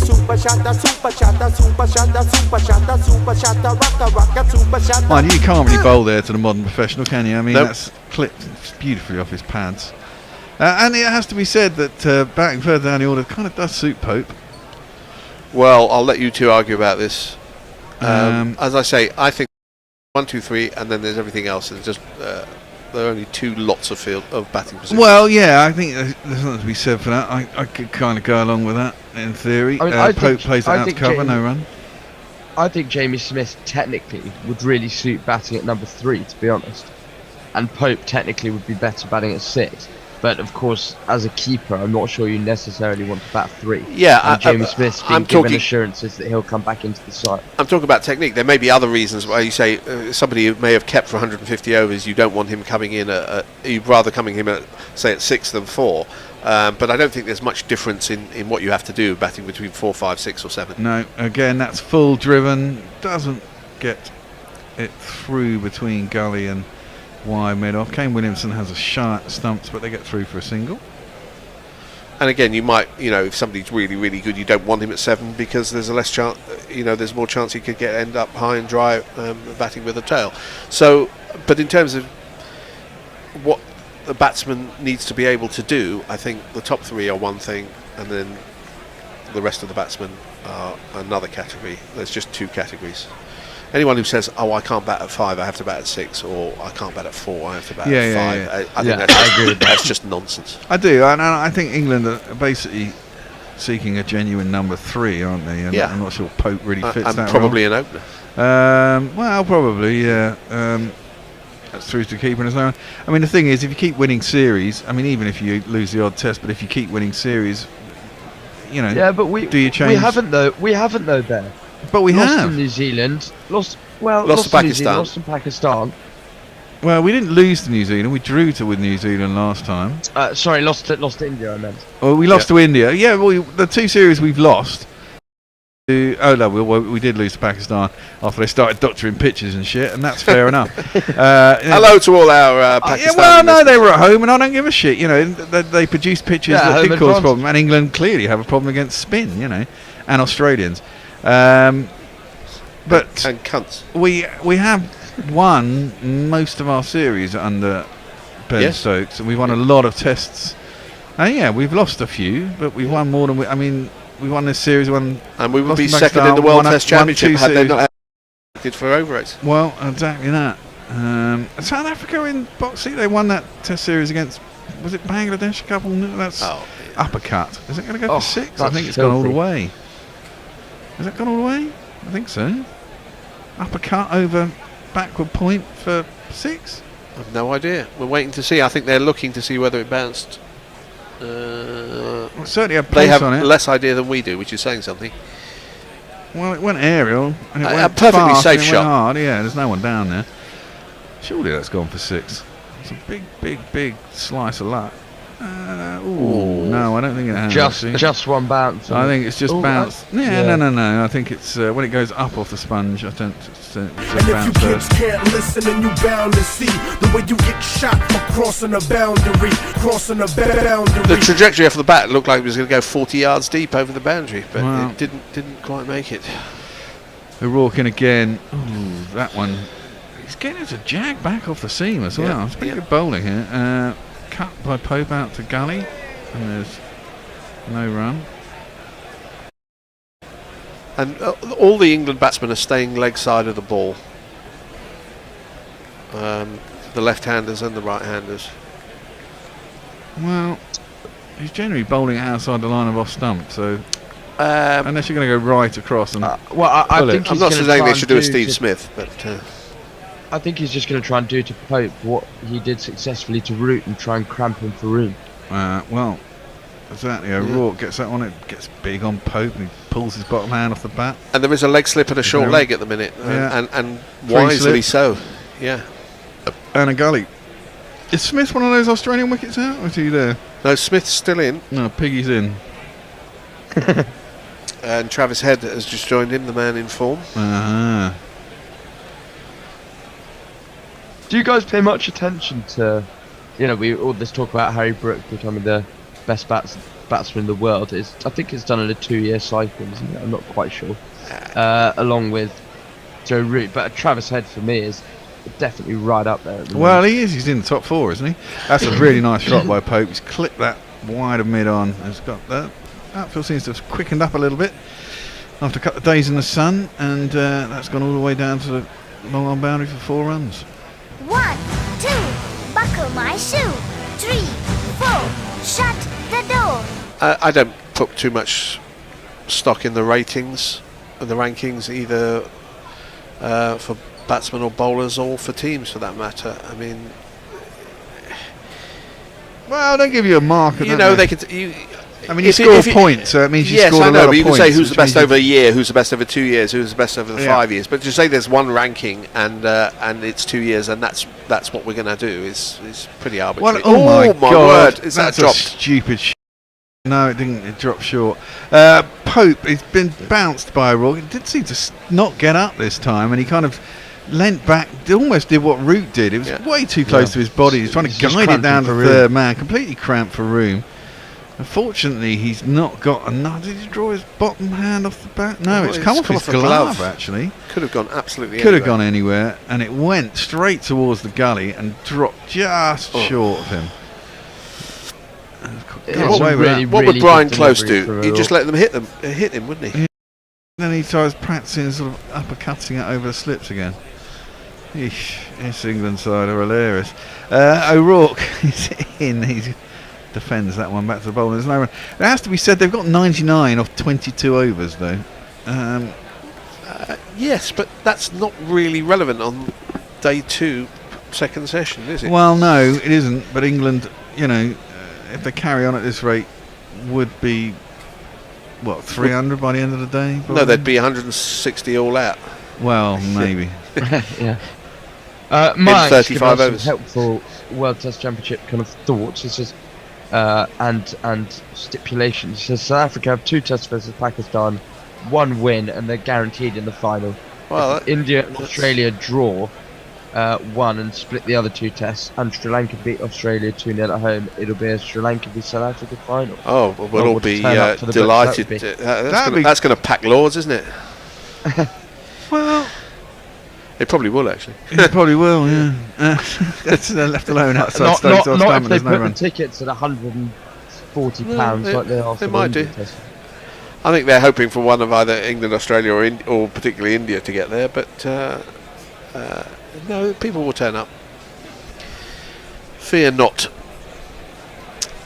Well, if India can get another couple of quick wickets, you'd think that they'd roll Australia pretty cheap. Well, and all these calculations are not taking into account the fact that people penalised for slow over rates. Yes, as we... Well, is it true that we'd be second if we hadn't been... We were before this series. I don't know if that's still true. Well, we won 2 test matches. It probably is still true. Yeah, exactly. Well, Stokes kind of comes down a wicket a little bit at Saudi and then defends it. from in front of his chest, and there is no run. A bit easier to come down the wicket to Southey than it is to O'Rourke or even Henry. Indeed. Southey's showing his age. Very much so. Well, this is going to be our last over, I believe. Yeah, that's you done, isn't it? That's me done for the day. So long, everybody. Well, Billy is going to be nice to the rest of the people. Take over from me. Jason is going to come in and do some summarising. That's Stokes off the mark as he clips off his pads down towards long leg. And Messers is going to do your socials. Messers is going to join us for the first time today, I believe. Oh, awesome. Indeed. And we're looking at Rourke to Root. Well, they just picked. I don't know if they were all the deliveries he bowled to Root, or No, they just picked 4. They just did pick 4, and they were kind of all over the place, those 4 as well. Yeah. I don't know what they're trying to tell us. 100 for 5. England's 100 is up with that single for Stokes to get off the mark. Pope is facing up. Southey into his 8th over. It's just defended into the offside, and there is no run. Very different game when Southey's bowling. Yeah. Yeah, you can immediately see how much more time Pope and Stokes have got to play him, or any batsman for that matter. I mean, O'Rourke looking so dangerous at the other end with all his bounce and... Yeah, this is what Carl Jameson was doing 2 years ago. I mean, can you imagine having Jameson at one end and O'Rourke at the other? I mean, that would... because he's also very tall, isn't he, Jameson? He's about 6'6". Yeah, or something. he's taller than that. I think he's 6'8". Yeah. Southey's in, it's wide, it tempts Pope, he has a cut at it, misses it through the keeper, and there's no run. Absolutely no foot movement there from Pope. Messers will be furious. Yeah. He's chucking his ICC out the window. Absolutely. I've been looking it up. I've been looking for my manual. I can't find it. He's got little diagrams. Put your foot here, head over the ball, elbows high. Pope, well, you might as well get out and let Jason in then, because you haven't got a mic plugged in, have you? Southey in, defends, back to the bowler, and there is no run. See you later, Fred. That is the end of the 23rd over. England are on 100 for 5. That's the end of me for half an hour. Billy is going to take over for me. Messers is going to join the other two. And all right, Messers. And I will... G'day. How are you? I'm very well. A little bit tired, but I'll see you in half an hour. Oh, it's very good to see you, Messers. And you, Billy, even though you're sometimes wrong. Sometimes I think the majority of the time you appear to be wrong. Messers. I don't know if you were listening to me and Gary's. Well, that's going to be conversation is putting it lightly earlier. But well, it's going to be the irresistible force versus the immovable object. Well, I tuned in 10 minutes before lunch, having just woken up, to hear Gary complaining about being shut down, and I thought, poor Gary, he barely gets a word in edgeways anyhow, and then he gets shut down by those bullies, Billy and Forthy. I had to have a check. I don't even know what it was about. Must be something to do with celebrities or something. No, it was about the fact that Ben Duckett was stone dead. I was saying he was absolutely plumb. Oh yeah, walked off. He walked off without even discussing it with Crawley as to whether they should review it. And what it boiled down to was Gary was basically saying he should have had a chat with Crawley, and that should be in the process. That would have taken 2 seconds. Sorry, mate, you're plumb. Yeah, exactly. That's what I said. I would have said, well, Crawley would have told him to bugger off. But no, Gary saw it differently. So we were just having an argument would be too strong. A strongly worded disagreement, I'd put it. in other news, what a spell by O'Rourke. He was on fire. I mean, he offers something very different to what the other bowlers are doing, which is, a lot of his balls cut in or swing in, and therefore cramp people far more, particularly for the right-handers. He's noticeably quicker and more threatening than... Well, definitely Southey. I mean, Henry was good at the top fielder. Go on, Messers. It has been a good spell. I do have a question of you though about what happened before lunch, because I noticed that the first hour, the 10th wicket was still intact. Were England bowling the short rubbish again, or was it just good batting, or what? They weren't. They were just kind of letting New Zealand do absolutely nothing to the first deliveries of the first 4 balls of the over, and then Santner was just farming the strike, and then basically just having a go at the last 2 balls of the over when they finally got to bowl it. I can't really comment on that because I was finishing my tricky passage of play, really. Finishing my meal and on my way England have had down. a problem with that for a while now, haven't they? See, that's what I said, Messrs. But I can't remember who I was on at the time, but they were saying that every country seems to think that they've got a problem with it. But the key to dismissing the tail might it have been Gary by any chance? Well, it might have been either it's raw pace in the form of Mark Wood, or it's leg spin. Well, it's also bowling to take wickets rather than hoping that someone fucks up, because surely the 8, 9, 10, 11 are vulnerable to good bowling rather than short balls that may mishook. I get pissed off with it. I agree. I've never understood what's good enough to dismiss Kane Williamson is definitely good enough to dismiss Mitch Santner. And Stokes will face up to O'Rourke for a new over, and that's wide and well left alone by Ben Stokes. Sorry, I've been storing that up for a bit. Some pent up anger. Yep. Oh dear. I was getting angry yesterday because I thought the short pitch tactic, they were giving away 50 runs, it could prove crucial. And as it's shown up today, no, that 50 runs may well prove to be very, very important. Yeah, well, I mean, England need another 60 odd to avoid the follow-on, don't they? No, 50 odd. They absolutely do, and a lot of the work is going to have to be done by Stokes and Pope, and Stokes will face up once more, and once again that's left alone. Nice probing line length from O'Rourke, who seems to happily sit there all day, 3 for 21 in his 6 overs so far. Has certainly been the pick of the It's going to be a battle of wills now between 2 attacking batsmen, and how much they're going to attack the bowlers, given that they are a bit behind, under the cosh at the moment. I mean, so I have a different view in relation to Stokes. He certainly can be an attacking batsman, but he's very good at being an anchor when he needs to be, in my view. This next delivery is defended by Stokes. But I completely agree, Masters. I mean, his best innings have come when he's started out really slowly and been much more circumspect. He's 1-3-5 not out against exactly. Australia. Yeah. Australia. The first at the 2 runs took 50 odd balls because he was playing out the end of the day previously before he started to accumulate the next day. Yeah. I mean, at the beginning of the Stokes McCullum, era, he was trying to be overly aggressive, more to prove a point than anything else, and that harmed his batting really. But he's been better in recent times. His next delivery is fuller from O'Rourke, but seems to have wonderful carriers. Tom Blundell took it over his head, and Stokes once again left well. He's 1 off 14 so far. He certainly has been circumspect, but you always wonder if he's just going to throw his hands at one of these and nick it behind. But he's not done it so far. Yeah, the one thing that being 6'4" does allow you to do is you get that steepling bounce from a very good length, which does discomfort batsmen. And I mean, it's interesting to see that the New Zealand bowlers getting more out of the wicket than the England bowlers did, I think. Stokes taps his bat on the ground multiple times and drives, this time slightly unshapely off the inside half of the bat, and it's a good diving stop at that short mid-wicket area. He's quick as well, O'Rourke. I think he bowls what would be described as a heavy ball, really. 145 kilometres per hour, but almost seems slightly quicker than that. I didn't think that was too far away from being catched, and I was right. Yes, no, it's bounced about half to 2/3 of the way to the field at short mid-wicket. So yeah, that's not far away from being just a missed hit away from a catch. Well, 1 ball left in the over. It could be a maiden, which is not necessarily something you say often when England are batting. And it's down the leg side. It won't be a maiden because Ben Stokes has, I think, managed to get some bat on that, and it will race away to the fine leg boundary for 4 runs.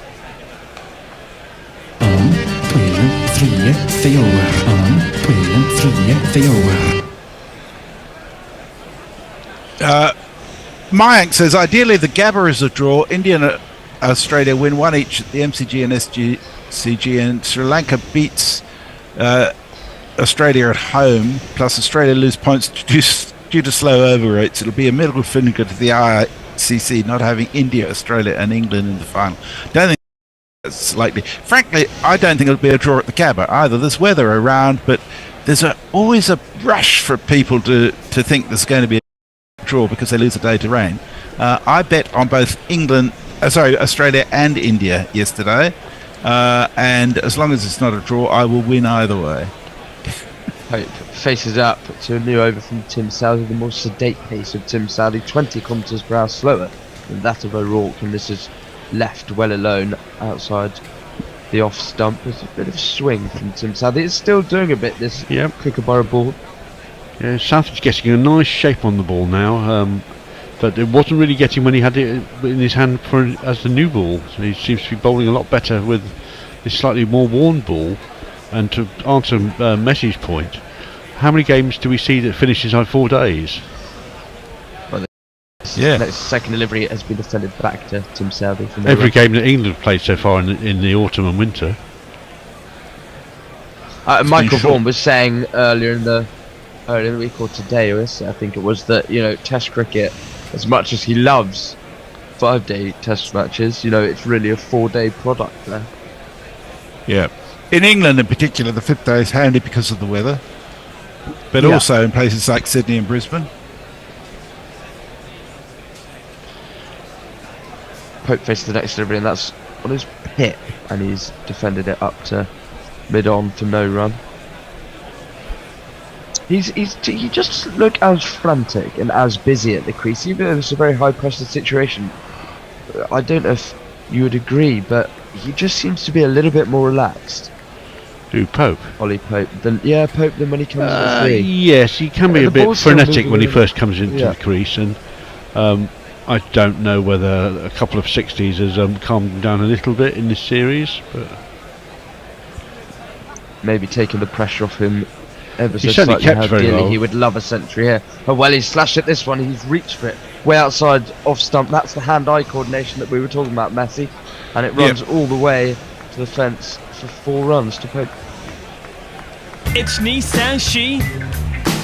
It's Nissan Shi. That was a low risk whatsoever. Yeah, low risk shot. The thing I have about technique is this: that for people with extraordinary talent like Bethel and here Pope, with that hand-eye coordination, it works okay most of the time. But for people who are actually coming into cricket who don't have that same thing, the technique is absolutely fundamental in terms of survival. Well, the 4th delivery of Southey's over is left well alone by Ollie Pope. Yeah, I'd agree. I mean, it's certainly not a thing you'd necessarily teach youngsters. They've definitely got to get their feet moving and have a trigger and various things. Get the technique first. No, hand-eye coordination is something that you essentially are born with. Can't really be taught. No, it can only be improved upon by technique. But for me, it's also the hand speed as well. I mean, the bat speed of someone like a Jacob Bethel is extraordinary. This last delivery of the 25th over is just blocked up to wide mid-on, and there will be no run. So end of the 25th, England's still in trouble, but these two just beginning to build a semblance of a partnership at 108 for 5. AJ is going back a bit. He says, after umpire catches Pakistan ball tampering, we're not playing unless they apologise. Also, what happened to Pakistan coach in the West Indies? Police put open murder verdict on Woolmer. I'm not sure it was open verdict. I think it was an open verdict, but not necessarily murder. Jay Grover says there is no such thing as a conversation with Gary. No, I'm going to Audible because I'm getting to nosy at Billy's books. Anna Forsyth's with us. Hello, Anna. How's Vancouver? She's not in Vancouver. I fall asleep after recording our hockey podcast live holiday special. I've just started my jet lag, so better not stay too long. But hi, Anna. Always lovely to have you with us. O'Rourke comes in again, and this is wide and driven by Ben Stokes. He's hit that beautiful, wonderful timing. Gets through that so nicely, that cover drive, and it will be 4 as he moves on to 9.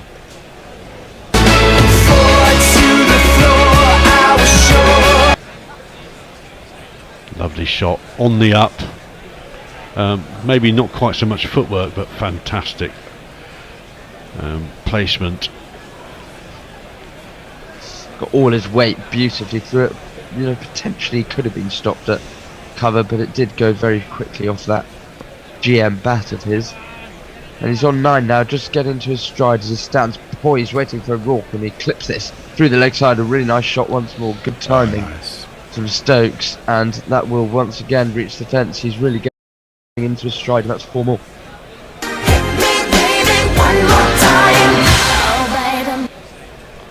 Those were both gimme balls, weren't they? Yeah, he's just overcorrected. Well, the first one was gimme ball, but the second one definitely was. Yes, they did have a proper plan to measure. I'm never quite sure what his most common mode of dismissal is, Stokes, because it always seems to be almost just hacking it up into the air and being caught. Yeah, when he's trying to overhit the ball.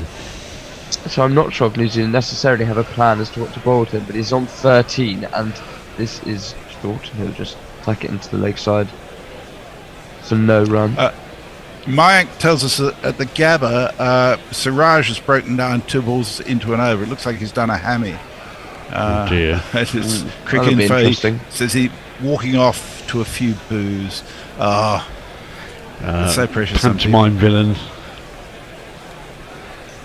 Yeah, in some ways pantomime villains are fun, but sometimes it gets over the top. I mean, Stuart Broad loved being a pantomime villain in Australia, I think. He absolutely did. Stokes remains on 13, unlucky for some, and O'Rourke will bowl to him, and this one gets a little bit of bounce, that extra bounce that the tall frame of O'Rourke can get, and Stokes negotiates it, just drops it into the leg side, and there'll be no run. Yeah, he did have to take a hand off the bat to control the ball. That was a good ball, O'Rourke. He's putting a lot of effort into this spell, and he's had just reward for all of his endeavour so far. Matt Henry's signing some autographs on the boundary there. So O'Rourke will come in once more, number 2 on his back. 2 balls left in the over, and Stokes ducks calmly underneath this one, and there will be no run. Didn't need to duck very much. That ball was ballooning over the batsman.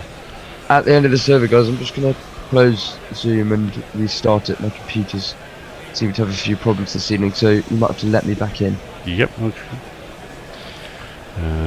We watched the very pretty picture from the high angle with all the striping of the other wickets that are under preparation or being repaired. It's such a beautiful country, New Zealand.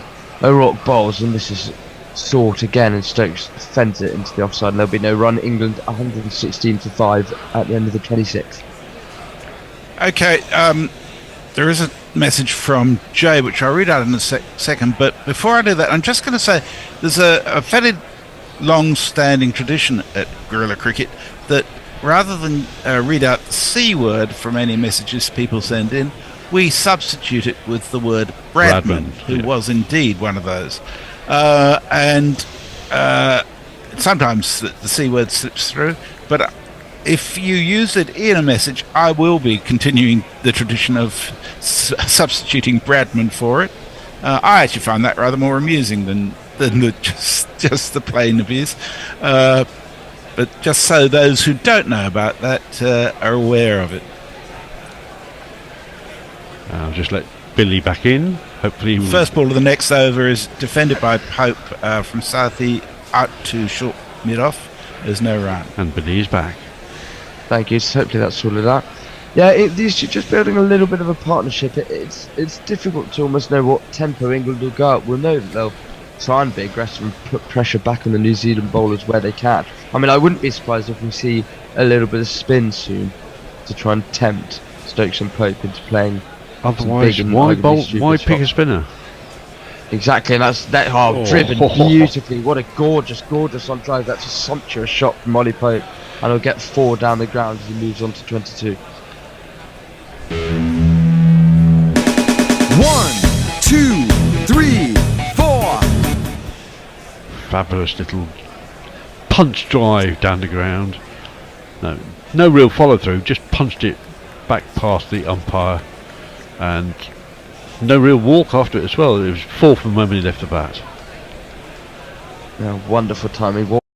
will Southee's reply be? He's been expensive so balls, and that's a little bit of bounce. That's a better delivery, a bit more venom in it, and Ollie Pope looked to get into a slightly awkward position. But yeah, he tried to work the ball a bit too much. I think he would have been better off trying to hit the ball back down the ground like the last ball, but he tried to work it towards mid wicket, and it's just nipped away and hit him on the kind of thigh pad, I think, of his back leg.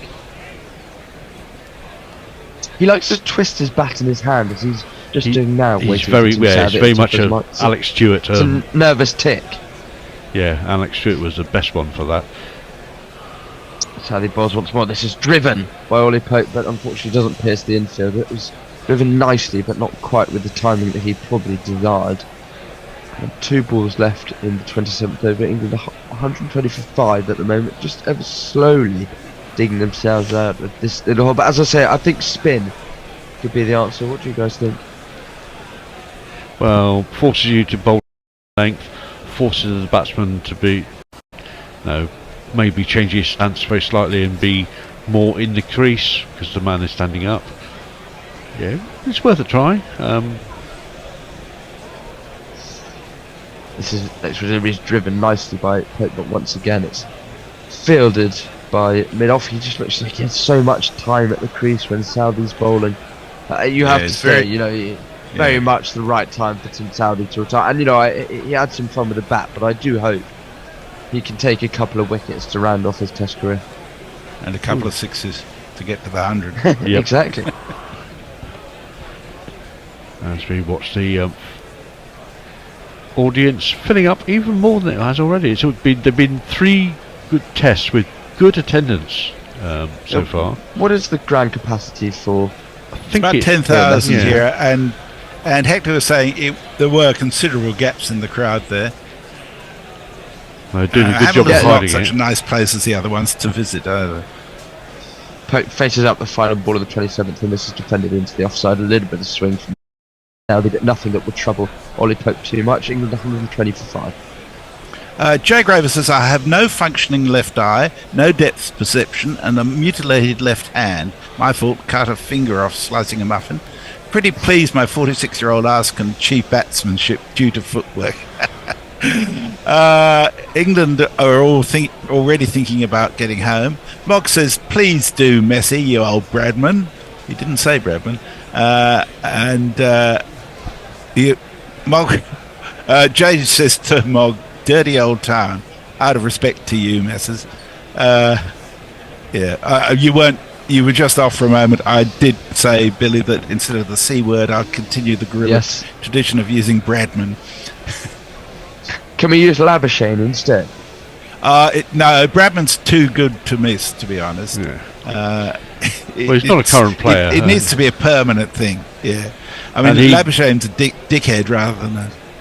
Yeah, I was about to say it'd probably be a bit harsh for Marnus. Stokes faces up 13, and this is it's off the inside half. It's Matthew Henry has replaced O'Rourke. I don't know if this will be a switch of ends or a well-deserved break for O'Rourke. I don't know if you want to jingle him up. I'm jingling him up. You could never trust a man with 2 first names, Matt Henry. Well, the man with 2 first names has bowled nicely so far. Removed both openers. Crawley, he got caught and bowled. He comes in again in an attempt to dismiss Stokes, who dances down the track and hammers it almost baseball style, but he's clothed it rather, and it's good fielding at wide mid-off. Almost gladiatorial captain on captain there, as he smashed it straight to Williams. Actually, Williams is not the captain anymore, is he? He's a former captain. Yeah, well, he's showing his intent here, Stokes. He won't want to let Matthew Henry settle into this spell. Maybe we'll see a couple of bouncers. Maybe New Zealand will deploy the bouncer spell. I hope we don't get into that again. No, it's a bit anodyne and sterile as a tactic. Yeah, and the second delivery of Henry Spell's been defended. A third ball of Henry Spell's been defended back to him by Stokes. By the way, I don't know if this was mentioned earlier, but one of our own, Will O'Rourke, who was due to be, Will Will Reynolds, who was due to be on commentary today, had to pull out because he had to go to A&E. So if you're still listening, Will, which is a good chance in A&E as I gather, best wishes to you for a quick recovery from whatever it is that took you there.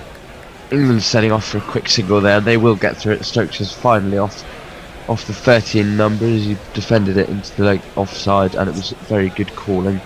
And they sprinted through quickly. Yes, I think hopefully all is well with Will. We send you our love. Yes, us gorillas need taking care of. Right, England trailing on by 226, 5 down, of course. Jason, what do you think would be a decent total for England to get to? I think they'd be very happy if they got within 50, probably. Well, Pope faces up, and this is flicked into the leg side. I mean, they've got a strong tail, but they need to get within 50 to make a real game of this, I think. Well, Brendan McCullum's they're perfectly capable of getting relaxed on the. Yeah, they're perfectly capable of getting a lead from this, but it requires these two to build a big partnership, and then to get partnerships with whoever remains once one of them departs. It does. McCullum looking very relaxed on the boundary. You'd almost think England were 150 for 2, but they aren't. And Pope drives us beautifully into the leg side. It's really good time, but it's wonderful fielding from Kane Williamson, and they will manage to get a single to end the 28th over. England 122 for 5. So we all of a sudden gone quiet. Jay Grover says all the best to Will. He's a good deed in a naughty world. That's a good way of describing him. Not that Jeff Thomas says, just roasted a 6-pound chicken for dinner here in California. Ooh. Thighs, wings and breasts will be enjoyed at the table. The Bradman will be a treat for the dog. I don't know if anybody else has roast meal in a hot climate. I don't know how you do that in Australia, Messi, but it's yeah. What's your Christmas day, Messi? If it's hot, Christmas. There's a lot of cold things like crayfish and so on, but some people still go for the full roast. It's a bit, if it's 40 degrees, it's not a great day to be roasting stuff. No, so a lot of cold meals as well. It just doesn't feel like Christmas when it's not cold, even after 50 years. There's a bit on the end of the chicken when you roast it that my mum always referred to as the Pope's nose. I have no idea why, whether anybody else refers to it as that. I've heard that. Saudi comes into bowl, and this is short and popped into the ground by Ollie Pope, and they'll trot through for a single. You mentioned that Hector said there were lots of empty seats. There certainly are a few around at the moment. It's been pretty well attended, this series, you'd have to say, and the fact that New Zealand are 2-0 down certainly doesn't help the attendance. I have to say, Hector has done a fantastic job on behalf of Guerrilla Cricket. Yes, he has. With his daily reports, his interviews, his summaries, going to the press conferences, and he's off to Sydney for Christmas, and he's going to the BBL on Boxing Day in Sydney. He's living the life. I think he's going to University in Durham next year, so hopefully I'll see him a little bit there. Stokes dances down the pitch. It's a wonderful take by Tom Blunder behind Stokes, but Stokes didn't get anything on it on the way through. He's just showing a few signs of intent recently. And Stokes, he's trying to knock Saudi off his length from this over. But luckily for him, didn't get anything on that. It's 2 balls left, 4 balls left in the over, and this could well be the last over. And we have the score. I've just noticed 1, 2, 3 for 5. Oh, nice one. Yes. Oh, very good. All of us with Asperger's appreciate that. Saudi bowls again, and Stokes leaves this one well alone on kind of a wide line from Saudi. It's still nibbling a bit. This is as we have discussed. The Kookaburra has had some Dukes-like modifications in the fact it's been crossbred, and it has seemed to have moved around a bit more, you'd have to say. Yes. They obviously listened to the Bears' abuse of it. I don't know about you guys, but I'm thinking this pitch probably of the three that we've had in the test so far when it started, and by the time it's got to this day, it is getting very straw-like, and almost like a proper pitch. It is. Stokes shuffles in his crease and whips this beautifully wonderful timing from Ben Stokes through mid-wicket, and that will be 4 more as he moves to 18. 1, 2, 3,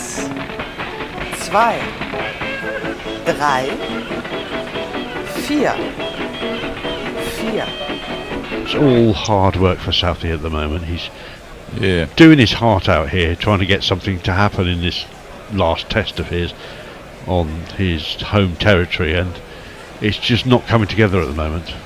Well, I think it's a good lesson to not announcing your retirement 3 test matches early. Yes. Yeah. And he bowls, and this is flicked again into the leg side, but it's good fielding by O'Rourke, the man with number 2 on his back. And I think the umpire might be having a word with Ben Stokes now about running down the wicket, potentially. I'm not quite sure, we might see in a minute. But no, he's just getting into his stride, Stokes. Go on. Sorry. Would you change at the end of the over? I'll just do a couple of things. Mog says chicken is the only situation where I prefer leg to breast. Jay Grover says cease thy filth. My grandmother calls it the parson's nose. Might be denominational variation there. Maybe that's what my mum did call it. Maybe I'm misremembering it. Well, I've certainly heard it called the parson's nose.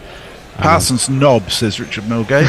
Thanks. The Southey will complete the 11th over and lose into 29th. That's defended back down the pitch by Ollie Pope. England 128 for 5, slowly building towards a more respectable total, but they still lead by 219, which is currently looking like a very, very long way away. 40 is coming back from the Golden Child, where he had brunch. Yeah, God, how was your brunch quickly, 40? I want to stay on air to hear about it.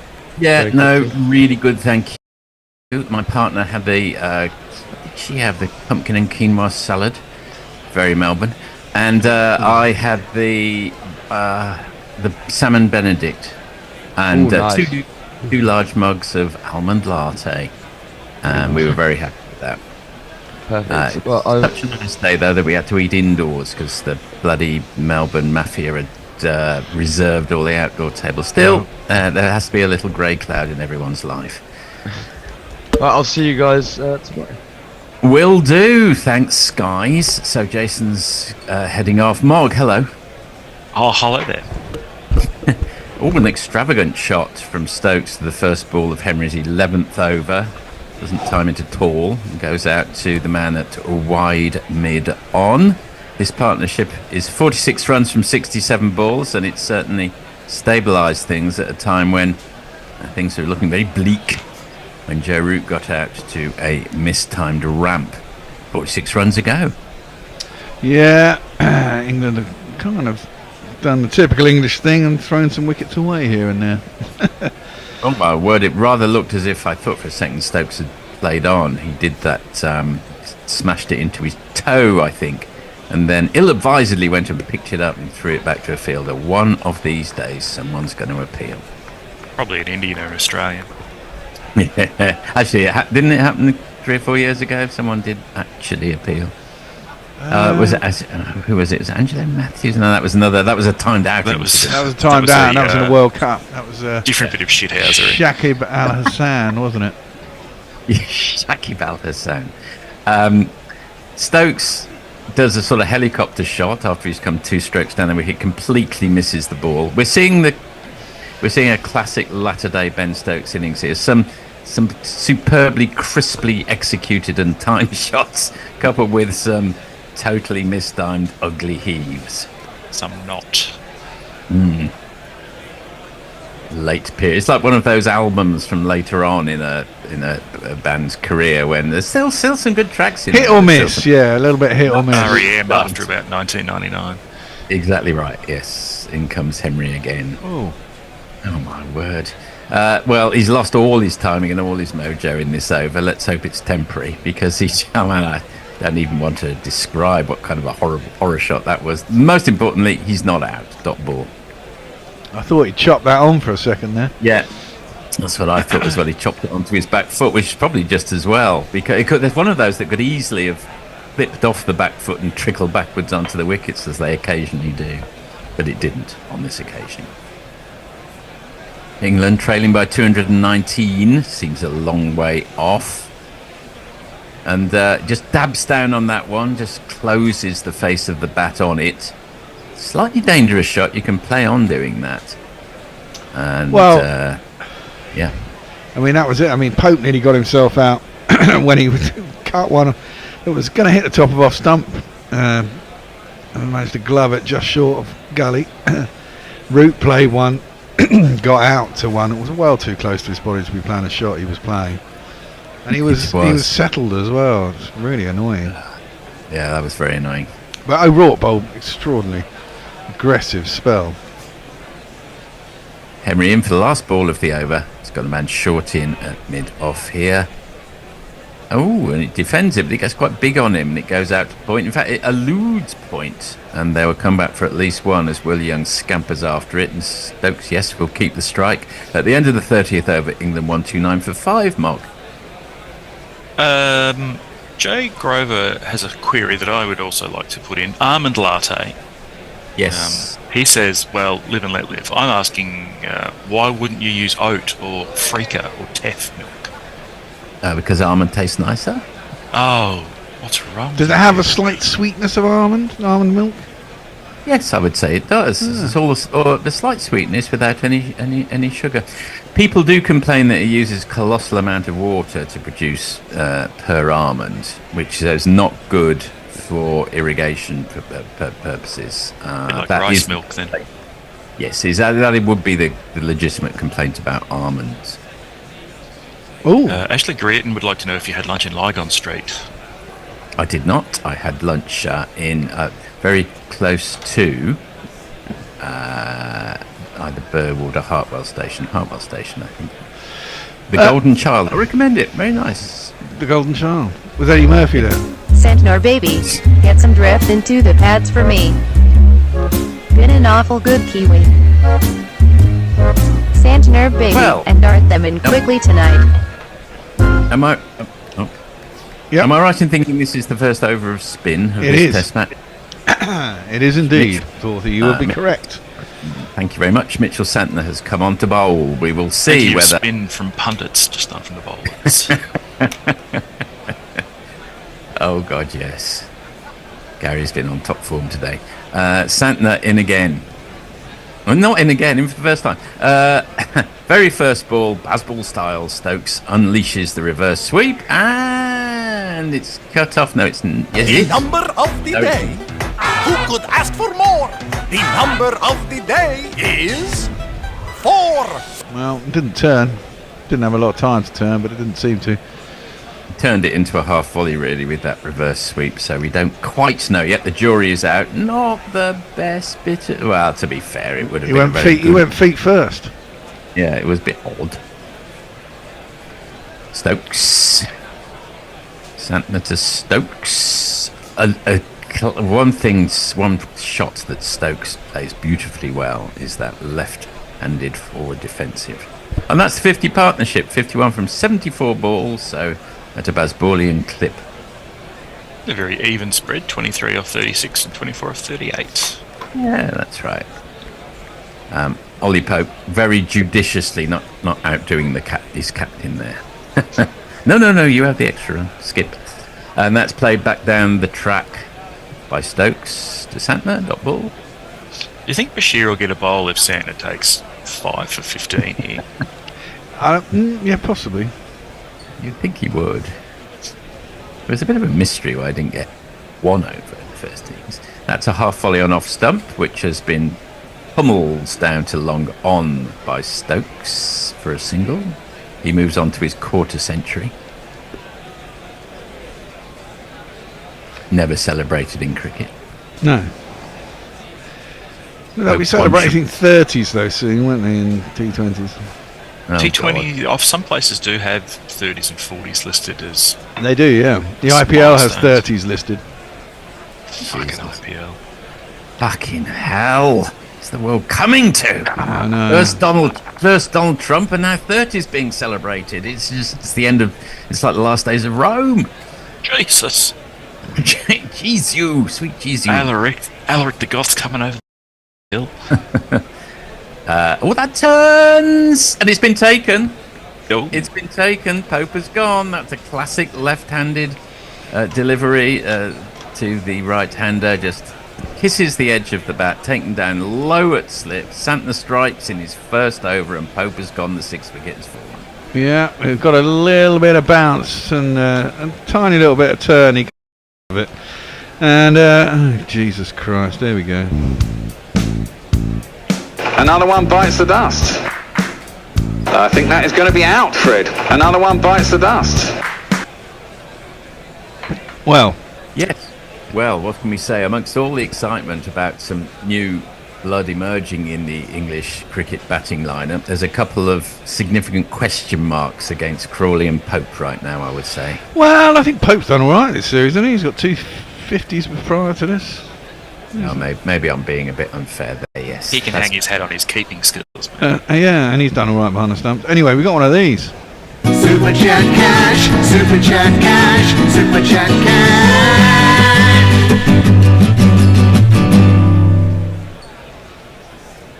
This is from one Jeremy Henderson, $5 Australian. Middle shelf, middle book, please, Forthy. Just an example of how it's done. He has been exhorting people to super chat. Well, yeah, and so you should. It helps keep us going. He just couldn't get on top of that, could he?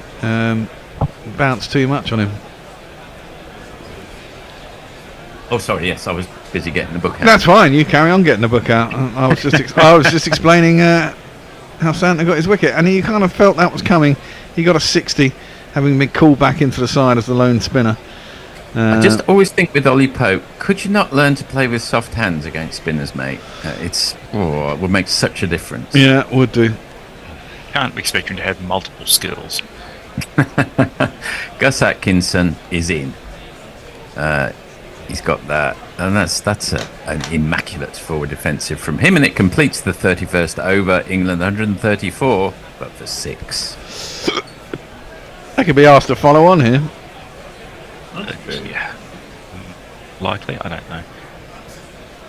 AJ says, expensive milk, I saw you coming. Well, see, when I was at university, the veggies used soy milk, and the problem with soy milk in coffee is it would just, separate. Can be disgusting. Immiscible. I imagine they've got it slightly better, so it doesn't do that these days, but yeah, pretty filthy stuff, soy milk. Give me oat milk or give me death. Well, my daughter's decided that oat milk's the way forward. It's quite expensive though. £2.50 for a litre when you get 4 pints of milk for £1.20. Probably about $800 here then. Well, quite possibly. That one was just defended out to the offside and there's no run. Oh, there was a run. Sorry, there was a run. Stokes got a run. I'll do a quick reading. The third screen feed dropped 40 new inner circle messages every few minutes, 15 or so outer circle posts and zings, and May used every available moment of downtime to quickly scroll through, make sure there was nothing that demanded her immediate attention, and then come back to her main screen. That's from a book published about 4 or 5 years ago. No, a bit longer than that, 7 or 8 years ago, which some of you may be familiar with. Do write in if you know it. That's clearly that sounds Eric Klein's 1777 BC. That's clipped. No, it is not. Matt Henry bowls that ball to Gus Atkinson, who plays it down to mid-on for no run. It sounds science fiction-y. Or technical. Kind of science fiction-y. Near future-y, I would say, perhaps. Is that the one that's just been made into a TV series on Netflix? I think they might have made this into a film or a series. I think I heard word of that. Yes. Silo by what's he? Not Silo, in fact. Hugh Howey. I can see my copy of Sand and Dust from here, actually. Defended by Gus Atkinson with his bat a little way away from his body. He always looks perpetually slightly petrified, and but he doesn't belong, Gus Atkinson. But he's a Test century scorer.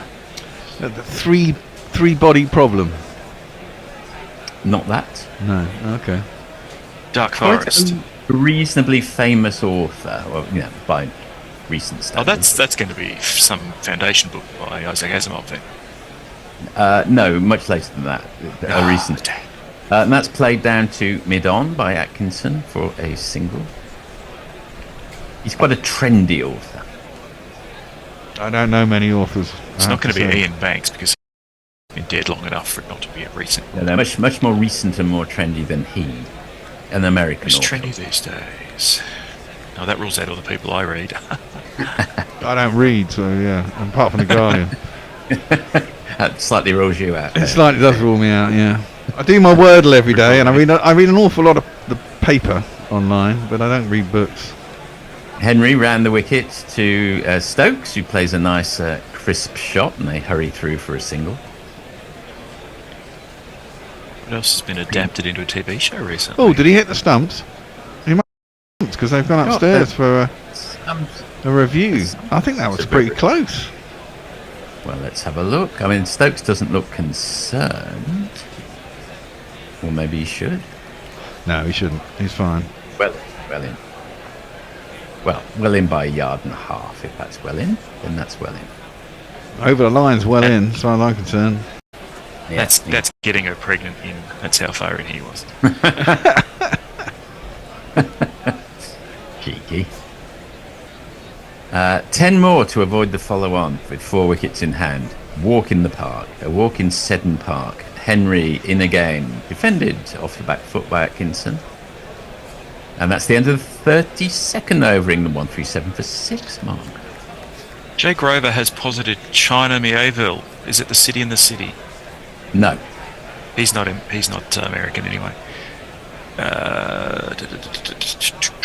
Messi would like to know, did you change that book at some point from the first selection? Yes, because I felt the first one was just too obscure and no one would get it, so I went to the next one. Meanwhile, to uplift us all, George McPherson says England have lost this match. Some brainless cricket being played by England. Well, they're playing how they always play. It's high-risk cricket, and the thing about high-risk cricket is every once in a while it's going to look really stupid, and we always castigate it every time they play it. Yes. But it produces more positive results than negative. So you got to take the rustle with the smooth, as it were. I'm totally with Bear on this. Say if they'd slugged out a 3 draws with some incredibly cautious cricket, people would have said, "Oh, they've done very well there. Tough place to go, New Zealand. They've really done a good job." Instead, they'll end up winning probably 2-1 and possibly 3-0, probably 2-1. Big old sweep sits him right in front of middle stump. The umpire has no hesitation in putting his finger up. One suspects that is pretty plumb. I think Ben Stokes will review. He has. I think he has. Yeah. According to the Naylorian protocols, he's almost duty bound to. Yeah, But I think that looks pretty Better out. out than in. Better in than out. Better out than in. Better in than out. In, out, shake it all about. Yeah, that's just fucking plumb. Unless he's got a little feather, but I don't think he's anywhere near the bat there. I think 2/3 of the way up middle and leg. Yeah, I think you're about right there. Spin's just tearing him a new one. Well, it's not even spinning. That's the thing, Mark. It's just come on, hit the inside edge of the bat, please. Save him. Yeah, no. That's out. Out. Well, I'll tell you what. Get these funny ones, don't you? Because look at the angle of. I mean, the angle is sliding down because it's left arm over, but I don't think it's really turned. So exact. But I think I might amend it to leg stump rather than middle and leg. But let's have a look. Yeah. Hitting as well. So England lose the review. And you know what? England are doing this, and so I'm going to play this for him. Fuck off! Just fuck off!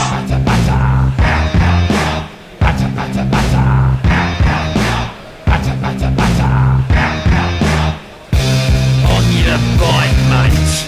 I can imagine Hendo's fuming away for precisely the reasons we've just talked about. Refer I you mean, back to George McPherson's last message about Well- brainless cricket, pissing it away. well, they It's are. not brainless cricket though. It's strategic cricket. It's a strategy which Isn't working a lot of today. people don't agree with. A lot of people don't agree with, but it wins series and it's entertaining. Absolutely. I'd much rather this than exactly as you say, turgidly pushing along at 2.5. And I mean, look at Australia. What they got at fucking lunch? 103 for 3 or whatever. 4 for 3 at lunch. Smith 25. Yeah, but how many overs they faced? They faced about 47 overs for 3. 30 today and 13 yesterday. Yeah, 43 overs. So they're going on 2. I mean, that's turgid cricket in the 21st century. I'm sorry. More importantly, Ian Collinson says, Dave Eggers, in a circle. Wow, he's got it. It's Boom. called The Circle, but I'll accept that. The Circle, Dave Eggers. Well done. I think I have a copy of that somewhere that I've never read. What's it Some about? people hate it. I quite liked it. Santner around the wicket to cars. It's about a future in which Facebook and Google and Amazon and everything all get smushed together into one company called The Circle, which becomes a cult. Ah. A few books in it with that. Well, you never know. Musk's on his way. Yeah, true. Yeah, it may not be. As soon as he far. assassinates Zuckerberg in a Well. man-to-man fight. So it may not be so far wide of the mark. Played straight down the wickets by Cars, who's in. Don't know whether we've jingled him. No, I'm going to jingle. I haven't jingled Atkinson either, but we'll jingle Mark. Started. Your hopes and dreams are flying at half mast. When the driving comes a calling, all your fools will be falling. Over to you. Yeah, that's defended by Cars. Straight away back down the wickets. Stop ball. So will they avoid the follow-on? 10 runs in hand, 3 wickets in hand. Last time you said that, they'd lost a wicket. They did. They did. I'm not sure they'd enforce it anyway. I'm pretty sure they wouldn't. Ooh, and Cars is beaten by that one. Santner rocked onto the Cars rocked onto the back foot and tried a cut, but it was too full, and it goes through to the keeper.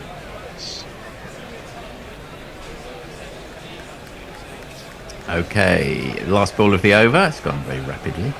Oh, Santner in again. Oh goodness me! There's a big appeal, but I have a feeling it was too high. But it was certainly straight enough. They're thinking about it. It bit, didn't it? It did. Yeah, it did bite and it straightened, but I think it did bounce too high. It hit him on the back leg, but high on the thigh. So I think they're going to eschew the DRS appeal. End of the 33rd. England 137-7. We have. AJ says Atkinson into the breeze got put off. Another mite bites the gust. Okay. Cunning play words. Jay Grover says, or congratulates Ian Collinson for getting that book. And more super chat so we can do it all again. More. Well, absolutely, yes. It's a good game to play, and it requires a super chat to start it. Initiate the process. Just name a shelf. Oh, right. Do you want to name a shelf? Someone wants to name a shelf? Well, that's what I mean. This is why we're trying to get super chat in for it. They have to. You have to get the super chat in there. Absolutely. Jay is off the hook based on the amounts he's already pumped in, but everyone else. Definitely. I Mark Zip as well. Defended by Atkinson off the back foot. Atkinson and Cars, two perfectly respectable lower middle order batsmen who are quite capable of one could get a 50, one could get 100 here, and that would be very welcome. Yeah, I don't think that's going to happen though. Very unlikely. Very unlikely. And that's clipped off middle stump, wide of the man at mid-wicket. He's managed to elude all 3 fielders on the onside, but not much on it. Santner does the fielding. They hurry back for a couple. Atkinson moves on to 3. Well, they do both have first-class tons, of course. They do, yeah. Bryden Cars looks like a bit of a hard ass, and he was giving Potts a mouthful for misfielding yesterday. He is a sapper at heart, isn't he? Really. Very much so. I mean, you couldn't argue with him. Look at these. But there's an interesting dynamic in the dressing room, a bit like when Kevin Peterson was around, when you get a hard-ass South African in the room, and that's played wide of the man at mid-off, and they hurry through for a single. Well, he drilled that pretty hard at him. I wonder if that was a drop catch, you know. Was it? I don't know, but he drilled it really hard, and he drilled it at cover, but it wouldn't surprise me if it was sort of skimming across the surface. Stopped at cover. I can never tell what happens on the screen, because whenever something exciting is unfolding, the screen just skips. The feed just hates me. It doesn't want me to see anything. That's pretty well the situation here as well. Although I hope the feed's been better this test match, less jerky. Henry in again. Oh, just for a second, Cars just twitches. Looks like he's going to open himself up something more extravagant, but ends up playing it down to long leg for a single. He's off the mark. So edging closer to avoiding the follow-on. Yeah, they're just having a look at that replay, and from the end of last over, and it was a good foot over the top leg stump, so they were right not to review. England trail by 206 with only 3 wickets in hand. They'll do well to get out of this. Oh my word, is that another one? Bites the dust? Yeah, it is another one bites. It is another one bites the dust. Straight into the hands of mid-on. Atkinson has gone for 4. England 141 for 8. Oh dear, oh dear. Stop mentioning the follow-on. Yeah, exactly. Well, sorry. I think this one. What am I going to play? Well, I can play You that. flipping muppet! The crowd says! The crowd says!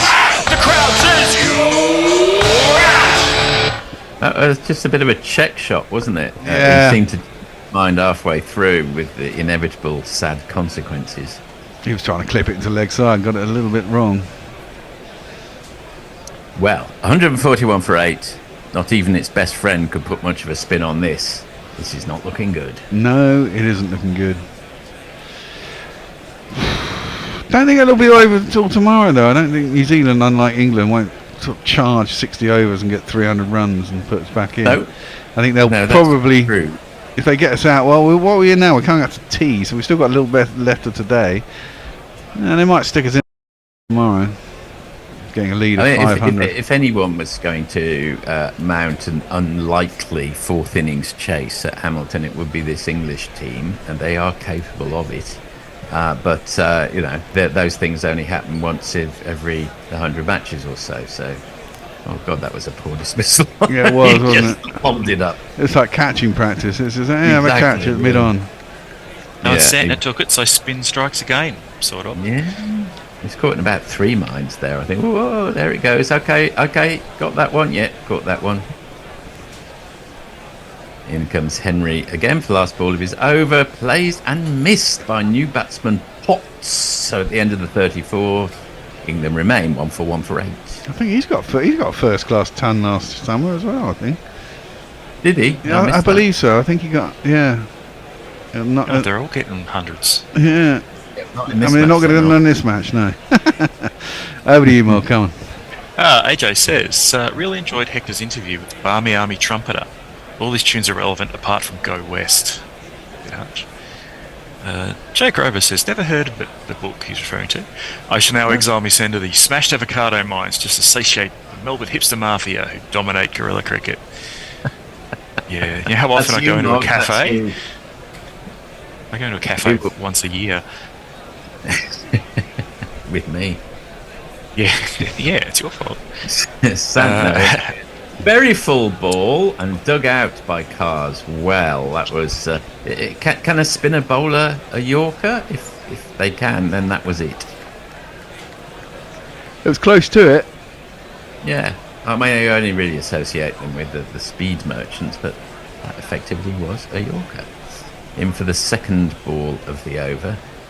And down the wicket comes Cars. Played bump ball, they think. No. They've half got their arms in the air as if to say, was it a bump ball? Straight back to Santner. It was a bump ball. Definitely a bump ball. Speculation. It looked like a bump ball. The full-framed umpire is going over to talk to the rather more. Well, actually, he's pretty full-framed as well. Umpires are generally quite full-framed, aren't they? Well, helps them maintain. Gentlemen of an older age, yeah. Well, I suppose if you're standing in a field all day and then you go back to a hotel for room service, it's the inevitable consequences. Let's have a look. We're having a look at the replay. Oh no, it wasn't. Oh, look out! Oh, I think it's out. Would you believe it? I mean, it had the look of a bump ball. It had massively the look of a bump ball, but it's clearly not a bump ball. He's out. We're not going to make the follow on here. Oh dear, oh dear. Numerous allusions to the follow-on when we were 5 down with about 15 runs to go, and now looking rather sick. The jinx heard around the world. Yes. Well, we all thought that was a bump ball. I was so certain that was a bump ball. I didn't even think I didn't understand why they were going to look upstairs. But we were all fucking I always wrong. thought it was out. Yeah, of course you did.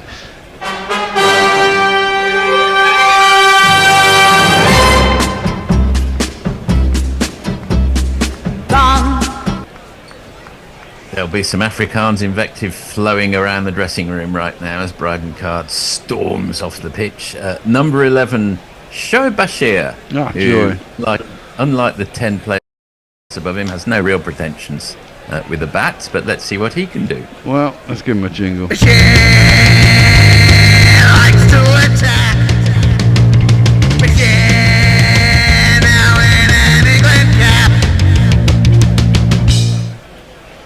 In a way, it'd be much more poetic if he was somehow run out without facing a ball. Yes. Now, when was the last time that somebody neither faced the ball nor bowled the ball in a test match? Someone will be able to write in and say when that was. And in a properly conducted test match with the results, not some aborted affair. Some out thing. Yes, that's a big forward defensive from... Was it from Bashir? So it's not going to be him this time. He's already faced a ball now. Santner in again to Bashir. Not to be confused with the man who's lurking in a Moscow flat right now. And that's played off the back foot. It's got a single. Hopefully keeping away from open windows just in case. I think Shoaib Bashir is probably safe near an open window, but I can't say the same for his namesake. Don't drink any tea that you haven't made yourself. Or perhaps any you have made yourself. You don't know the tea. Well, quite possibly. Unless you brought it with you. Yeah, there's quite a long and distinguished history of exiles like that coming stuck. That's flicked round the corner to leg gully by M. Potts. Dot ball. Yeah, I mean, what do you do? I mean, it's not like you're going to some sunny resort to sort of live out your exile, is it? You could go down to Sochi. Go down to the Crimea. That's Russian. Yeah, there you go. And they hurry through for a single, and Potts keeps the strike. And I think that's the end of our time together. And at the end of the 35th over, England 143 for 9. I will see you for the overspill if there is overspill. Okay, well, maybe not. They might have one more over. No, they shouldn't do. It should be 2. Oh, no, you know why, 40? Last wicket. Last wicket. Oh, last wicket. So am I staying on? Yeah, we might as well just keep going. Right. We'll have tea when they take the final wicket. I don't know how long they can go. Was it 20 minutes extra? You briefly went dark there in more ways than one, Mog. Sorry? You briefly went dark there in more ways than one. My YouTube feed just crashed and then popped back up, Lazarus-like. Right. So having claimed the half hour, New Zealand will be keen to finish off this last wicket in rather more quickly than England managed to finish off New Zealand last wicket this morning, which went on for well over an hour. And that's defended by Potts. First ball of I see a certain person has turned up being very negative on the YouTube. But look who it is. Yeah, look who it is. They're doing exactly what we were talking about, 40. We won 2 tests really easily in 3 days. But no, let's talk about this one. Oh dear. Oh well, you know. Everyone's entitled to their own opinion, especially Gary. Oh, it's not Gary, it's another one. You should read it out now, yes. Nigel Henderson, formerly of this parish and soon to be of this parish again, imposed the follow-on, and this will be over today. Some great bowling if this is yet another total baseball fuck-up. We failed to use our spinner, and theirs gets 3 in 2 overs. Baz's local knowledge. Yes, well. So you're happy with the outcome so far, Hendo? Henry comes in and bowls to Potts, who defends off the back foot. You see, Gary, if I read him correctly, would be that let's not confuse inputs and outputs. They've got a clear strategy. It occasionally means ending up at 140. Gary has totally come round to Bazball. He accepts these defeats now in a way that the likes of Hendo there can't. It's a whole risk versus reward thing. Yeah, absolutely. It is a risk versus reward thing. He's like St. Paul. We're not going to get to the follow-on. A word in the air. It's been caught. England are all out for 143. The deficit is 204, and New Zealand have a decision to make. We needed 10 runs to follow on with how many wickets left? Was it 5 or 4? Four. It was 5 for about 16. I think you needed to. And we managed to score 6 runs for those 4 wickets. Fucking hell! This is this definitely deserves a. Fuck off! Just fuck off! I won't look back. And that will be tea. 'Cause by the time that I do, you'll be gone. Well, we could summarise that, but in the words of Hendo, it's another Bazball fuck up. So that's the summary. Yeah. Very good. I will skip off, and I will see you at overspill time. Thanks, guys. Aye, indeed. Do you want to give us those last few tweets there, tubes there, Mog? Tubes. I shall. David Hero says Australia are trying to survive against Boomerang and Siraj on a Gabba trampoline. Run rate is the least of their problems. Love the commentary from Fremantle. Messi says sadly a 200-run lead, 204 in this case, makes the possibility of Southey being needed to hit those 2 sixes much less likely. Send him out to open. He'll sort it out. George McPherson says England have forgotten how to bat. None of the batsmen have contributed anything. The bowling attack's been equally bad. That's not Hendo's like with an alternate account, is it? No, but he's further down. I can see that. Speaking of Hendo, it's more than occasional. I'm largely Baz friendly, but it's selling spectators short. Well, yeah, it's selling the people who get their money back on day 4 possibly. You never know. Carl Herbert says, if only Santner had played ahead of Southey, who knows what would have happened. Well, tests. That is an interesting thought. And not that Jeff Thomas says, as most of the paying spectators in the ground are Kiwis, I guess they're happy. That's probably also true. A win is a win. I guess if you're there on the day of the victory, I guess the problem comes, Hendo, if you turn up and it's a 20 over refund policy, and you're in there for day 3, for example, and the test match finishes 21 overs into day 3, then you might feel a little bit shortchanged. But even then, if you're side 1, maybe not. Maybe you go, fuck it, that was worth whatever it is. I don't know how much it costs to go to a test match in Kiwi land. Probably a lot cheaper than going to Lords in England. I would suggest so. It's a lot cheaper at MCG than it is at Lords. Yeah. So maybe you pay your $40 and you go, yeah, that's good entertainment for $40, even at 20 overs. That's an hour and a half. That'll do. You get that at a footy match. Anyway, enough of that. Cheaper than going to the movies. Well, yeah, exactly. So we'll go back to what? I guess it's a podcast. I could find something else, but the problem is it's so early in the morning that I really can't be asked.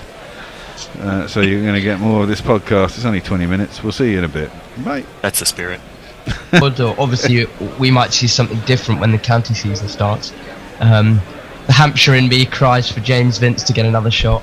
Oh, but, James Vince. 27 out driving 27 edge.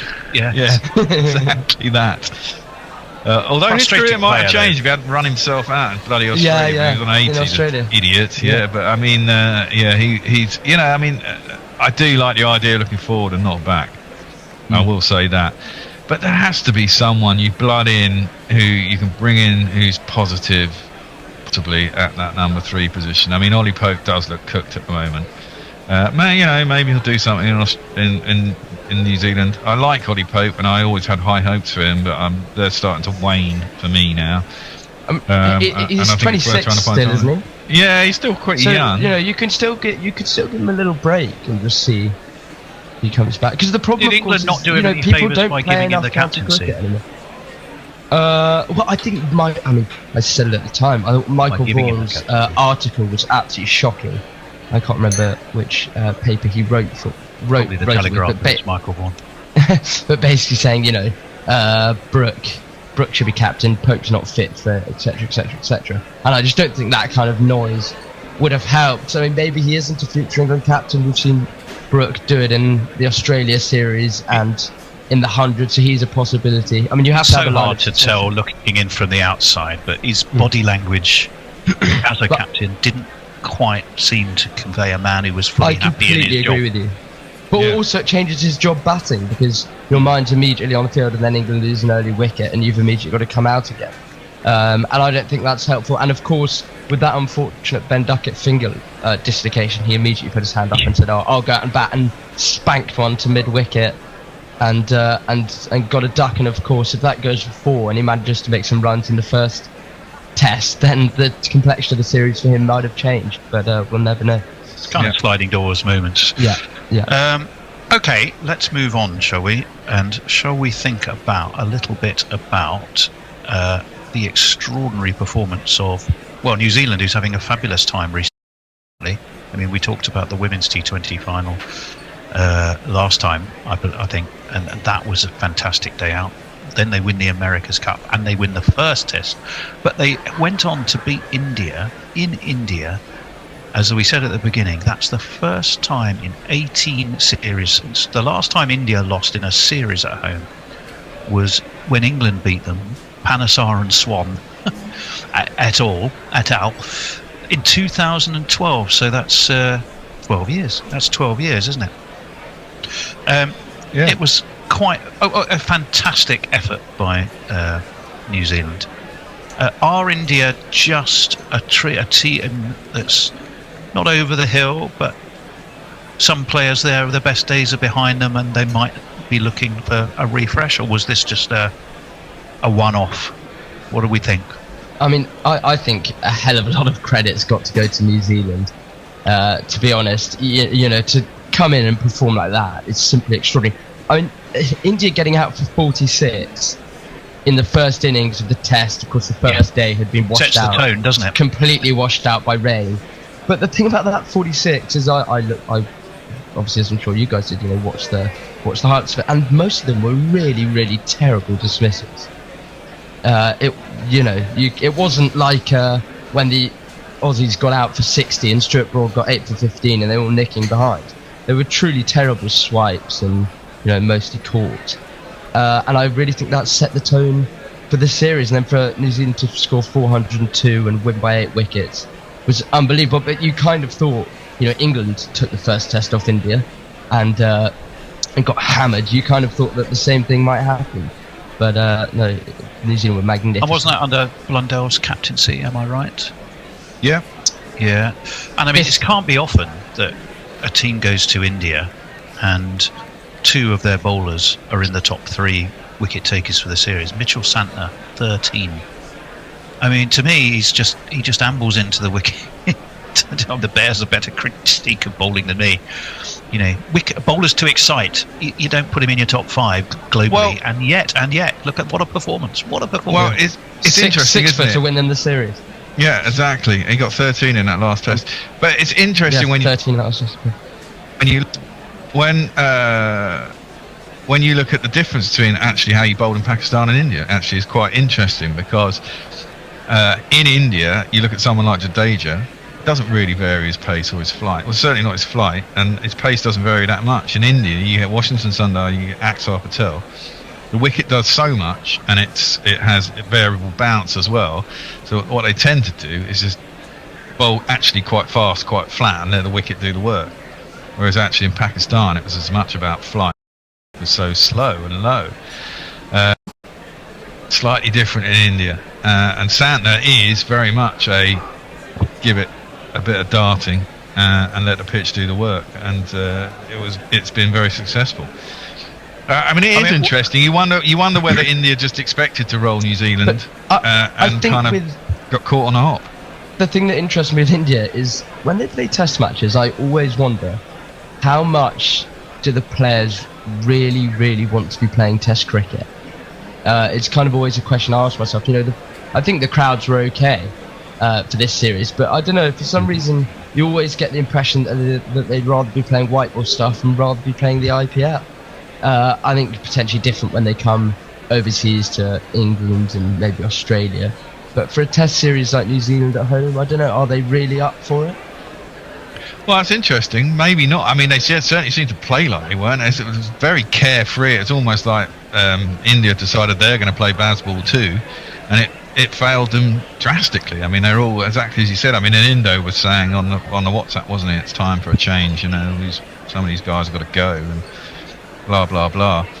Bowling seems to be okay, although there's, you know, apart from Jasprit Bumrah in the pace department, I guess some of the boys are coming to the end of their careers. I mean, they had Arshdeep Singh was in the squad, wasn't he? But I mean, I guess Shami's getting old. He's injured. Shami's not been taken to Australia either. Yeah, he's been dropped. And you've got what's his name? He was really good for a couple of years. I can't remember his name. Siraj, you think? Yeah. Yeah, I mean, he seems to have gone a little bit off the boil. You've only got Bumrah left of what was a very good pace attack. It seems to be on the boil still. And obviously you've got Ashwin and you've got Jadeja, and they're knocking on the doors. I mean, they must be 35, 36, 37, the pair of them. So I don't rate Axar and I don't rate Washington Sundar as much as I rate those two. So maybe there are some changes that have got to come through. I mean, KL Rahul's knocking on and is inconsistent. Jaiswal looks the business. Rohit's been out of form as far as I can see for quite a while now. Well, he's averaged 15, I think, in the series so far. Doesn't seem to really care that much. Virat doesn't score as many runs as he used to these days, you know. So I mean, they for him. And they often start their tail. You know, sometimes they have Ashwin at 6. You know. Long tail if things don't go your way at the top of the order and you can get through at the top. So they got some issues of their own. I wouldn't be surprised if Virat, well, I mean, he might want to retire at home. I wouldn't for Test cricket. I wouldn't be surprised if England in the summer is his last overseas tour. I don't know who they'll have in India at home, but he's 35 now, I think, and he might just want to focus on some franchise stuff. I don't know. You know what that is? An ice cold beer. What's different? It's Budweiser, the perfect beer for party season. Best enjoyed with your best buds. Cheers to that. Budweiser, like no other. Please drink responsibly. For the facts, visit drinkaware.co.uk. With 42 sailings running every day between Dover and France, sit back and relax on your next journey with DFDS. Award-winning world-class service from the World Travel Awards leading ferry operator, 13 years in a row.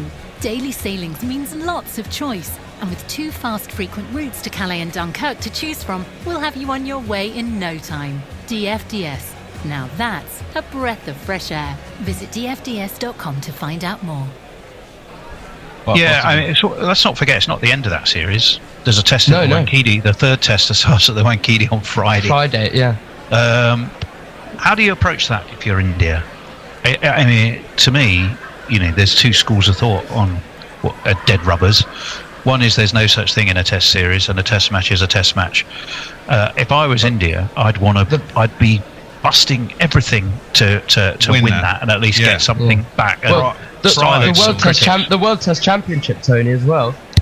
They want to be, don't they? Yeah, I'm just trying to get up the table. England, of course, had, you know, well, we got a lot of points deductions, but people would think we had somewhat of a shout before we'd been beaten. Well, India are currently leading that on 62. I don't know how much attention people really played to this, but India are currently leading on 62. They do it as a percentage, so 62, Australia 62, Sri Lanka 55, New Zealand 50, and it's the top 2 that we'll face in the final, which I think is middle of July at Lords. So England would have loved to have been there. I don't think it's feasible now. I think it wasn't when we lost to the last test to Sri Lanka. We were out of it. If we'd have won that last test to Sri Lanka, we'd about to win every possible when we test. were sloppy again with the bat. When we were sloppy, we were sloppy again with the bat. Yeah. Rashin Ravindra, and by the way, what a star turn he is. Again, he's been absolutely fantastic for them. So you put him next to Santner and Conway and Henry. Sarfaraz Khan really was the only Pant, I suppose. Sarfaraz Khan were up, and Jaiswal. Those 3 emerged with so far with enough credit. I think Virat Kohli wants to get a few runs under his belt. But Ajaz Patel as well, Tony, didn't he? Didn't he take 10 for in an innings and then was dropped? Yes. Or something? Yeah, he took 10 for last time he was in India and then was dropped. Well, because he's the second spinner and everyone takes a second. It's like us taking. So, we've got Bashir as our main spinner now, but every time we go to the subcontinent, you put Rayan Ahmed and Leach in the squad because you need the extra spinners. But generally, anywhere else, you're just going to have one spinner. So, I mean, he is their second spinner when they go there. He always seems to perform those. He had a decent couple of games. Very helpful tracks. I think you can be a pretty average spinner in India or some of these subcontinental countries. You can be a reasonably average spinner, and there's enough assistance. Well, Root took 5 for 8, and we all know your thoughts on him. No, he's not bad as a third spinner. I've always thought he's a bit of a golden arm when he's required. He's even done it in places you wouldn't expect him when the odds are against. He's come on and got a cheeky LBW or something. So he's useful, especially when you're in places where you don't need a second spinner, but innings are dragging on and you just want to change it up. He is a useful man to have there. Right, well that's probably we should move on. England will be starting a new series. We of course will be there to watch it. It's going to be an interesting one, I think, the white ball series against the West Indies. I was struggling post test series to sort of get some enthusiasm up for it, I've got to admit, but I think the squad selection for England has got enough interest in it because they're clearly trying things out. You've got no Butler, but he's injured still, isn't he? Livingston, not certainly for the 3 ODIs. They hope, I believe, he'll be fit for the T20s. You've got Salt and Pepper, could get them together, which of course would be great fun for everybody. But you've got, if you look at the makeup of the England squad, it's clearly an invitation for some people to put their hand up and, make a case for themselves, isn't it? I mean, there are a couple of people. There are a couple of people I'm really, really excited to see. One of them is John Turner, Hampshire boy. He's a decent bowler. Earmarking him for a Test debut at some point, I think. But the person I'm really excited to see watch bowling is Johannesburg. With Googly when he had a net session with him. Well, so I'm excited to watch him bowl. Further proof that they can't play spins. Yeah, good point. If that was prep for Pakistan series, then it didn't go so well, did it? It really is an experimental squad, isn't it? Christ, I mean, there's hardly anyone there who you think, that's just... Well, at the top there is. I mean, you've got Phil Salt. I think, how did Phil Salt do in the Australia series? I have to say, I'm never that. I don't know what he? your guys' thoughts are on Phil Salt. I don't know. Not consistent enough. Yeah, no, he only averaged 19 in the ODIs, and he averaged 30 in the 2 T20s. He had a higher score an higher score of 45. When he comes off, he comes off. Does he come off often enough? Exactly. Yeah, I don't think they like him because he's aggressive, but I don't think he does enough. And our depth of white ball talent in domestic cricket is amazing, and I personally quite want to see someone else potentially have a go. I mean, that Australia series was good to watch. Jacob Bessel, I thought, performed really well. Yeah, I like Jacob Bessel. Hopefully he can have a decent series. Livingston as captain will be interesting.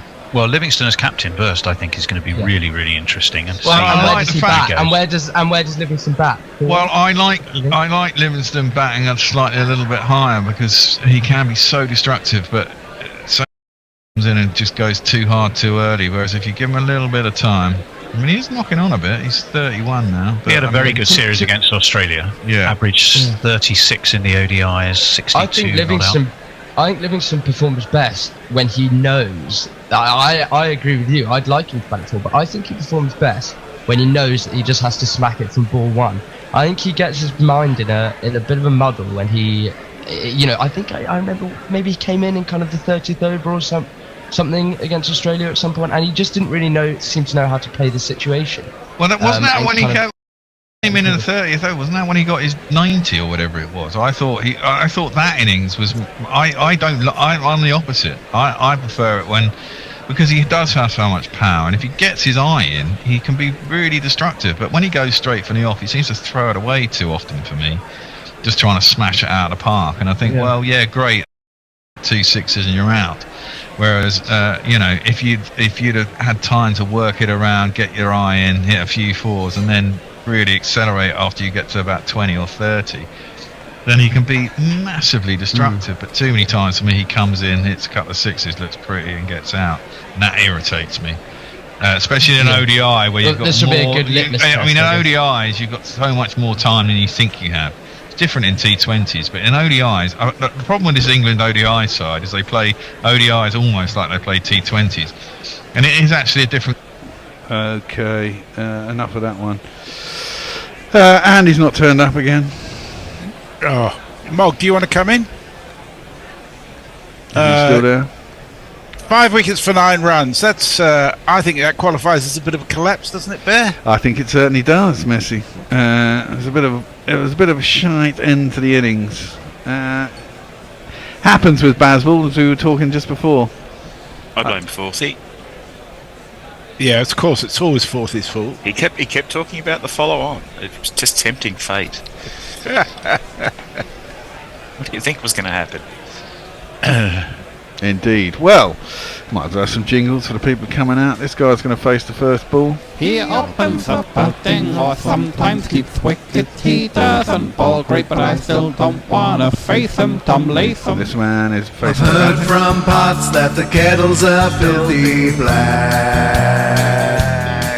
You know he might too. Let's bring him into the attack. I just hope England bowl better this time round. To start, I'll say that Matt Henry and the other New Zealand quick bowl really well today. Will O'Rourke bowled really well. Potts is around the wicket. Wasn't Southey. First ball was not dissimilar to his first ball in the first innings. But they went for 4 runs. This one didn't. It was down the arse, and there is no run. I'm going to go. Yeah, it makes it all the more remarkable, doesn't it, when New Zealand were effectively a bowler short because Southey was so ineffective. Yeah. And he was very ineffective. It's been covered by the others. I mean, England just gave it away. I mean, the problem is when you lose Root and Stokes, Pope, and all those for so few, you've got no comeback really. The Potts around the wicket, left alone by Latham, through to the keeper, no run. Yeah. As Jay Grover says, fucking Forthy. Yeah. Well, he'll be back for overspill apparently. He had his smashed avocado, now he's off doing something else, no doubt.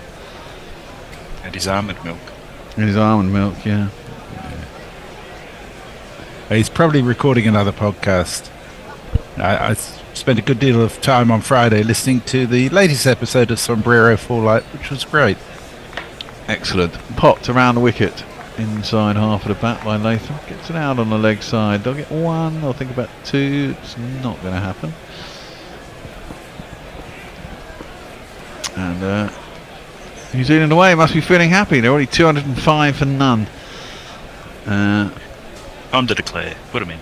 Well, I have a question for you, Mog, actually. How much in Super Chats would we need to take in for you and Forthy to agree to live streaming of your Christmas lunch together?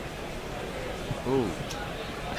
I mean, I would say 500 English pounds, but I guess we should really ask Forthy about that. We'd also need to consult the lawyers because there may be a measure of slander and or libel that comes up. So. Oh, it's me, isn't it? Sorry, yeah. That's played off the hip by Will Young down towards long leg. Bashir fields it quite nicely. Was that a 3? He never touched. Did he touch? Did he touch? Did he touch? Oh, you bloody idiot. That's 4 runs. He stood on the sponge there. I don't think he meant to. He picked the ball up while putting his foot back, and I think that is going to be given as a 4. Well, it should be, shouldn't it? Well, you would have thought so. Oh, right, they're looking at it again. It's definitely a 4. Yeah, there you go. Clearly touches the thing. I'm giving it as a 4. And it is a 4. And that's all that matters. There's not one boy for me, I'm 2 or 3, I need 4. It's all falling apart. The early declaration of that. Nice back foot drive this time by Will Young, and it's going out towards point. It's fielded by Crawley. It'll come back in. Terrible throw, but I think they'll only get 2. I think they got 3 that time. 8 for none. First over. They're doing baseball. What do people used to call it before baseball came along? Because this happened so often. It didn't exist before baseball. Baseball brought it into existence. Well, now every time someone goes more than, I think over sort of 4.5 and over, it's baseball. But as you rightly said, I mean, the Australian side of Gilchrist and all that lot, often went along and over the West 4 and Indies over. Yeah. managed it too. Yeah. And there's a big appeal for LBW there. I don't think that's that far away. I'd be tempted to review that. Optimistic. I'm not sure that is that optimistic. I think it's sort of hit in front of the middle of the leg. Well, my feed was a bit chunky, but I would have thought it might be a bit high and B going down. Well, if Pope thinks it might be a good shout, then it's not worth reviewing. Yeah, he seems to be having a little word. Going Jonathan, down, definitely. Yeah, definitely going down. Jonathan Shawland, who posted a very nice comment in response to one of the roundups from Hector Vickers. Thank you, Jonathan. Says, Bear asked about New Zealand cricket prices before tea. I paid the equivalent of £65 for a 5-day match pass for the test in Wellington, and there was no refund for any lasting 3 days. Rip off. 6 for 5 days. That's pretty good, isn't it? I mean, Jesus, it's not bad. 12, 13, 14 quid a day. That's well, exactly that. I mean, you're not going to complain about bloody 90 overs if you're paying that much for an entire test. Presumably, you can just come and go from the ground as you please. Go out and have your lunch outside the ground. It's very chilled. That's very reasonable. Just worked into the leg side by Latham at the field, and there will be no run. Yeah, well, my Wacker membership, which costs about 200 quid, a bit more, but I get an old person's discount, gets me 5 days of Test cricket plus ODIs plus T20s plus Shield matches plus the Big Bash. So, prices in England are all just for crazy. free. So basically, you pay $200, 200 quid, and you can see all that. Yep. Bloody hell. In fact, the Big Bash starts today. Sorry, I'll wait. That's just dropped into the offside, and there's no run. I mean, I guess the Big that's Bash what starts today in Perth, and what it shows is that it is perfectly possible to run a T20 competition in parallel with the Test series. You don't have to fucking block out half the year just to pay your 100 or your Big Bash or whatever it is. I agree entirely. I think they've got to exist together. So your big marquee, some marquee players aren't playing, but I mean, there's so many differences between Test players now and T20 players anyway. Oh, geez, who wants to see Steve Smith play in the fucking BBL anyway? Exactly. They want to see some guy who tears it over the boundary about a ball for a massive 6. The last ball was just defended for a single, for no run. And it's about the competition in a lot of ways too. You're going to go and watch an Arsenal game whether the internationals are playing or not, aren't you? Yeah. Exactly. Especially in football where injuries happen all the time. Your best players, there's whole stretches of the season where you haven't got your best side out. Squad game, it's a squad game. That's beautifully driven by Latham. It was aerial for a while, but it was inside mid-on. It raced down to the long on boundary, 4 runs. 1, 2, 3,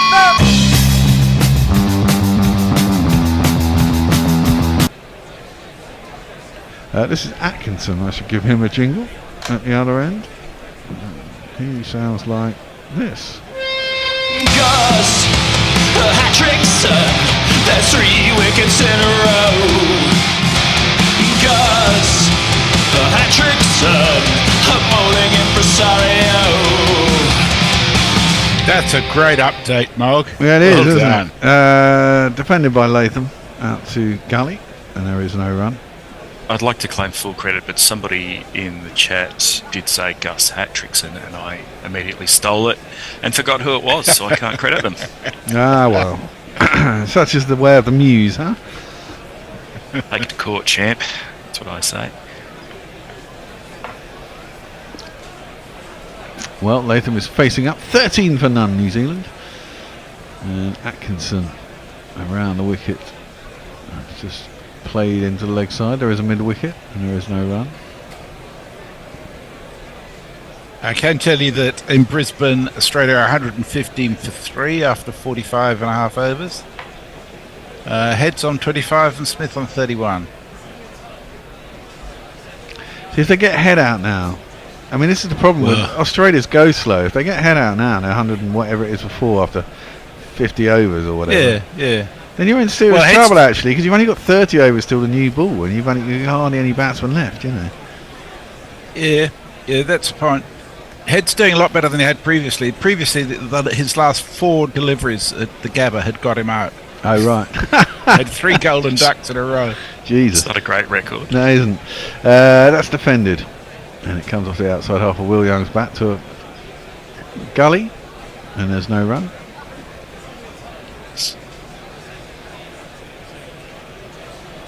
Arthur Greerton says, gentlemen, speaking of football, which team do you support? I'm a Chelsea fan. I'm a West Coast Eagles fan. I'm a Liverpool fan. Chelsea are doing well. I'm top of my fancy league, I have to say. And I had last week was very fortunate because I had Mo Salah as my captain in fantasy league, and he scores you double points. Yeah, and if you have a vice captain, if your captain doesn't play, then he can get double points. So that's pulled imperiously by Will Young, just dropped into the middle of the pitch by Potts, smashed out to the square leg boundary. Was that just 4 or was that 6? I think it was only 4, wasn't it? We'll give it as a 4 anyway. Yeah, it was. A couple of bounces, I hit that bloody hard. So I had Mo Salah didn't play because Everton versus Liverpool was called off because of the high winds. Isn't he a distance runner? Mo Salah. Yeah. Oh no, Farah. That's Mo Farah, yeah. Carry on. Potts defended by Young, square on the offside. No run. But I had Palmer as my vice captain. He scores double points if captain doesn't play, and he scored 2 goals and got an assist or something. So I remained top of my group. I was quite happy with it. What do you win if you... Well, actually, we all put in 40 quid into ours, and there's 7 players. And if you win, you get, I think, 2/3 of the pot. So about 200 quid. 200 quid. Yeah. So it could be quite lucrative this year, as that one is hit square and there's no run. Last year we had about 15, 18 players in our league all putting in 40 quid. I do a similar horse racing thing the 3 months out of the year, and I actually managed to win a month's worth of stuff this year. How does that go? You all pick races, winners, and then whoever gets the highest percentage. You have a certain amount of money each month to throw about various ways, and whoever has the most at the end. And I managed to win by 50 cents, I think it was. Ooh. Whoa. Or $1. It was very, very slight. Defended by Will Young. A win's a win, as they say. No run. So if you win, does everyone else have to give you their winnings? Well, we don't bet with actual real cash. You cough up a certain amount of money to join in, and then across the 3 months you get prizes. Okay, fine. $100 for winning that. Fair enough. Immediately pissed away. Ah, well. On Super Chats. As you should. Yeah, we don't have Super Chat for a while. Come on, somebody. Potts into the pads of Will Young. He gets clipped sweetly, but it's down to long leg and straight to Bashir. And England starting to bowl like they started the match bowling, which is pretty dross. Yes, it is, isn't it? 18 for no wicket. Very much on the plane home, this England team, aren't they? They shouldn't really do that with 200 already behind. We got 2 of our favourite people with messages. First off, Jay Grover just says, good fucking call on that jingle. And Hendo, who, it is what time is it in the morning? 4 o'clock in the morning? Yeah, no, it's 3:20. 3:20. He says, here's my main point about uncontrolled baseball. It's gambling, not test cricket. It was called test for a reason. It's not testing your skills if as soon as the bowling proves tricky, you opt to just bash the crap out of it. If you're not matching skill with skill, you're chancing your arm. Yeah, to a degree. I kind of agree with that. But that seems very Bazball. Funnily enough, when you look at Brendan McCullum, the man likes his horses. That's short by the off stump, and Potts takes it above his head, and there's no run. It's 3:30, the Hendoing hour. It seems like it. He can't sleep, and he's obviously in a little bit of a rage over. And has he still got COVID? Yeah, that's a good point. He's still got COVID, Hendo. It's usually gone by now, and he comes and goes after about 3 or 4 days, doesn't it? I know a few people had it for 9 or 10 days before it finally cleared. Well, the tests started coming back negative. Yeah, my test usually came in negative after about 5 days, actually, 5-6 days. Yeah. Atkinson in. Oh, that's out! Surely that's out. Yes. Will Young's played around a straight one. That's crashing into leg stump. He thinks it's going down. I think he's going to review it. He is going to review it, but I don't think it is going that far down. Will. I think at worst it's clipping leg stump. 3/4 of the way up leg stump. No, I reckon so. Well, we'll have one of these, because it is one of these. I was in, I was definitely in. Were you definitely in? I don't know. Well, let's have a look at it here. It's pitched on. It's going towards the leg. Well, actually, I don't know. May miss leg. May miss leg. Maybe moved a lot, hasn't it? Maybe a bit high as well, actually. May just be hitting the top of leg stump. I mean, the umpire has given it out, so that's in England's favour. They're certainly not getting any bat on it. Yep. No bat. Fucking get on with it. Yep, thank you. It's hit in front. Oh, it's going down. Going well down. That's a terrible decision by the umpire. Although, having said that, when I first saw it, I said that's out. So yes. My initial reaction was he played around a straight one, and that was plumb. But he was not out. That's a good review by him. Damn, that would have got me my first under as well. I think I've only got under 21.5, so I was quite. It came back off the seam quite a bit, didn't it? Yeah, it did. A little bit further down leg side than I thought. But he is.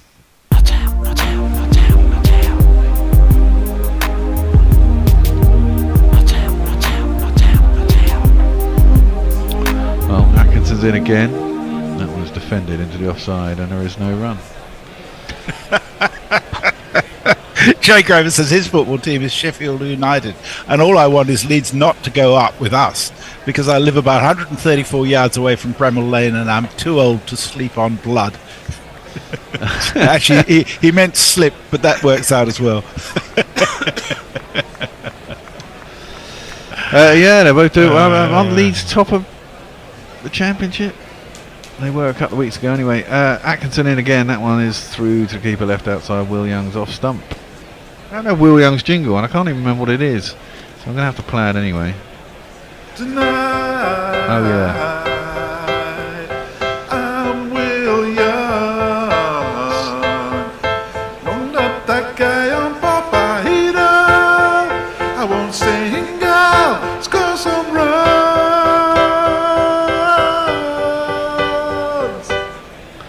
Yep, it's that Will Young. Well, it's not that Will Young. That's outside off stump, carved. There's a big umbrella on the offside. They've got a gully, a point, cover, and a mid-off. Maybe there's semblance of a plan here by England. God damn it! Finally, there's some very colourful shirts. Yes, certainly are. It's not Fancy Dress Day. Fancy Dress Day was yesterday, apparently. Oh, really? Okay, that's day one. That one nearly beats the outside edge, or nearly catches the outside edge. Another good ball. That's good over from Atkinson. Good comeback over. First over was a bit all over the place, but that was a lot more disciplined. Just defending no run outside half of the bat. Over to you, Messi. Hendo says, I've gone to bed. I wanted to watch England's fine batsmen play some good cricket against good bowling. So just listening to you reprobates now. I still have COVID. Sorry about that, Hendo. I hope you get better soon. And Jay says, how the fuck did Hendo get COVID? He never leaves his house. Well, he did have to leave his house to get into the studio for the last match, and that's probably what caused it.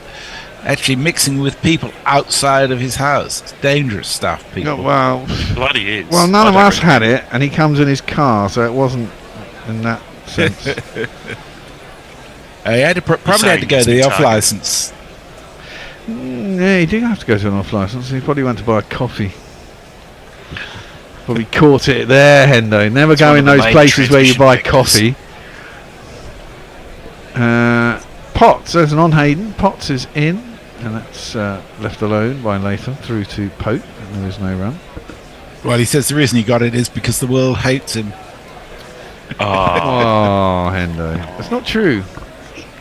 Just most of the world, not all of it, just most. Most of the world doesn't know you, Hendo, to be fair. Indifference is not the same as hate. I think you and Jay could have a competition about who's best at self-deprecation.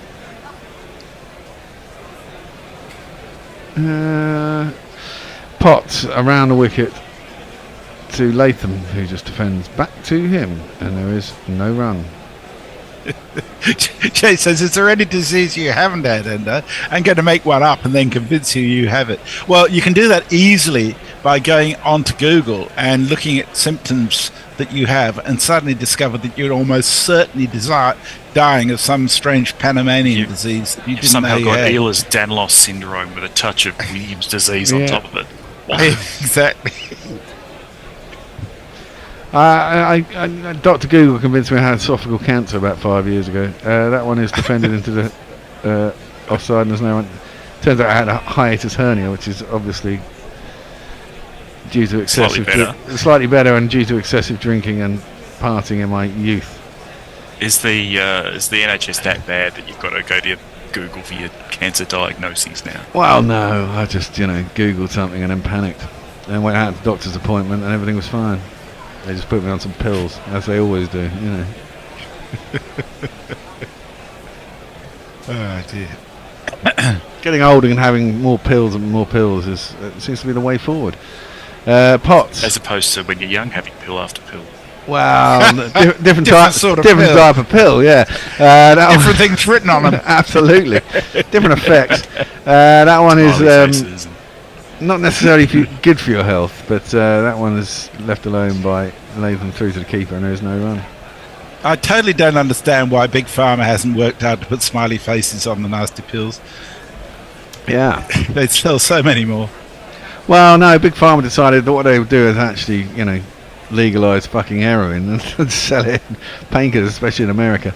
Potts in. Oh, edged! And that doesn't carry to Brook at second slip. Oh, the lead is 2-2-2. Ooh. I desperately need a wicket before 21 and a half. Desperately. Good luck with that. I thought I had it with This is enjoying himself. It's just, much as Hendo's point on Bazball is valid, it's still hilarious to watching him collapse. Well, exactly. I like the game to move. I've watched an awful lot of cricket over 14 years of doing this, and sometimes I don't want to sit here watching really passive, boring passage of play. It's fine when it's tight, but I like the game to move forward these days. I'm impatient. That's defended out to the covers, and there's no run. Isn't that the opposite of what's meant to happen as you grow old? Yeah, probably. Possibly. Jay corrects me. He says, no, I'm aware of my irrelevance. I do not feel rejected by the world. Mike says, I have a headache and the sniffles. Turns out I have a severe case of gout, I think. You're very young to be getting gout, Mike. I had a hiatus hernia scare. Bloody painful. And Hendo says, I meant the world in the sense of overarching, mad, omnipotent consciousness controlling the crazy simulation we call life. Oh, you're into the Matrix now. Well, I mean, did you see that thing the other day about the quantum chip that Google made? That's a lot. It's clipped into leg side. That's mid wicket. There's no run, and the speed of the bloody thing. I mean, it's unbelievably quick. Believe that when you pick up your phone and it's got one of those chips in it. Well, exactly. I mean, that's a little. Well, this is it. But I mean, that's a little way off. But if you can produce it, and it wasn't that big, it's the size of a fucking couple of cornflakes. You imagine where that puts AI and shit. I mean, yeah, you know, this is Terminator territory, man. Oh, well, speaking of wait, Atkinson is in. It's off the outside half of the bat. It goes to Bethel, who's at backward point, and there's no run. Speaking of AI, YouTube now has this thing where it listens to your video and then puts a picture below it of people mentioned during the video. And Mog noticed that the one we did with Hector the other day, we happened to mention Tony Bishop in the call, and it came up with people mentioned during the call, put a picture of Tony Bishop, and then underneath said, Tony Bishop, Panamanian basketball player. Panamanian basketballer. Defending to the offside and there's no run. That's the AI generated thumbnail. Thumbnail caption thing. Yeah. Pretty good. Yeah. Not, it just not shows accurate, how but much. still pretty good. Yeah, but you know, it shows how easily AI can generate even more shit than there is out there already. Yeah. And no human was involved. Well, this is it. I mean, fake news is, you know, Trump is right to talk about it, but he's the one generating it. That one's played square, and there is no run. The doctor thought I had gout once, and he sent me off to get various scans things. Turns out it was a bone infection in my foot, but he was doing his best. Yeah. Oh, you wouldn't have had your bone infection picked up if you had. At least in Australia, you can get in to see a doctor. Wow. Well, he sent me off to get the scan and didn't bother to tell them I was coming, and there was minor confusion. Defended out into covers, and there's no run. Yeah, no, they stuck a camera down my throat and all that shit, and said he got hiatus and put me on an Epizole. That's that. Done. Cleared it up, and it was basically every time I got really, really, really pissed, which I was still doing in those days. It would play up. It was 5 or 6 years ago. Yeah, not that long ago. Before the dark times. Before, yeah. I gave up on life. That one's defended, left alone even by Young through the keeper. Ends that over. Another maiden. England stemmed the runs. Haven't scored any runs for a couple of overs now. We're due a change, I think. Hendo says, I'm impatient, Bear, but I want to see a contest. Jay says, 2 moments of dumb fuckery. Thought I was dying of cirrhosis. Turned out I was just fat and had bad posture. Second were me being worried about my need to urinate in the middle of the night. Join the fucking club. Kat is in the waiting room to come in because she's due on. Oh, sorry, is that Andy McLean? Who's on now, though? It is me. It's not me. Jason and Kat. Okay. See you later. So, who's on tweet messages?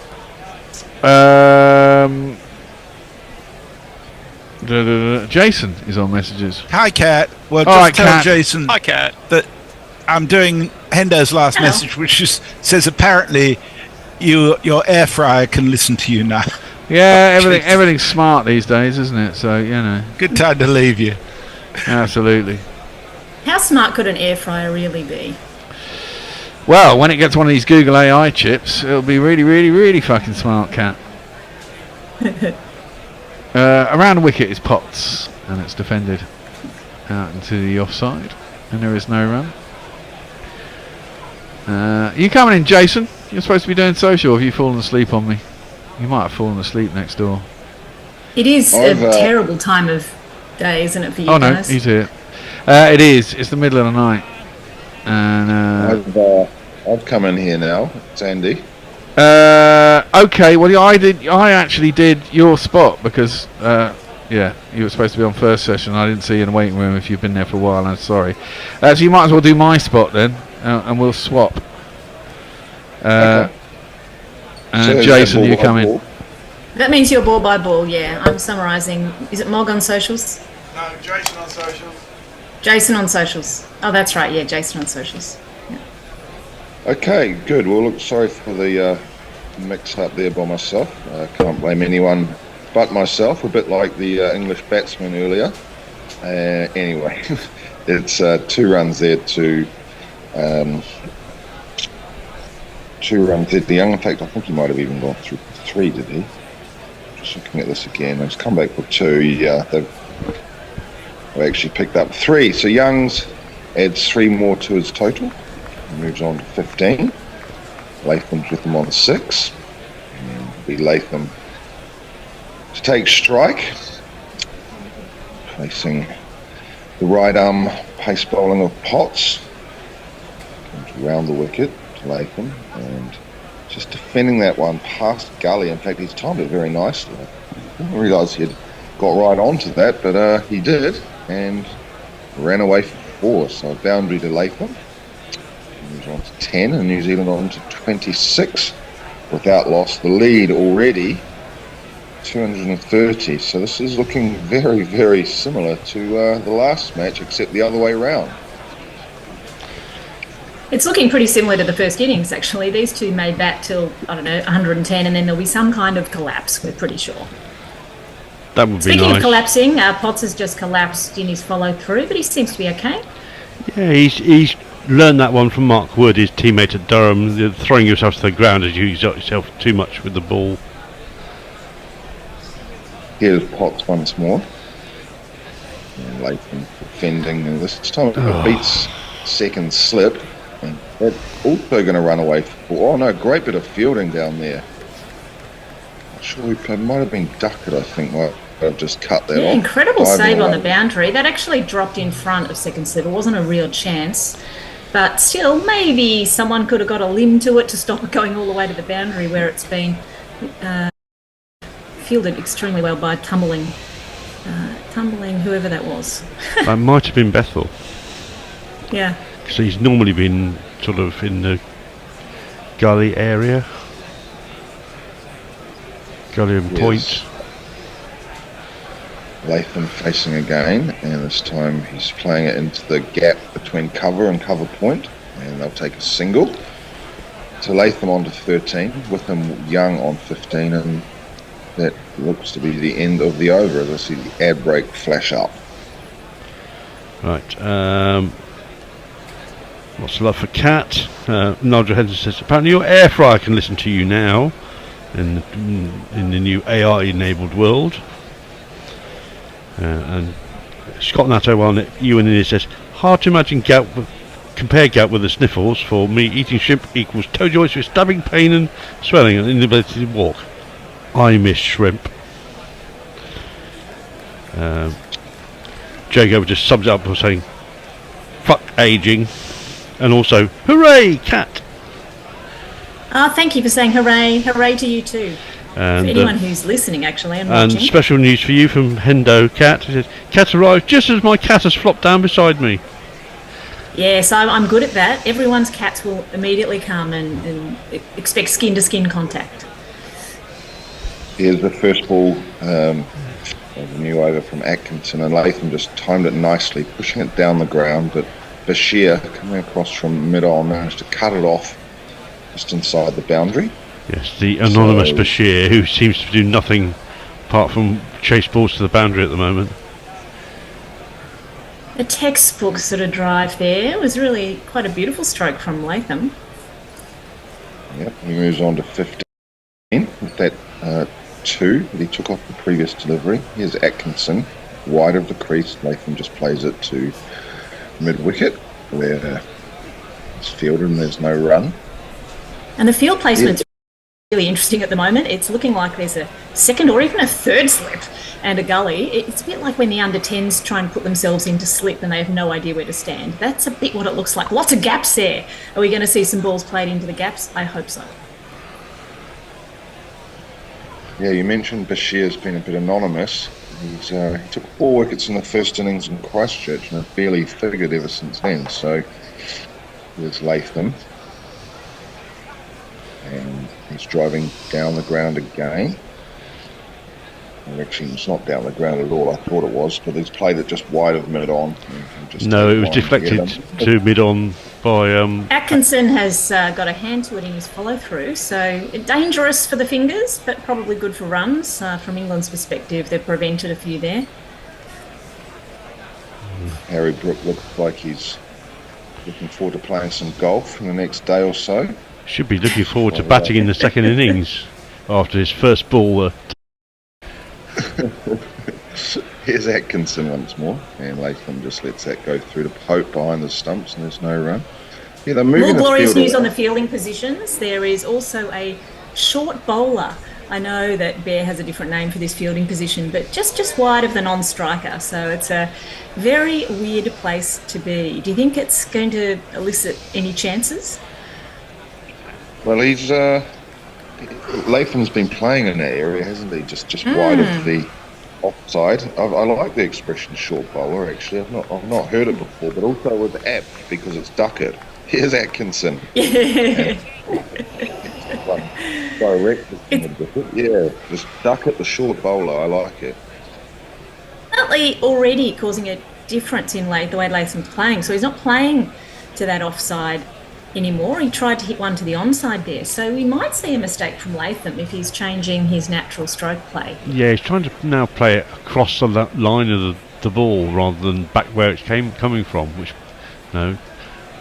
is inherently going to cause more errors as the time goes on. Here he is, Atkinson, and once again Latham lets it go through to the keeper. We could actually call Latham the short batsman and maybe Pope the short keeper as well, just so there's a line of three. And so what do you think they were playing at with those fielding positions? We've got a change of overs, so we'll go to the socials in a minute. But why were they doing such strange slip positioning there, Andy?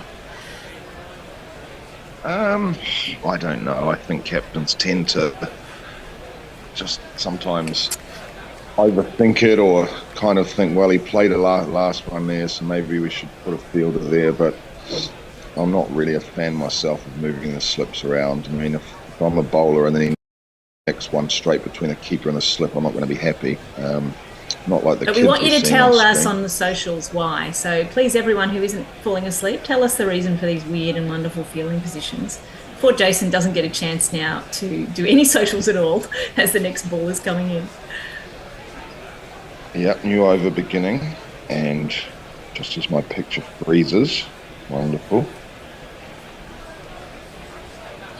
No run, played into the off. Yeah. Stoic, stone-faced Potter's back to his mark. Get the picture back now. Going ever so slowly though, so you might need to cover for me here a little bit, folks. Oh no, here we go. Turns at the top of his mark, next to the ANZ sign. The view of the sexy camel in honour of Tim Stoudy on the boundary. As Young lets us go through the Pope, and there's no run. I called that a great big camel in the ground. Yeah, what is that camel for? I don't know. I called it the concrete camel yesterday. No, it's Tim Southey got given a nickname called the Sexy Camel by the Alternative Commentary Collective, and It's Southey, really yeah. So it's in honour of Tim Southey. He had another excellent bowling performance today. No wickets. You can't bat well and bowl well. And Will Young is just defending this one up to short mid wicket. There's no run. Yes. Andy, if you lose your feed, I've got a separate feed, so I'm not relying on the YouTube. But there are, how many have we got on YouTube there, Andy? There's 100 people watching. Not quite. Come on, you 100 people. We want 100 comments that Jason has to read out. Oh, I've got a page in full. the next break.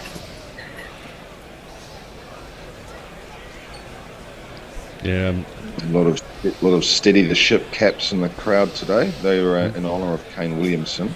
Here's Young this time, playing it straight to sort of a backward point, really, a short backward point rather than a gully, and there's no run.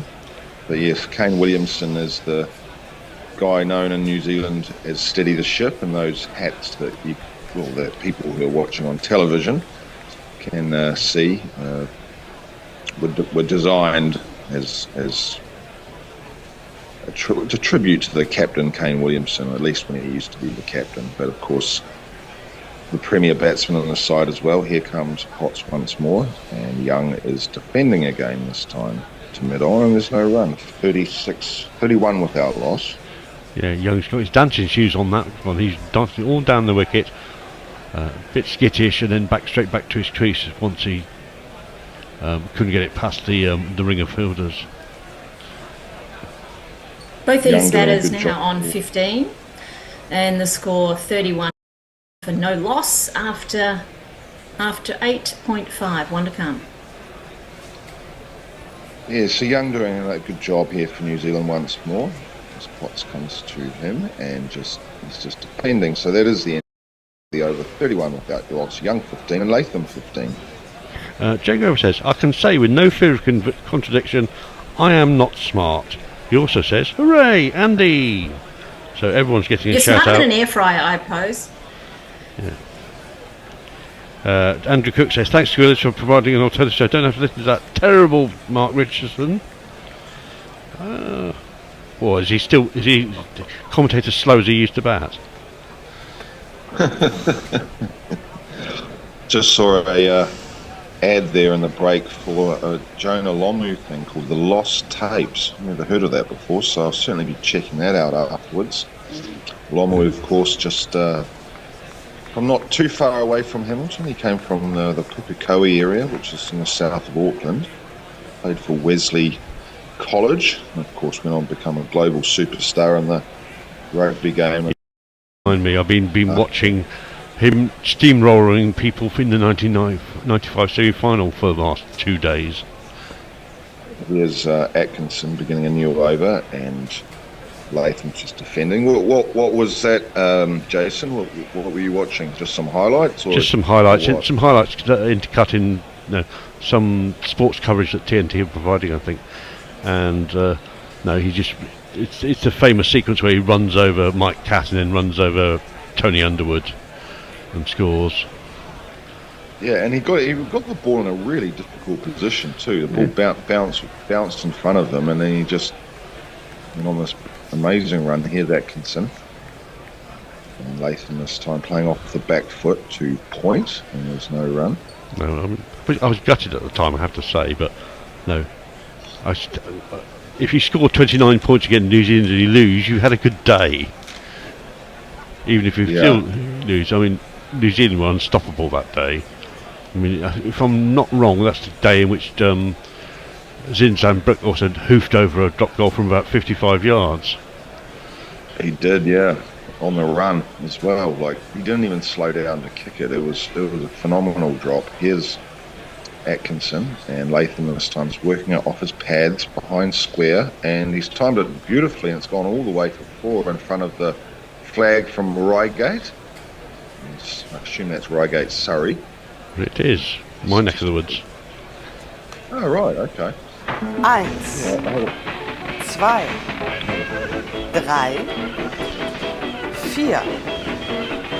4. We've literally just had a bit of a coup in that we've captured one of the Reigate women's one of the Reigate women's players and former Surrey captain. Oh, and this time Latham chops on. Would you believe it? Atkinson was just short of a length, and Latham was probably a little bit too close to his body to play it was an attempted cut.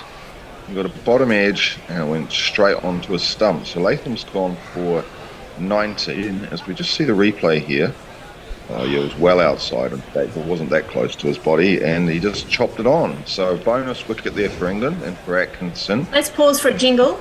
Yep.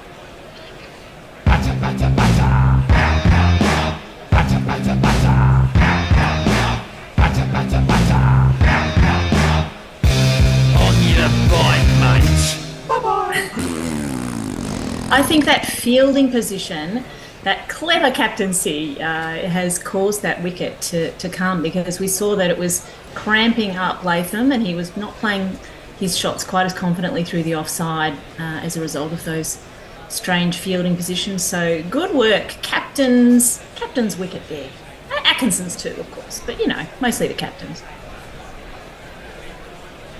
Anyway, that brings Kane Williamson out to the crease to join Will Young. Of course, it was actually Williamson who replaced Will Young in the side after the India tour, which was to be expected, but unfortunately For Young, it meant that he missed out on the first test, and then for some unknown reason they didn't pick him for the second test either, persisting with out-of-form batsmen, which we saw again in Hamilton in its first innings from the middle order. A fair few chop-ons in this match. That's the third or fourth one that I can remember. So such a shame though that they were not courageous enough, New Zealand, to let Southey come out and bat at 3. I mean, that's what we all wanted, wasn't it? We need Southey out there to hit some more sixes. Well, he only needs 2 more to get to his ton, and I think he'll be third on his then if he gets to 100. He moved up from 5th, I think, to 4th. There's a few on 100, isn't there? Yeah. Here's Atkinson to Williamson, and it's played into the backward point region where Bethel does the fielding. There's no run. And of course, so Southey's on 98 sixes. It's a shame that the focus has come onto his batting when really his job's to be a bowler. Oh, don't be so curmudgeonly. It's glorious that he's hitting the ball so well. I do agree, though. It would be nice if he got a wicket. Yeah, I think if he finishes his career with wickets, he'll probably be more happy than finishing with sixes. Williamson playing this to mid-wicket, and there's no run. Just 126 kilometres an hour, that ball from Atkinson. Yep. There's no guarantee that's going to happen, though, as Jimmy Anderson can tell him, having been completely overshone by Gus Atkinson in his final test. 12 versus... I don't think he got any in the second innings. Anyway, it just shows that it's the right time, though. Yeah. I think it's a kind of nice way to go out in a way. I mean, if you do extraordinarily well in your last test, you kind of double think, should I have retired? Yeah. So that's not so bad. But I think it's really funny that they gave Southey the guard of honour, as if you're not getting another bat, Southey, and so that was great from England for sure. Adam Newman says, giving us an update from the other match, Australia 3 for 136 with Head 37 and Smith 38. It's just defended this first ball of the next over by from Potts by Young, so he remains there on 15 not out. Yeah, well, I guess we're already in that situation of thinking what's a good lead. I mean, I know in the second test, a very similar scenario has been mentioned. How long does New Zealand bat for? But I can tell you one thing for sure: they won't be declaring today, and they won't even be thinking about declaring today. Whereas in the last test, I certainly know. Just come back to that. Here is Potts once more, and Young's playing that one off the back foot behind square. There's a sweeper out there, so they'll take a single. But yes, in the second test, I'd listened to a lot of New Zealand radio during that, and Steve Harmison in particular was saying on air that he thought that there was a high chance that New Zealand would have declared England would have declared on the second day, but it proved to be wrong, and England batted into the third day, setting some ridiculously big total for New Zealand to win. It was about 550 in the end, and I suspect that will be New Zealand's plan here as well, folks. But we all know they're only going to have a 3-day test, so look, they'll probably all be out today. They might stretch it to the fourth day, depends on what they set.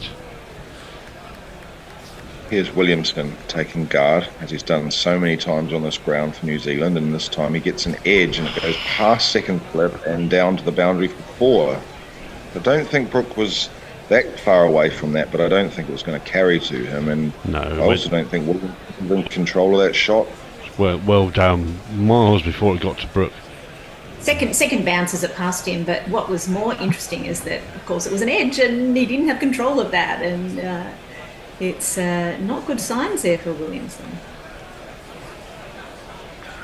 I can't see the clock on my phone, guys. So just when it's coming up to the end of my stint, I'll let you know. Flag it, please. Yeah, thank you. Here's 8 minutes to Williamson again, and Williamson is defending. Yes, I got my times mixed up today. I was about basically half an hour behind where I was supposed to be, so but I'm ready for the other one. I see there's another sign there from Godalming, also in Surrey. I love those English flags. They're just fantastic. Yeah, I've played there. Not played at Reigate Priory. Not on the main pitch, I have to say. Godalming is a lovely ground. Absolutely beautiful on the top of a hill. And as flat and as true as a pancake. Here is Potts once more. Right arm over the wicket to Williamson. This time he guides it intentionally past gully and down to the boundary for 4. So nice shot there from Williamson. He moves on to 8. New Zealand on to 44 for 1. And that lead now up to 248. 1, 2, 3, 4, 4. Although a very good leap from the fielders. They're trying their best to stop every run, and that was a good attempt at fielding. Couldn't get a finger to it.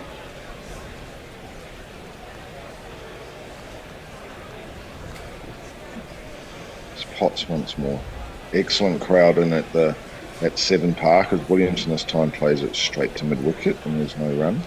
Speaking of Godalming, I haven't played there, but I've paddled through Godalming and I've cycled through Godalming, if anyone cares. That's the end of the over, by the way. Let's see. Soph in Kuala Lumpur says, watching the Aussies game on TV and listening to your commentary. It's a bit confusing at times, but you can't complain about too much cricket. I'm sure you could try. I love that. Getting I both think there'll be games plenty of New in. Zealand. Terrific. And Andrew Cook looks to be right about his assumptions about Mark Richardson, I think. Because he's a lefty and Mark Richardson's a Tory that wouldn't be able to play on GB News. Yeah, We have a new speaking of Mark bowler. Richardson. Yep, Bryden Carp into the attack. Yeah, there's a bit of debate in New Zealand about who was a better bat out of Latham and Richardson. Latham's obviously played a lot more tests, but the records are pretty similar. Richardson averaging more, but that's an ongoing debate. Here's Cass, his first ball of his spell, and Will Young is defending that one to extra cover, and there's no run. Sort of pretty. So what time zone are you in, Andy? Are you in the New Zealand time zone or the England time zone? No, I'm He's in in the his time zone all by himself. I'm in the Perth time zone because I live in Bali. So yeah. Yeah. But I was going to say a lot of Kiwis watching at home on telly will have this match on and the Aussie match on in some form or other because we're neighbours. Obviously, here's Cass and it's driven by Young straight to extra cover and they run through for a single. Well, Bashir doing the fielding there. In fact, no, I think it was Stokes actually who did the fielding. Seemed a little bit risky at first glance. You see a replay here. Yeah, he would have been out if that had been accurate. Yep. Yeah, Stokes missed by a mile, but Young was out by about 3 body lengths, if that's even a term. I was thinking of a horse race, but that was obviously a human race. But yeah, totally unnecessary. That would have been disaster for Young. But he survives. He's on 17 and Williamson's on 8. And the lead is now 240. Williamson this time playing off the back foot up to Stokes at extra cover and there's no run. Yeah, so I'm based in Bali and so it's a pretty good time for me. The matches start at 6 a.m. here, so I didn't put myself down for the first session. I was a bit crook last weekend, so I thought I'd be on a little bit later. But yeah, so it's quite nice really being able to watch New Zealand cricket and Australian cricket. So yeah, it's a cricket fest if you're into that. If you live in this part of the world, as Williamson's defending to back the point and there's no run. We've got 2 screens going as well, and the covers have been hovering on the edge of the ground there in Brisbane. We may get some more rain today, but it's been reasonable so far. Feels like day one, of course. Well, they got an awful lot of rain yesterday, didn't they? They got like 60 millimetres Yeah, plus. it was crazy. Which is testament to the quick drying nature of the ground. That get on it and play some yesterday, and straight on today. It's Atkinson to Young. It's just wide of off stump. Young lets it go through. In fact, it's Williamson lets it go through to the keeper, and there's no run. Yeah, well, the Gab is in place notorious for weather, isn't it? I mean, I remember as a kid watching a lot of cricket from Australia, and I remember one time Ben Jones went out for the umpires with helmets because it was hailing so hard. They were like golf ball sizes. One wonders if it's hailing when you need to go out at all. Here's this one defending. Yeah, I was meaning more. I think it was during just like a break or something. They were off, and the hail was just enormous. Anyway, that's the end of the over.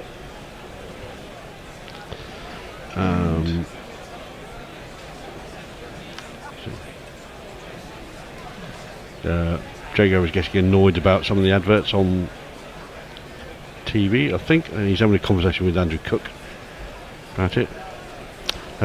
Messages gives us an update from the Head's got 50, 156 for 3. And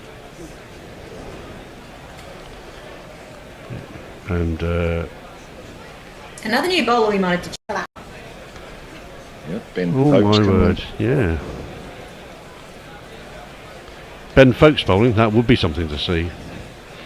I don't think I've seen that, and I don't think I'll ever see that, but well, instead we'll have this guy.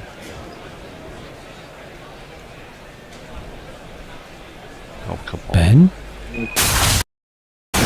Stokes has actually helped quite a lot in this series relative to previous series. He has this one worked away by Young behind square down to long leg. They'll take a single. But yeah, even when he's been fit, Stokes, which hasn't been that much in recent times, fit to bowl, I mean, he's put in some decent spells, particularly in the first innings of this match. But just generally, he's looking. He seems fitter, I guess. Yes, his back problems and his knee problems, I think, have cleared up. So he's being able to work his body harder. As a result, he's also, in this test particularly, I think he's taken on the role to bowl 4 seamers and not bowl a spinner, which I'm not sure about is the right move. This time it's Williamson. He plays it wide of mid-on. They'll take a single. Score on to 47 for 1. The lead up to 251, and Williamson on to 9, and Young on 18. Because you saw the absolute carnage that Santner did from 3 overs when he came in to clean up the tail. Purely as a speculative move, really, by New Zealand. One wonders what might have happened if they'd picked Santner and Wellington. Here's this next one is just left alone by Young, and there's no run. We should be due to have a change at the end of this over. At least according to my watch. It'll be, let me see, Cat's going to do some ball by ball. Messers will be joining us, and I'll be moving over to doing the summarising position. Yeah.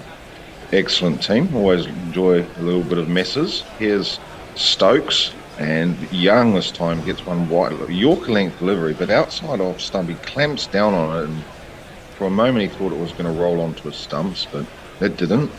He survives. You almost did a Williamson there. In fact, it hasn't missed his stumps by much. He's just lucky he hasn't played that on.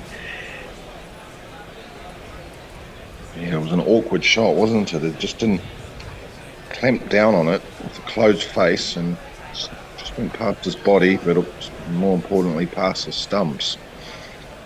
Here's Stokes once more to Young, and there's no run. I see there's a Bournemouth flag on the boundary behind Will Young, the Cherries. Not sure who they've got this weekend, actually, Bournemouth. I should have asked, what's his name? Oh, it was, not Southampton, Brighton, I think. No, not Brighton, because they had Crystal Palace in the J23 derby. It was someone on the south coast.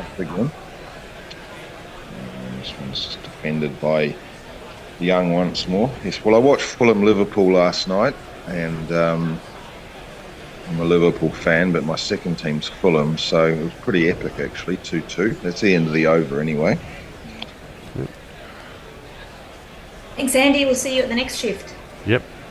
Thank you. And Anything on the socials there before we hand over to Messrs? well, Messer, do you want to jump in on the social? We're pretty much up to date. Sure. Which is the next one? From Jay Grover. Jay Grover, yeah. Sad truth. I am willing to bet any money that Ben Folk's bowling would still be unquantifiably better than mine. Adam Newman refreshes the score. Jay says West Ham for no apparent reason. Well, I got to say, Kat, you're doing a wonderful. Cast is coming in. We need to keep an eye on the actual action as well. And anyway, this is just defended by Williamson. Carry on, Messi.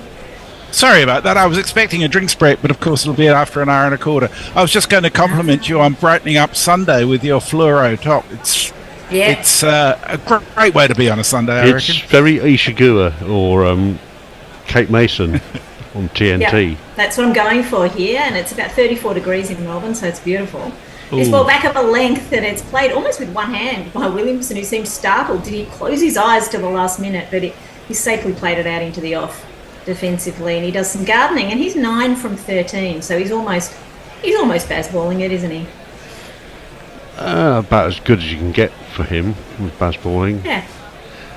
He's never been a man to score at much more than about 80, 85 to 100 runs a ball.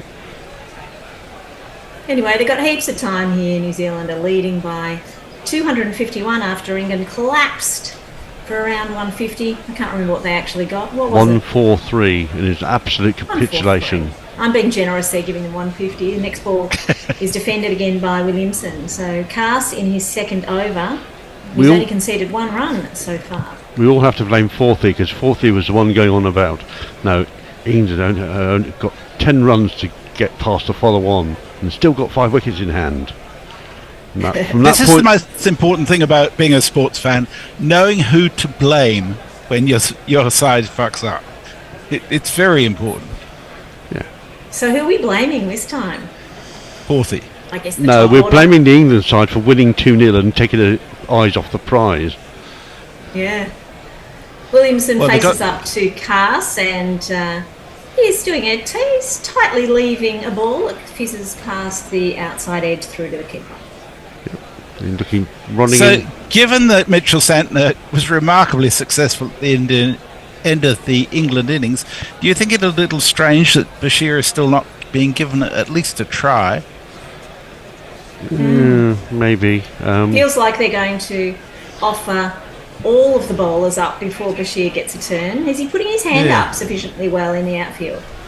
He's Good question. I don't think he's necessarily the most assertive person.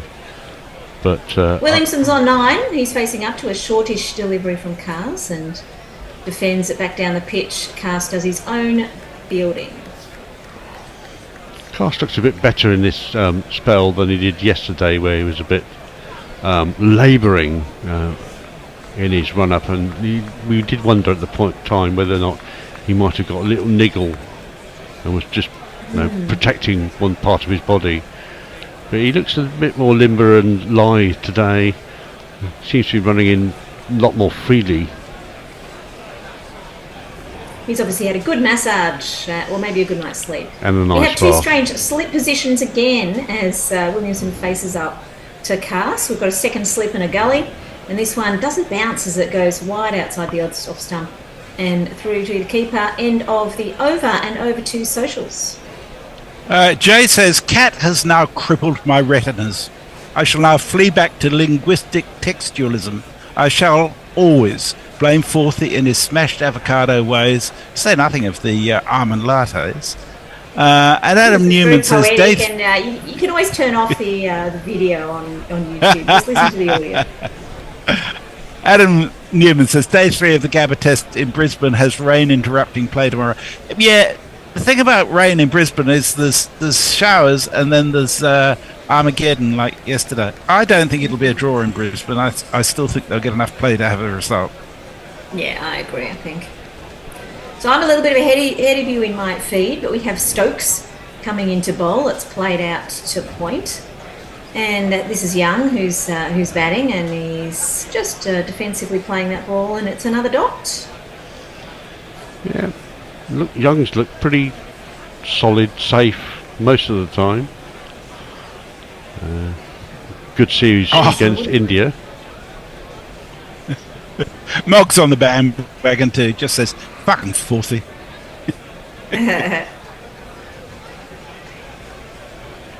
This time Young wants a piece of this next delivery, and he does a little bit of a hook, a half helicopter hook, and it has gone down to fine leg for 4 runs. Beautiful shot. We see a sighting of Bashir fetching it over the boundary. It's Nissan She. It's Nissan She. He should definitely bowl it in from there then. Did it hit his hip there? Did he actually get any bat on that? Yeah, I think it's bat hip then onto the boundary. Yeah. I think he got a little bottom edge onto the hip. Yeah, he's got credited for those runs anyway, so that's moving to 22. He's faced up to 38 deliveries. Stokes bowls again, another ball played into the off defensively by Young. And the score has just ticked over the 50 for New Zealand, 51 for 1.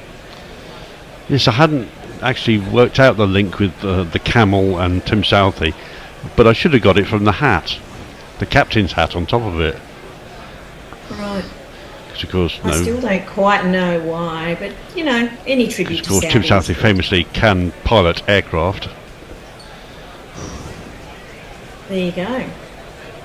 Stokes again bowls back of a length. He's bowling well. Another ball, awkwardly played actually by Young into the off. Defensively again for another dot ball. Yeah, Stokes is getting the ball to lift a little bit here, which is no bad thing with the ball. Well, it's only 14 overs old, but no. The pitch is 3 days old and not particularly offering too much help. And increasingly less so for pace bowlers. Yeah. Where certainly at the start of the game is pretty spicy, and was spicy earlier today when Will O'Rourke was bowling. This time Stokes is bowling outside of off, and Young just watches it through to the kick.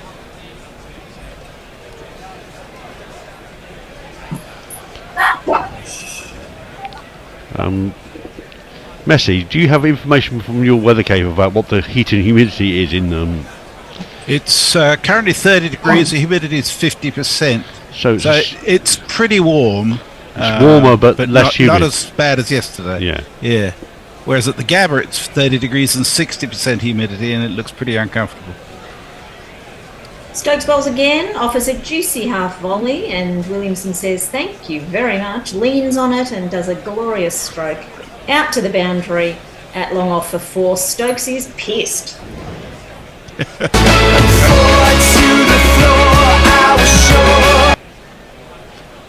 As in pissed off, I take it, rather than drunk. Yeah. There's we've got a quiet time on YouTube, but I decided to go over to Blue Sky, and the first message I came across wasn't actually sent to us, but seems appropriate. It's from a bloke by the name of Dan Libke, and he just says the Boxing Day Test is a Christmas movie, which I think is a very fair statement. Yeah, that's definitely a mood there. Yeah. What? Home Alone? Oh, don't start. Sorry, I shouldn't have said that, because it's only going to start that ridiculous conversation that goes on every year. Yes, start a ridiculous conversation. Anyway, Carson started his third over. Meanwhile, and this ball's been played out into the off. Young's on 26, Williamson on 10, and the score's 56 for 1. We are in the 16th over, and the shine's just coming off the ball. Yeah. And the answer is yes. Apologies, my dogs were yapping in the background there. I'm not sure if that comes through the mic or not. But I heard one of them. They may make an appearance here if they're lucky. Oh, our ratings go up the minute Batman and Bobbin appear. Yeah. They should be behind me on the couch, but they're not at the moment. They're just too hot, lazily lying on the couch. Young officer forward, defensive, very straight bat, textbook, and there's no run. Did you say Batman and Bobbin, or was it Batman and Robin? Yes, well, Batman and Robin would be a bit obvious, so we do have Batman and Bobbin. Yeah. Which unlucky did they have? Did you draw lots as to which one was going to be Bobbin then? We went with Batman first, but yes, it was well planned. They were 6 months apart, so we knew that Bobbin was coming when we got Batman. Young faces up again. This time it's beating a couple of fielders. They're scampering through for a single, and the fielders are falling over, both of them, unnecessarily so, in a comedy of kind of, I guess they're pretending to be Mr. Bean or something there out in the outfield. Yes. And there's overthrows. Oh my goodness. There's so many. Nope, that's not there. I was just looking for an appropriate jingle to describe that. We do have an overthrow jingle, don't we? It didn't go to the boundary, but it almost did on the overthrows, and it was Bashir who saved the day. It's good to see him out in the field actually getting some time. Anyway, Cast is bowling again. Young takes a wild slash outside off stump, dangerous, misses it, but Cast would be pleased to see that go through to the keeper. It was either going through to the keeper or over the boundary, either way. No, I've not found the elusive Sundries jingle yet for buzzers. No. Keep looking, we might need it for next time because the fielding hasn't been that great today. No, it Young's hasn't. on 28. He's facing up to Cass. We have a second slip and a gully in place. This is played though backward a point. Another misfield, and takes some of the pace off it, and it just dribbles towards the boundary, and they get runs. Score 59 for 1.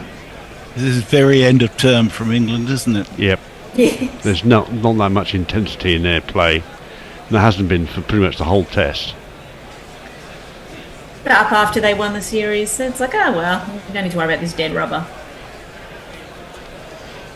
This is like the bad old England in the 90s. Williamson, though, is taking this deadly seriously because he does not want to give up the Fab 4 spot that he currently has. There are people knocking on the door for that spot, as we know. This ball back of a length again. Williamson plays it as though he's closed his eyes, just sort of hits the bottom of his bat and takes a hand off. So has he got a hand injury? I'm not sure what's going on, but he's I think it lifted unexpectedly on it, didn't it? It just came up off a length. Yeah, getting a little bit of a bite in the pitch there. End of the over. Yeah. End of Cass's third over, and the score 59 for 1. Over to socials. Well, I was going to say, just it's a long time since we had a super chat. I'm sure if there was a sufficiently generous super chat, Batman or Bobbin could be persuaded to appear on screen. Just tell me which one you want. They're both here, and I can absolutely get them on the screen, but only if we get a super chat, Dan. Don't put them on the screen yet. Yeah. No dogs unless we get a super chat. Jay asked a dangerous question. He says, serious question, I've never been to Australia. Is Queensland as mental as everyone not from Queensland says it is? I no longer trust electoral records to judge the populace. Mog says, okay, yes, so it if is, you're Jay. Generation Alpha, you would say that Queensland is the Ohio of Australia, and it is also possibly the Florida of Australia, if you're wanting to get a more boomer reference. Yes. It's also the reason we had a dreadful government for however long it was, 10 years or something previously, because they all vote Conservative up there. So I wanted to see it succeed. HAWR says, I'm a Queenslander, and Mog just says, I'm so sorry. Jay says, is Tasmania really like Sheffield by the Sea? I place a place of heartbreaking beauty and miserable weather. One of those things is true. Well, Tasmania is actually like all of England's coastline. The entire England coastline, which is not suitable for swimming most of the year, maybe 340 days out of 365. Tasmania is a bit like that. But I'd have thought really Northern Territories would be a bit like that as well. Oh no! Northern Territory is nothing like England, but Tasmania is beautiful. You can't swim in the sea there because you'll get eaten by something. Or stung by something. Anthony Henderson, getting into the Henderson vibe here, says this Bazball England is playing now. Sorry, this Bazball that England is playing now is not true Test cricket. In my opinion. My West Indies team played that kind of cricket in the 70s and 80s. England play a usual game like years gone by. We're on a drinks break, by the way. Adam Newman says Australia 3 for 168, day 2 at the Gabba Test. Smith 46, Head 57, both not out, versus India, session 2. They've got a partnership of 98 thus far.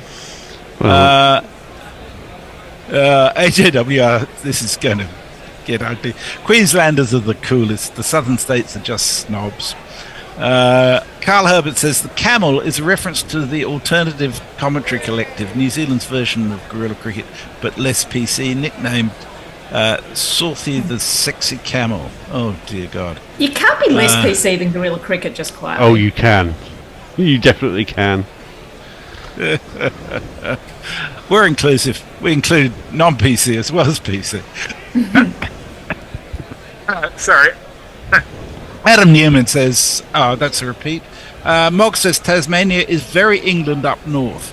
The size is a place no sensible person should go, which is why they put the Port Arthur prison there, of course. Okay, we're back. We're back. They've had their drinks, and Stokes is now starting his third over. And this is just wrapping Young on the pads outside the line, half-hearted appeal, or rather, it's not really an appeal, is it? It's just, he knew it was going down. I'm putting my hand up to tell you that it hit the pads. He knew it was going down. He just, wants to, do some sort of exclamation just to try and G his team up, of which he needs to G himself up probably more than anybody else. Anyway, he's over the wicket. This is pushed into the offside. Nobody fields it, so they take a single. It's fielding. Good. Yeah, I think he realised that the person who was closest to it was probably Bashir, and therefore, no, it's a fairly safe Bashir's single. on the boundary too, by the way.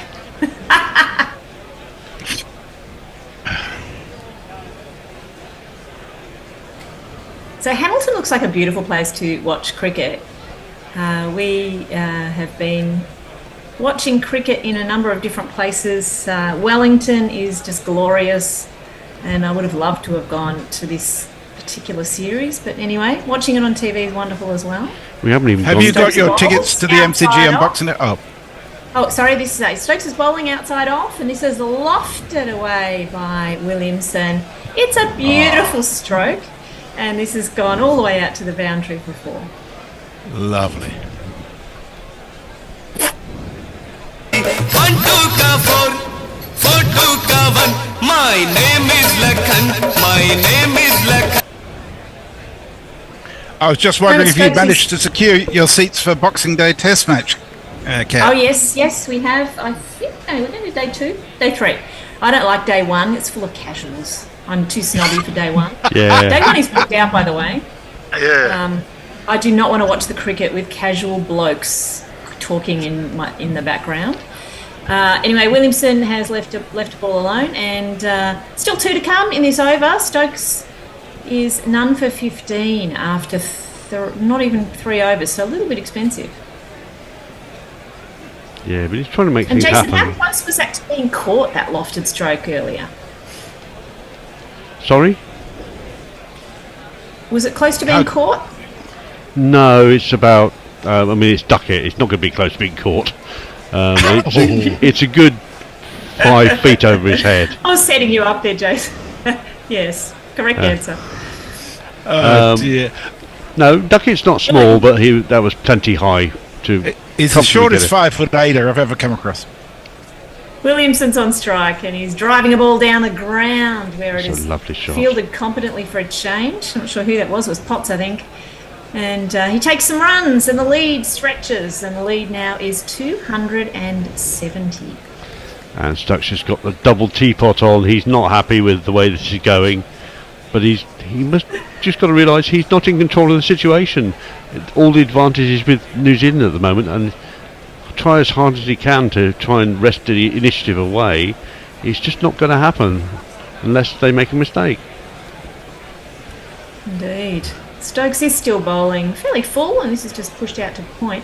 It feels like they had a little bit of the change of innings, they had a little bit of a gleeful time in the change room and said, oh, the pitch is doing heaps, they're going to collapse as well. And there's been no collapse really from New Zealand. 1 for 66 for 1, and a significant lead now. And Stokes has finished his third over, so over to socials. Mayank says, that's weird because I love my time in Brisbane, Gold Coast and Cairns. People are lovely. The weather is excessively humid, and they vote weirdly. Andrew Cook says the only thing that Devon Conway has well-timed this summer was the arrival of his baby. Seems to have reinvigorated the entire New Zealand batting lineup. Jay says, I know I shouldn't, but suggesting guerrilla cricket is PC vexes me. To be fair, Jeremy doesn't like me saying Bradman. Andrew Cook says he's not sure that Devon Conway's baby has actually arrived yet. And Jay Grover says, this guerrilla cricket PC, Robert Hughes is turning in his grave. Sorry, I'm interrupting. So anyway, we've had Cast resuming. He's bowling his fourth over, and this is he's whipped away a bit of a hook from Young, and they've taken a run there. I think it was Young. Anyway, Williamson's on strike a minute now, and he's doing some gardening. He's getting ready to face up to Cast with the wonderful figures actually of none for 6. He's looking for his first wicket. Williamson though is looking for something more than 16, and he's slashing away outside off straight to the fielder, out square. The umpire is also square on the offside, which is that because he just can't be bothered moving? Normally, because normally for two reasons. One is you've got 2 people and potentially 3 people behind square on the leg side because you're bowling a short policy, and therefore you need to check whether there's 3 behind square. The second reason is often the sun comes into your eyes. It's hard to see the line from one side that of might the be wicket. this time, yeah, because there's no one really at square. There's someone forward of square, deep, and Williamson's trying to find that fielder, but he doesn't get all of it. It dribbles out to the deep fielder, and they only get a single. They canter through. There's actually a lot of fielders there on the offside. Did well to get down on that ball because he didn't get up anywhere near as much as he thought. He was hitting it down with his pull shot and just caught the bottom edge of the bat with it just in time. Very nicely done there by Williamson. He's moved to 17, and Young is on 31. I was going to say, Williamson will be concentrating hard because he's got a fairly redoubtable average to defend at this ground, where he's, before start of play, he was the 5th highest aggregate scorer at individual ground, and he only got 64 in the first innings. Yeah. So, which took his average down a lot. So, no, he might have over 1,000 runs at this ground now, but his average has dropped down into the 80s. He was averaging 93 at this ground at that point.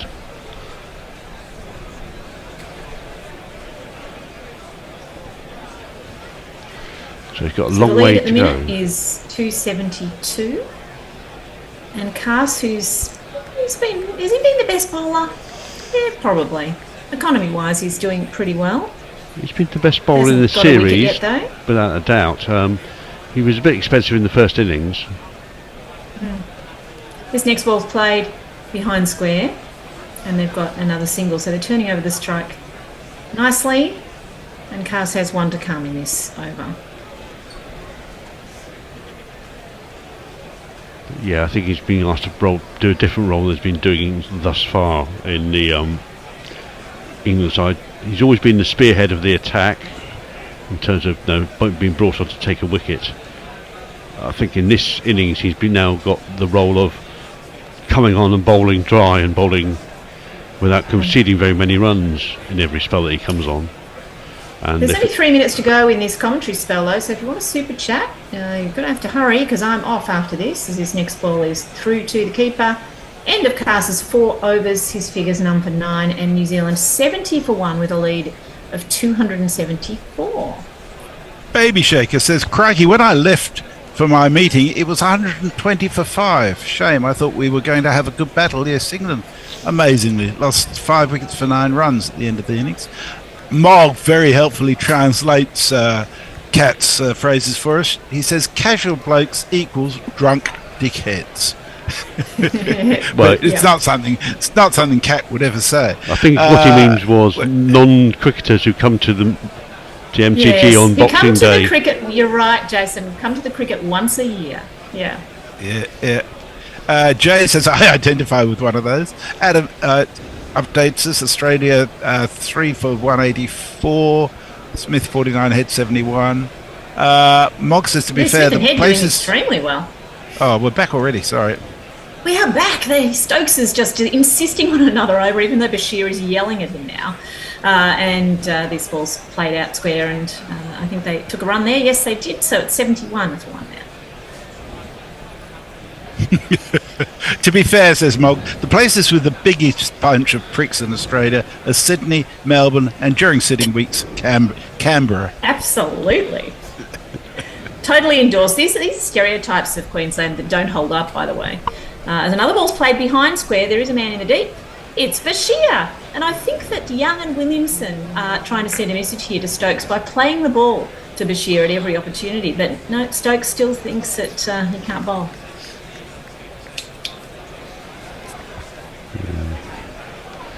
He's the forgotten man of this Test match.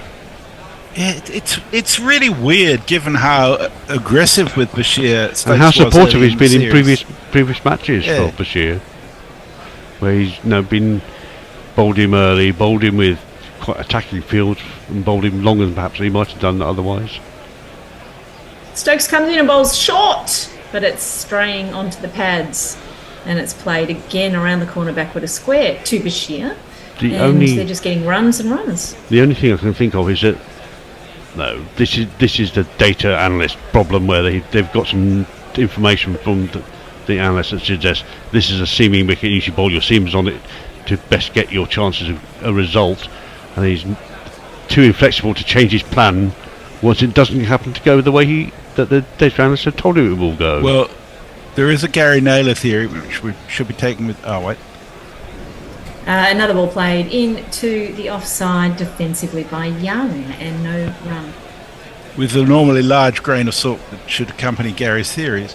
But he reckoned that certainly the first innings, England was bowling 4 quicks for the whole innings just to prove that they could do that in Australia, with Stokes being one of them. So they could just have the 3 quicks. Batman's coming in to make an appearance, despite the fact that there's no super chat. Unpaid for, as Young is playing the ball into the offside yet again. And Stokes, I would have taken Stokes off if I was the captain, but I guess Stokes, the captain, has not taken Stokes the bowler off, and he has one ball to come. And at the end of this over, we should be getting Andy McLean returning, Mog returning, yay, and the Bear, if he's awake, should be coming in to do ball by ball. Batman doesn't know it, but he's very carefully staying below Cat's name on the screen. Yeah, he's not making an appearance. He's got lots of burrs actually in his fur that I've been removing as I've been commentating. And anyway, end of Stokes over. He's going at 5 and over when he bowls. None for 20 at his figures. New Zealand 73 for 1 after 19 overs. They lead by 277, and I will see you tomorrow. Thanks, Cat. See you then. See you in half an hour.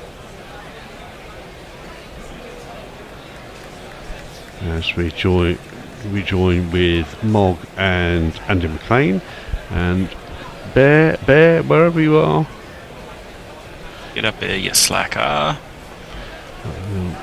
In the meantime, Jason, can you find the Gary jingle? What, the dubious points jingle? No, the I think it's white-haired whinger from Liverpool. That it's on the same page. This one. Richard Peel did. I'll be your white-haired whinger from Liverpool, and I'll trash everything I see. Overrated drinks, breaks, footwear ain't cool, all said with confidence and hyperbole. No, I'll never, ever, ever concede I'm wrong and talk over it. Cast comes in, that's full and driven, past a short mid-off. There's nobody back on the boundary, and that is another 4. 1, 2, 3, 4. Because what they need to do is blah, blah, blah. As Gary interrupts me, I'm just going to pop off air for a moment to see where the bear is and see if he remembers that he's meant to be on air. If he's conscious. Meanwhile, Cast addresses the wicket, and that's just defended by Kane Williamson. John Bradman still has the highest average at any single venue, being 128 in Melbourne off 11 matches. Then VVS Laxman at Kolkata, Gary Sobers in Kingston, Zahir Bass in Lahore, Michael Clark in Adelaide. Bear will be with you momentarily. He was just checking his eyelids from the inside. It's important to have proper eyelid discipline, yes. Cast is back in, and just defended straight back to the bowler. Thank Christ, this is very boring because I'm a terrible ball-by-bowler. Well, let me just let Andy in. He's supposed to be on with us. There he is. Well, the lead is 281. 77 for just a loss of Latham, who chopped onto his stumps earlier. Cast into his fifth over. Yeah, I just fell asleep again. Bryden Cast is in, full, driven, up to mid-on, and there is no run. Alright, Andy, welcome back. Yes, thank you, Bear. Nice to be back with you once more. Yeah. Just remind me, am I ball by ball here? No, your summary today. This session, I'm ball by balling. Sorry about the mix-up earlier, Bear. That's all right. My brain and my body and my clock was half an hour behind where it was supposed to be. That's okay. We'll survive. Half an hour and then I can go to another hour and I can head off to bed. I'm absolutely knackered. Says you're putting in a shift today. Yeah, well, we have to do it if we want to keep going. 4 a.m. UK. Yeah, these nighttime shifts are the worst. And we've played New Zealand. It seems yearly for the last 2 or 3 years. That one's defended out in the offside and there's no run. Yeah, it's quite. Just raises an interesting point. Wouldn't it be cool if New Zealand and England just created like a bilateral series, regularly, much in the same way the Ashes is? I mean, great for New Zealand to have England. I mean, without doubt, the best tourists of. I don't so much mean the cricketers. I mean the fact that so many people go to New Zealand when England plays. Well, that's it. I think a lot of people like us playing because we do carry a decent fan base. Left alone outside the off stump by Will Young through the keeper note, and there is no run. Ends the over 77 for 1. Mog. I not quite sure where we're up to, so I shall say Messi says that Naylor jingle is definitely in the GC Hall of Fame. Yes it is. AJWR says, who's been man of the match so far? Any standouts? I guess so far it'd be Mitchell Santner, wouldn't it? Made runs, took some wickets. Yeah. Exactly that. Was he out? Yeah, Santner's certainly proved his worth. Wasn't available for the first test. Why was he not available for the first test? Injured. Well, I'm not quite sure why actually, Bear, because he didn't play the final test in India because of a side strain. Okay. Stokes down the leg side, half appeal by Pope. Yeah. What is that? Just what is that? No run. Jesus.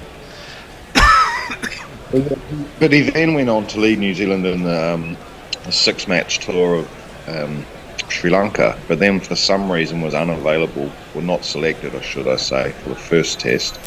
But he was already selected for the second and third tests, but didn't play in the second test. So, yeah, a lot of us at New Zealand, well, Kiwis are very confused about all that.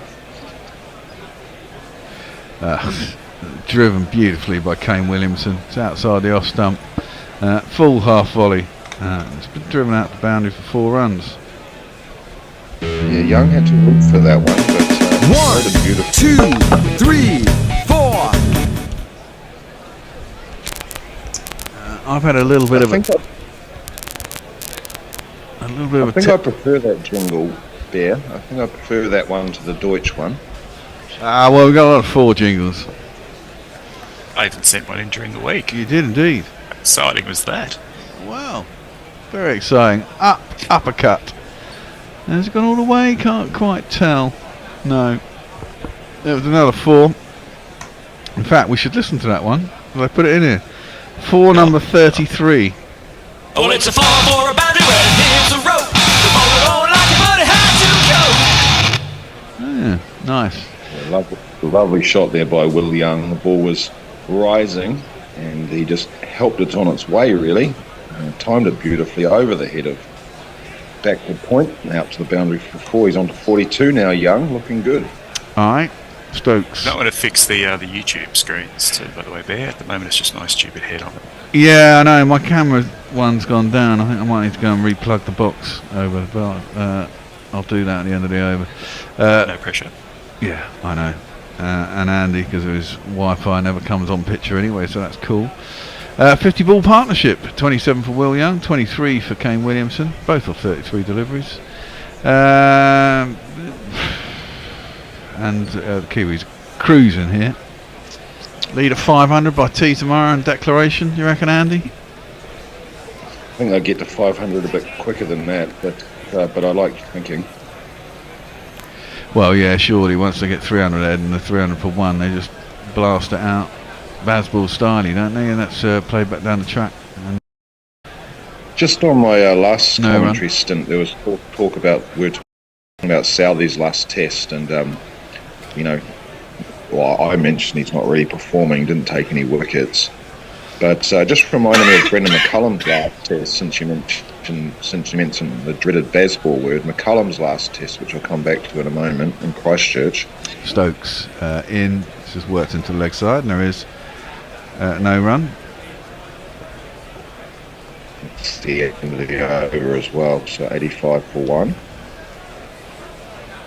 Lead of 289. McCullum's last test, he broke the world record for the fastest test century. I think New Zealand were put into bat by Ricky Ponting, and I think we're 35 for 3 or thereabouts in Christchurch on a green seamer, and McCullum just slogged his way to 100. I think it was 54 balls he got it in. I think it was. I remember watching that. I happened to be lying around at home, and of course it was a similar sort of time. It's coming up to midnight, and I just happened to turn it on. It was very entertaining. There's a lot of slashed. I remember seeing quite a few slashed 4s and 6s that went over the keeper. Massive top edges. Yeah, at one point Aussie had a very, very fine leg on the boundary and a very, very fine third man or extreme deeps, whatever you want to call it. Because, he was just swinging at everything. It was very entertaining.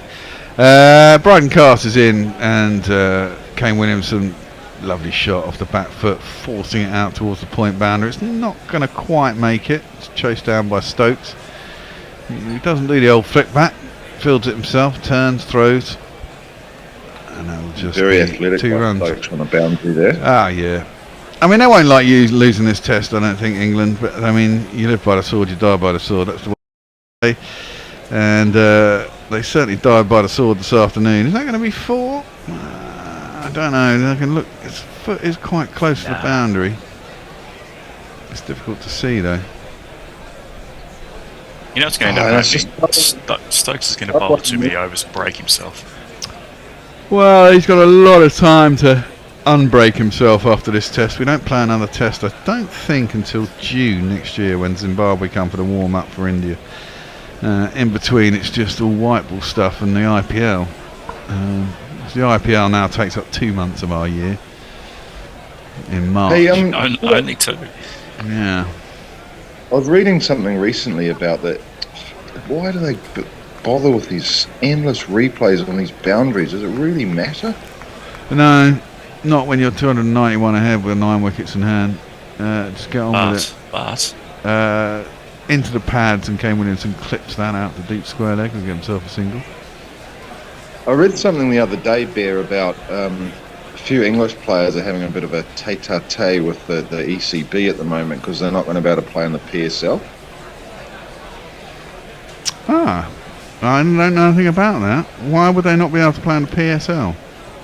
Because it's been moved because of the Champions Trophy, so it'll be right. It'll be basically around the same time as the IPL, or maybe even fractionally later. So the county guys basically in England. Of course, because there's quite a few people playing the PSL. That's defended back down the track and there's no run. So it's going to be after the IPL.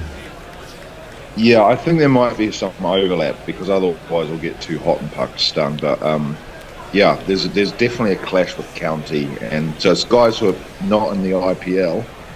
I'm just trying to think of some names offhand, but there's guys like Moeen Ali. I don't think he's in the IPL. Just these players that are county players, but like to play in the PSL. Like Harry Brooks played in it, for example. Yeah. But obviously he'll be in the IPL. He's been upgraded to the IPL, I think, this year. Cast is in, and it's driven back to him by Will Young, and there's no run. Yeah, that's a bit unfortunate, isn't it? Because the Champions Trophy is basically, is it February, March time? End of February, beginning of March? Yeah, I think it begins on February. Yeah, there's a tri-series right before that between Pakistan, New Zealand and South Africa. I'm pretty sure that starts on the 12th of February in Multan. Yeah, because England have got a bunch of ODIs and T20s in India in January, towards the end of January, I think. And then it's the Champions Trophy, and then it's straight into the IPL. That's a decent ball, just short of a length, fenced that by Young. Soft hands down towards third man on the deck, and it'll be a single. Will Guerrilla Cricket be covering the Champions Trophy? Of course. I like the Champions Trophy. I prefer it to the World Cup, if I'm honest. I think there's so does New Zealand, by the way. Yeah. We won it. Yeah. Well, the problem with the World Cup is it's eternally long. I mean, like 6, 7 weeks, lots and lots of dead rubbers. That's a really good point, isn't it? I mean, it's astonishing that it goes on for so long, yet it's got such less teams than the Football World Cup or the Euros. Well, I know, exactly. It's cut nicely by Kane Williamson. Yeah, last ball of the over, down towards the backward point boundary. No one there. There's 4 runs. 4.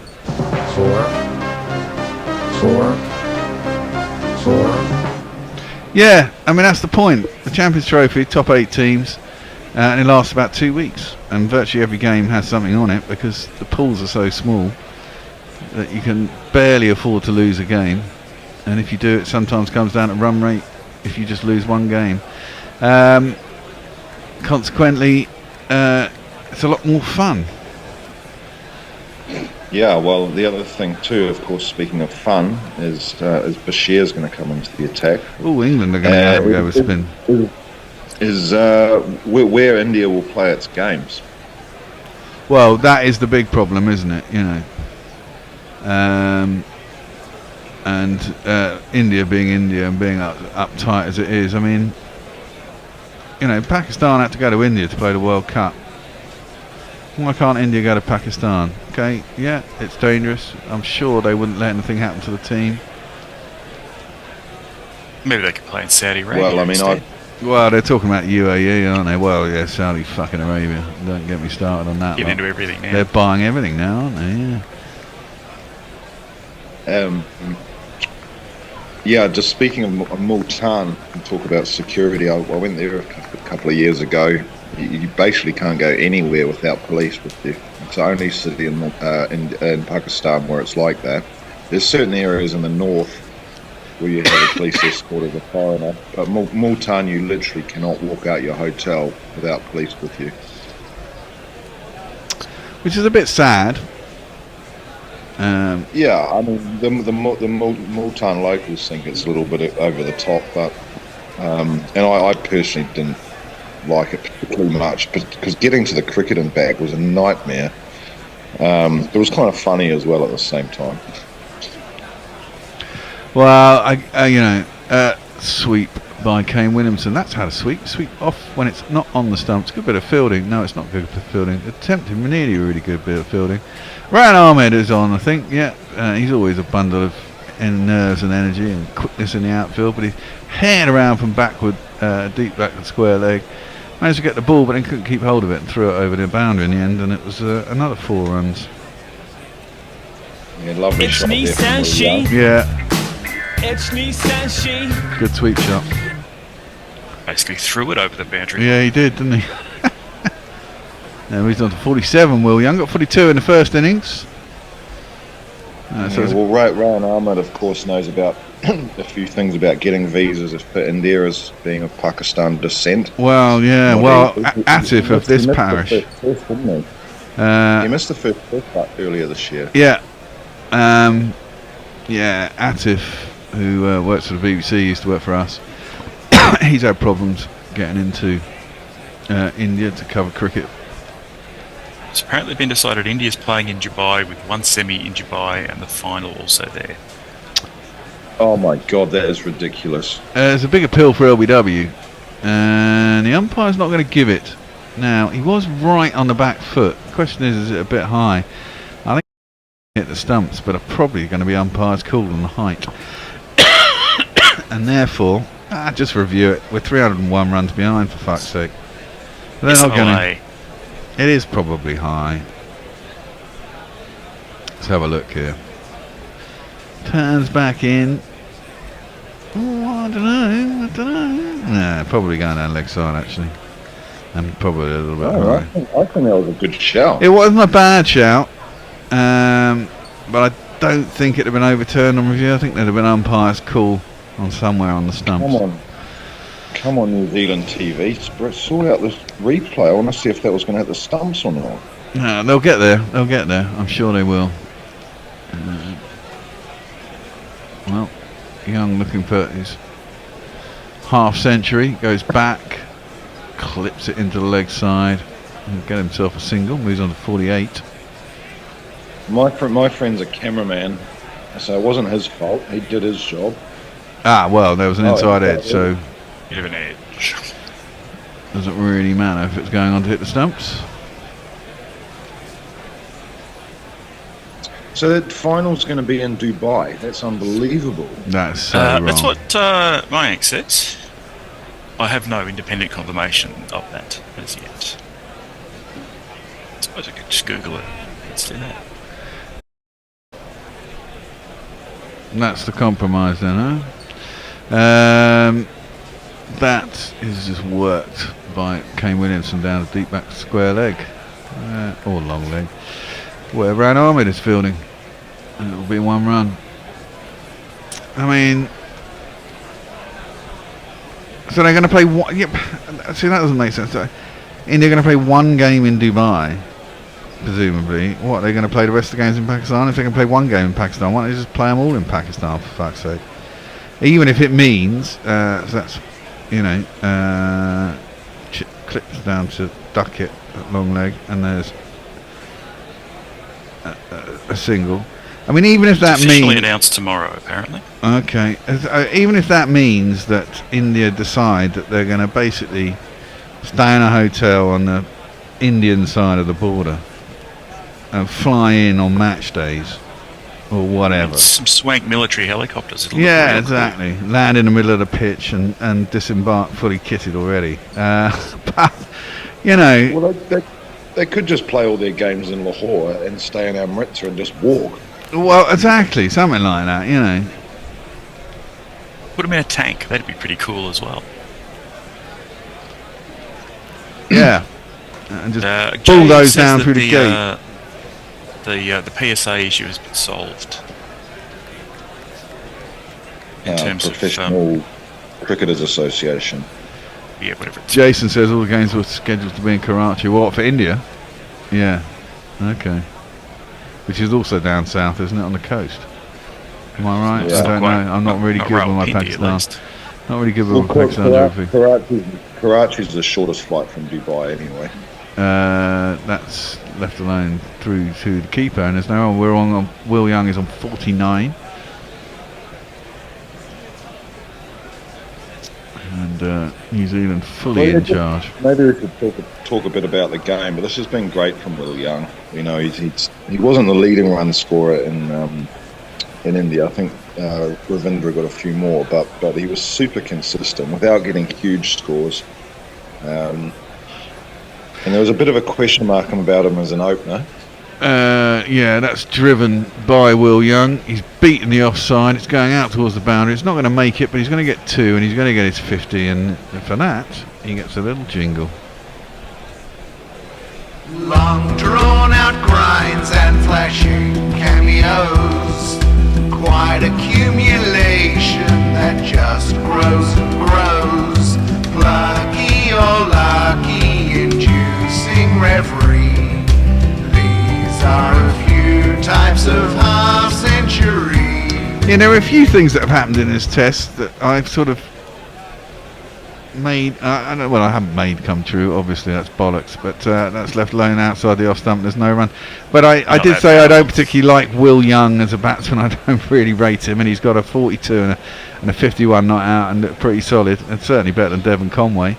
I said Harry Brook getting to world number 1 would mean that he'd get fuck all runs and he got a golden duck. And of course Mitch Santner, who hadn't played any part in the series so far, was bound to come in on what didn't look like a particularly spinner's wicket, and England hadn't used a spinner. I got 3 for 5 in 2.5 overs. So yeah, I like to think I've well done. Got a bit of prescience going on here. Maybe I should become a medium. That's defended out to the offside, and there's no run. Get myself a little crystal ball. There. Yeah, you're always a large. Oh yeah, well I'm an extra large and sometimes a double XL. If that be the case, I think the super chat jingle already. We have. I've got one here. Use your bright super chat. Richard Milgate, €2, says you're not alone. We're still here listening. It's good to know. Apparently Travis Head's made 100. Oh, for fuck's sake. He was on about 20 that not long ago. He must have really blitzed it. He was on 70 before I came on. Oh, 70. I thought he was on 20. Oh, no, I fell asleep for a little bit, so he must have still speeded up. Yeah, defended by Will Young, ago. And there's no run. No, it was about an hour and a half ago. So he's 101 from 115 currently. There you go, yeah, speeded up. Is Piggy still with him? Yeah, 64. Sorry, what was that, Andy? Well, the last couple of years, Travis Head, he's just become a machine, hasn't he? He has. Scores runs in all types of situations, different games, different formats. Stokes defending the offside, there's no run. But, you know, he is, if you want to go down this route, and we hate the word, but, I mean, he is Australia's Baz Boulian, isn't he? I mean, he comes in, he doesn't really give a shit. Likes to attack the bowling. And if he gets off to a start, he generally gets somewhere. Yeah, indeed. Adam Newman reminds us that the Zimbabwe versus England test at Trent Bridge is on the 22nd of May. Okay, so that's the next test match after this one. And very likely that Ben Curran will be playing for Zimbabwe, of course, son of Kevin Curran, the Zimbabwe international, and brother of Tom and Sam Curran, both England internationals. Ah. That's at Lord's. I think it's scheduled to be just a 4-day test as well, I believe. One of those. Trent Bridge. Trent Bridge, okay. And then, of course, we'll have India after we've had the World Test Championship, as that one is cut by Kane Williamson to the offside, and it'll be a single. Yeah, I can't see the clock, so just let me know when my time is up, because I've got to shoot off at on the hour. Well, we got this over and maybe one more if it's a quickie. It's 57 currently. Shah Bashir is in. Ooh, and Will Young shapes go forward, then plays from the crease, gets an inside edge, goes down, hits his pad as it's going back towards the stumps. Safe enough, and there's no run. New Zealand hasn't got a test match until actually we go to Zimbabwe, which I guess is, I think it's in June. But on this performance, Will Young is going to be undroppable, I would have thought, even if Conway does. Well, Conway's actually out, in theory, through paternity leave.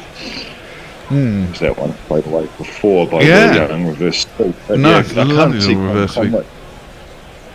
Can't see Conway getting back into the side anytime soon. And plus, he's going to be playing all. He's in the Chennai Super Kings. Plus, he's a freelancer these days, so technically he's not even on leave because he doesn't have a contract with New Zealand anymore. So, I think he's. I don't know if he's in the SA20 or not. I'm not sure, but no doubt he'll be predominantly playing T20 cricket. Yeah, that's worked into the leg side. NLB, no run. We've got a fair few. Just going back to that issue of player availability, Will Young was allowed to play county cricket last year for Nottinghamshire instead of playing for New Zealand and Pakistan during the one-day series when the guys were at the IPL. That's down the leg side. That's horrible. It's going to be 4 byes. Ollie Pope didn't collect that one, missed it, and it's gone all the way down to the boundary. It's 4 runs. 1, 2, 3, 4. We will have that switch at the end of this over. What was I going to say? How come that was allowed to happen? So you had players in the IPL and you had a one-day series in Pakistan and they didn't pick Will Young. Yeah. That's a bit weird. That one's too short and it's heaved hard. Not so I think with sponge. I think with Will Young, they just see him predominantly as a test player. So they obviously thought there'd be greater benefit for him and for New Zealand, in the longer term if he plays for Nottinghamshire rather than playing for New Zealand and Pakistan. And he did pretty well. I think he averaged 40. Then the bizarre thing, of course, is that he comes back from India and doesn't get selected to play for New Zealand. So anyway, that's enough from me. Thanks very much, guys. We'll enjoy yourself, Andy. Yeah, see you tomorrow. Fourthie is going to take over. Messers is going to come back for the last half hour too. Thank you, Bear. I'm waiting for Fourthie to justify himself. He's been blamed for everything while he's been off air. What have I done? Everything and everything that will happen. Bye. See ya. No problem. I actually think it's not necessarily a bad thing if New Zealand win a test match at home. I mean, it's fine, isn't it? It's okay. In comes Ben Stokes looking incredibly rubicund in the face. He's crossed the Rubicon, and that's played off his hips by Williamson, I think, yes. For a single, he moves on to 33 of 39. Will Young is on strike. And we've just been talking about Will Young, and it does remain a little bit of a mystery as to why we're just now seeing Will Young, who's performed admirably in this match. And well, I guess they thought Devon Conway was their opener, didn't they? And even after what he'd done in India. What Will did in India, what Maisie did in India. That's defended by Young, who's looked very solid. I haven't seen all of it since then. After my brunch, I've been doing other things. Unbelievably, I know. It's still pretty warm in Hamilton. It's still 29.3 degrees and 50% humidity, even though the shadows are starting to lengthen. So, it's been a long day in the field, actually. Almost identical to Melbourne. It's about 31 degrees here. Young facing up to Stokes, who, I don't know what he's trying to prove in this match, but he's been bowling some long spells. That's played to mid-wicket, and there's a single in it. So Young moves into the nervous 60s. What would the distance between Melbourne and North Island be? It's a good question. 600-700 miles? Bit more, bit less? 4-hour flight or something like that, isn't it? It's about right. It's about a 3-hour flight, isn't it, from Melbourne to Auckland. I know, it's nice to speculate, but then there's the net. And that's a floating half volley outside half stump, which gets the treatment it deserves. Wow, much further.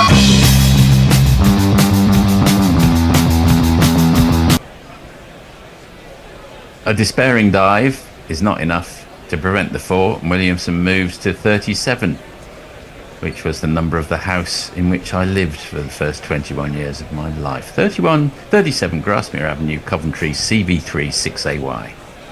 It's amazing. You probably remember your phone number too, which is so useless. 69010. 69010. Yeah. 5 digits required. Not so many phones.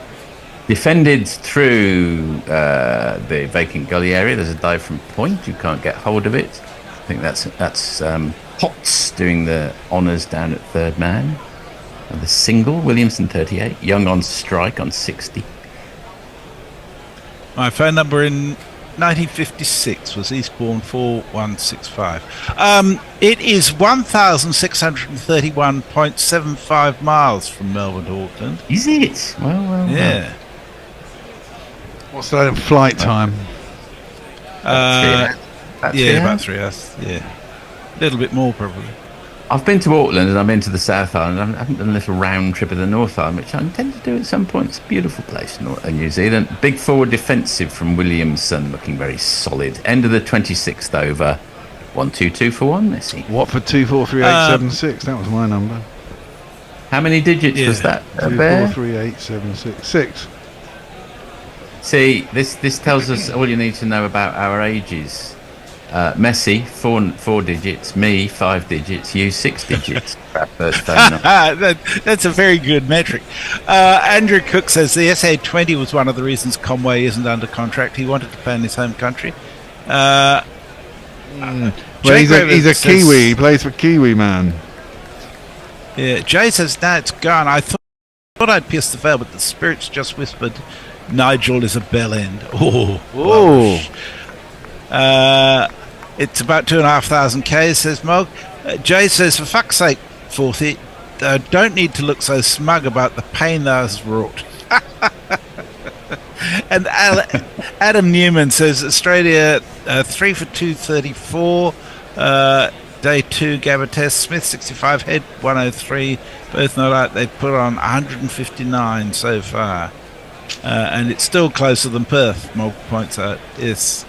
Perth's a fucking long way from anywhere, basically. It's at least 2 time zones away from Melbourne. I once 3 hours at the moment. Once did a job with HBF in Perth, and we used to fly regularly. I used to fly with a somewhat alcoholic creative director who was a complete mess by the time we got off the plane. That is squirted out on the offside, and a nice bit of fielding. I think that's Zach Crawley down there. So much so, he was a small man, but when he got drunk, he became belligerent. And there's small man syndrome. Yeah, there's a long queue for taxis, including some Perth bikies. And he said, don't worry about that. We'll just nip under this rope here and just go to the front of the queue. This Perth bikie, maybe not surprisingly, took exception to that. Bashir in again, onto the back foot to mid-wicket dot ball. And they got into this massive fight. But to be fair to my small wiry colleague, he gave as good as he got. He went toe-to-toe with this huge Perth bikie, and they were still arguing as my colleague was getting into the taxi. He got his taxi then. Perth. I was cowering in the back seat, and then he turned to me and said, "I'm so sorry about that." Jesus Christ! Oh dear! That's a dot ball to mid-wicket. There's a very funny story which I might tell from a trip. I might tell it when the fast bowler's on. It's a little lengthy, involving the same man. Off the back foot, dot ball. Williamson defends. My very first trip from Perth to Melbourne, it felt so far when I got off, I thought, surely there's a different currency. I've got to produce a passport or something here. To travel that far in the same country was just weird at the time. I mean, it's not Russia, but it is a long way. In comes Bashir again. Big forward defensive. Solid as a rock. Kane Williamson. Is that what, a 5-hour flight from Melbourne to Perth? It's Perth to Melbourne is about 3.5 hours. Melbourne to Perth is about 4.25 hours. The jet stream makes a big difference. Yes. Last ball of Bashir's third over. Again, a forward defensive. Williamson remains on 40 at the end of the 27th over. New Zealand 124 for 1. Messi. Jay says, I was always confused about the idea that Australia and New Zealand are close. We're close by virtue of our huge distance from anywhere else. So we are neighbours in that sense. Mark wants to know, why was a bikie catching a cab? Well, that's true. And Jay points out, for the belligerent, drunk, small men are what built the empire. Well, there's some truth in that too. And Mog's getting on the pun train. He says, I'm not Russian, but I must go. Oh, God. It's late in the afternoon in Melbourne. There's some nice trees on the bank there. Oh my God, is Ben Stokes still going? What are you trying to prove, man? That's it. I think Ben Stokes is trying to prove that he can bowl a lot of overs, even if he's not bowling very well. This feels... Trying to bowl himself into some form here, Messi. Yeah. Not that it matters, it's the last test and we've already won the series. And he did get 3 wickets at the end of the last test, didn't he, to wrap it up? Yeah. I mean, they're slightly treating They were this sort game of junk wickets, really. as an extended net in some ways, you feel. Yeah. Which isn't right. Pulled, Ponting style by Young. Has it gone straight into... Yes, I think it's gone straight into the midriff of the man at wicket from nowhere. He's managed to get himself out. Well, he's got him a man in... wicket, Jingo. Well, it was a short ball. I don't know if it was shit. And he's placed the fielder actually in no man's land, kind of. I mean, look where he is. He's like halfway to the boundary at mid-wicket. I mean, it's a very strange position to have a man. Will Young's played it straight to him, and unfortunately that is the end of Will Young, and we say goodbye to him. The crowd says, the crowd says, the crowd says you. So that was a good bit of bowling to a plan. Doesn't really matter that we're 328 runs behind, but you know. The plan has... I can reveal that the plan has worked. Yes. Well done, men. That's excellent work. The plan is working. As you were. Well. They sent riding. There they are, sending out Night Watchman. That's a bit dull when you're 328 runs ahead. It has to be said. It's this man. That's interesting. He'll never make 95, probably never 50, because Will O'Rourke is about bowling and the batting, but he's good at that, good enough to get your wicket, good enough to drive you crazy when you get out. Well, his record's... I'm outraged. He should have sent Southian, surely. Well, yeah, a couple of sixes. Yes, that would have made more romantic sense. I was proud to say that I don't think... That's oxymoron, isn't it? Romantic sense. Yes, that's true, it is. Proper use of the word oxymoron there. I would say that there's not much danger of Will O'Rourke doing a Jason Gillespie and getting a double century tomorrow. His test average is 3.6. And he scored 10 runs in total in his test career. Yeah, I'd like to see him put up the amount of balls he's faced, though, for those 18 runs that he scored. And he's been... he's quite good at not getting out. Yes, which is one of the virtues in cricket, it's true. And especially a virtue of a night watchman, actually. Yeah, it is. There's the shadows are casting their length over Seddon Park now, particularly the pylon, which fortunately isn't interrupting the pitch. In comes Ben Stokes, puffing away, but he's got his wicket.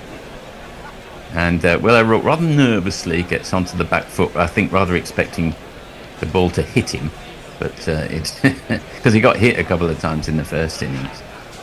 He's got a sturdy frame, he can handle it. Yeah. Bowled very well today, I thought. Yeah, he does. He's a good bowler. He's a good bowler. No doubt about that. Where are we? I might just briefly tell this story since we're coming to the end of proceedings. It's quite funny if I can remember it. Stokes in again. Oh, bouncer, ducked. So we'd had a good meeting, me and the account director and this creative director fella, and we were in a Perth sort of restaurant stroke nightclub. It's all a bit fluid in Perth. And on the next table there was a young lady who the creative director fancied, and every time the bloke went off to the bar, her partner, he sidled over and kind of slightly humorously said, "You shouldn't be with him, you should be with me." Then Next ball, Stokes played and missed by O'Rourke. At this point, she goes off to the bar, and the bloke comes over, and we think, uh-oh, there's trouble. And he says, guys, I'm going to propose to my girlfriend. Would one of you mind filming it when she comes back from the loo? And the creative director said, oh, mate, that's fantastic. That's brilliant. How wonderful, of course. But I'm rather shaky on the hands. My friend here, pointing at me, will shoot it all for you. So I was forced to stand up and shoot this very romantic engagement with the man looking on, who had been trying to pilfer the girlfriend off the bloke previously. Stokes in again, played and missed. And then she said, of course I will, of course I will. He goes off again, all emotional, and she turns to us and says, I'm not actually going to marry him. The only reason we're doing this, to be honest with you and me, is that we're both Mormons, and this is the only way we can have sex. And did you film that bit? Yeah, exactly. Didn't film that bit. So they went off hand in hand into the Perth twilight, with their cynical relationship having been organised, so they could say they were engaged, and there was film proof of it, which I had shot, so they could go and live together. Apparently engagement's okay for Mormons. Okay, so that's the 5th ball of the over. Stokes to that's the last ball of the over, and the end of the 28th over, New Zealand 124 for 2. That's the sort of storytelling I'm here for, Forthy. That's great stuff. Andrew Cook says, in relation to the Australia-New Zealand thing, and our flags and accents are often confused for each other. I don't know why people do that in terms of the accent, but the flags are both shit. Why do you end up with a flag that a quarter of it is somebody else's flag? It doesn't make sense. Seinfeld described both flags as written by night. Yeah, that's a really good description. Yeah, that's because we own both your countries, kind of. You know, God damn it, empire and all. Williamson facing up to Bashir. Big forward defensive, closes the face of the bat on it, goes to mid wicket, dot ball.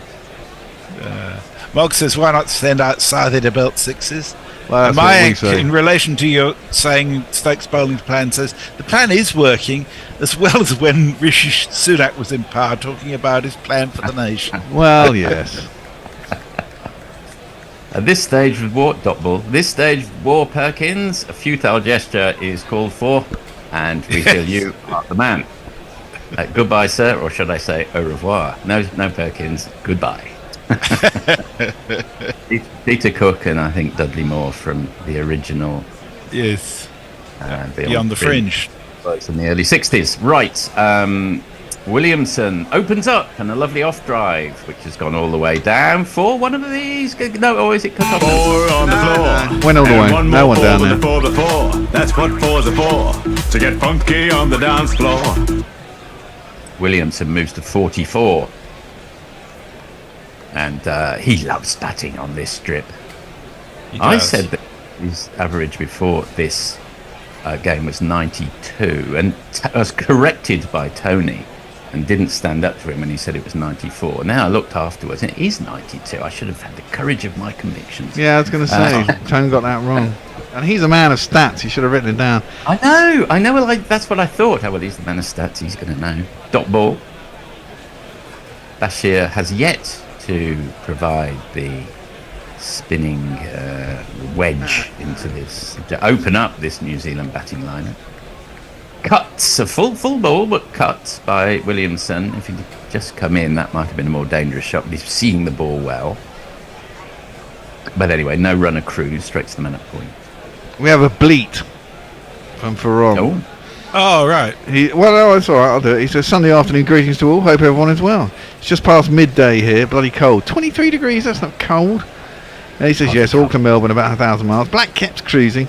Time for you know who to bowl. What, Duckett, I presume he means there. Cheers. Yes. I suppose it might be 23 degrees Fahrenheit. That's he's in Bangladesh. Play to mid-wicket. 29 overs, gone 128 for 2. I don't know how many overs are left, but there can't be many. And that is, yes, over to best. Jay says, Andrew Cook makes a good point. He says, so O'Rourke gets to bat twice on the same day. Joe says, Fourthly, this is the worst story ever. You never fail to remind me of your moral decrepitude. Whenever I think humanity can plunge to no deeper depths, Fourthy's utter amorality proves me wrong. It wasn't me being immoral. I very generously shot the engagement video for them. You shot the sex permission video. Yeah, I did. Yeah, sex permission. You must be wondering why this man has stood up behind her boyfriend's chair and has started filming her with a phone, but that didn't seem to be a problem. Ben Stokes in again, and that's it's down the arse, as Bear would put it. Dot ball. It was a very nice, luckily for us, I don't think we have a huge listenership in Salt Lake City, so they probably haven't been sprung. It was one of those. It was excellent sort of Chinese restaurant. You got a premium Chinese restaurant somewhere in Perth. Up at Burswood, I think there's an upmarket one. I haven't been there for a very, very long time. Yes, I don't go into premium restaurants now. I'm no longer working in advertising. Exactly. Somebody else can pay. Modest places, yes.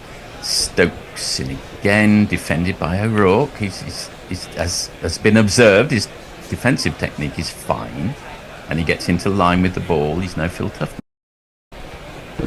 Yes, the best That missed the bat. If that did miss the bat, why aren't they appealing? I thought he must have got an edge. Maybe he did get an edge. I'd have been appealing other than that. Maybe. No one did though.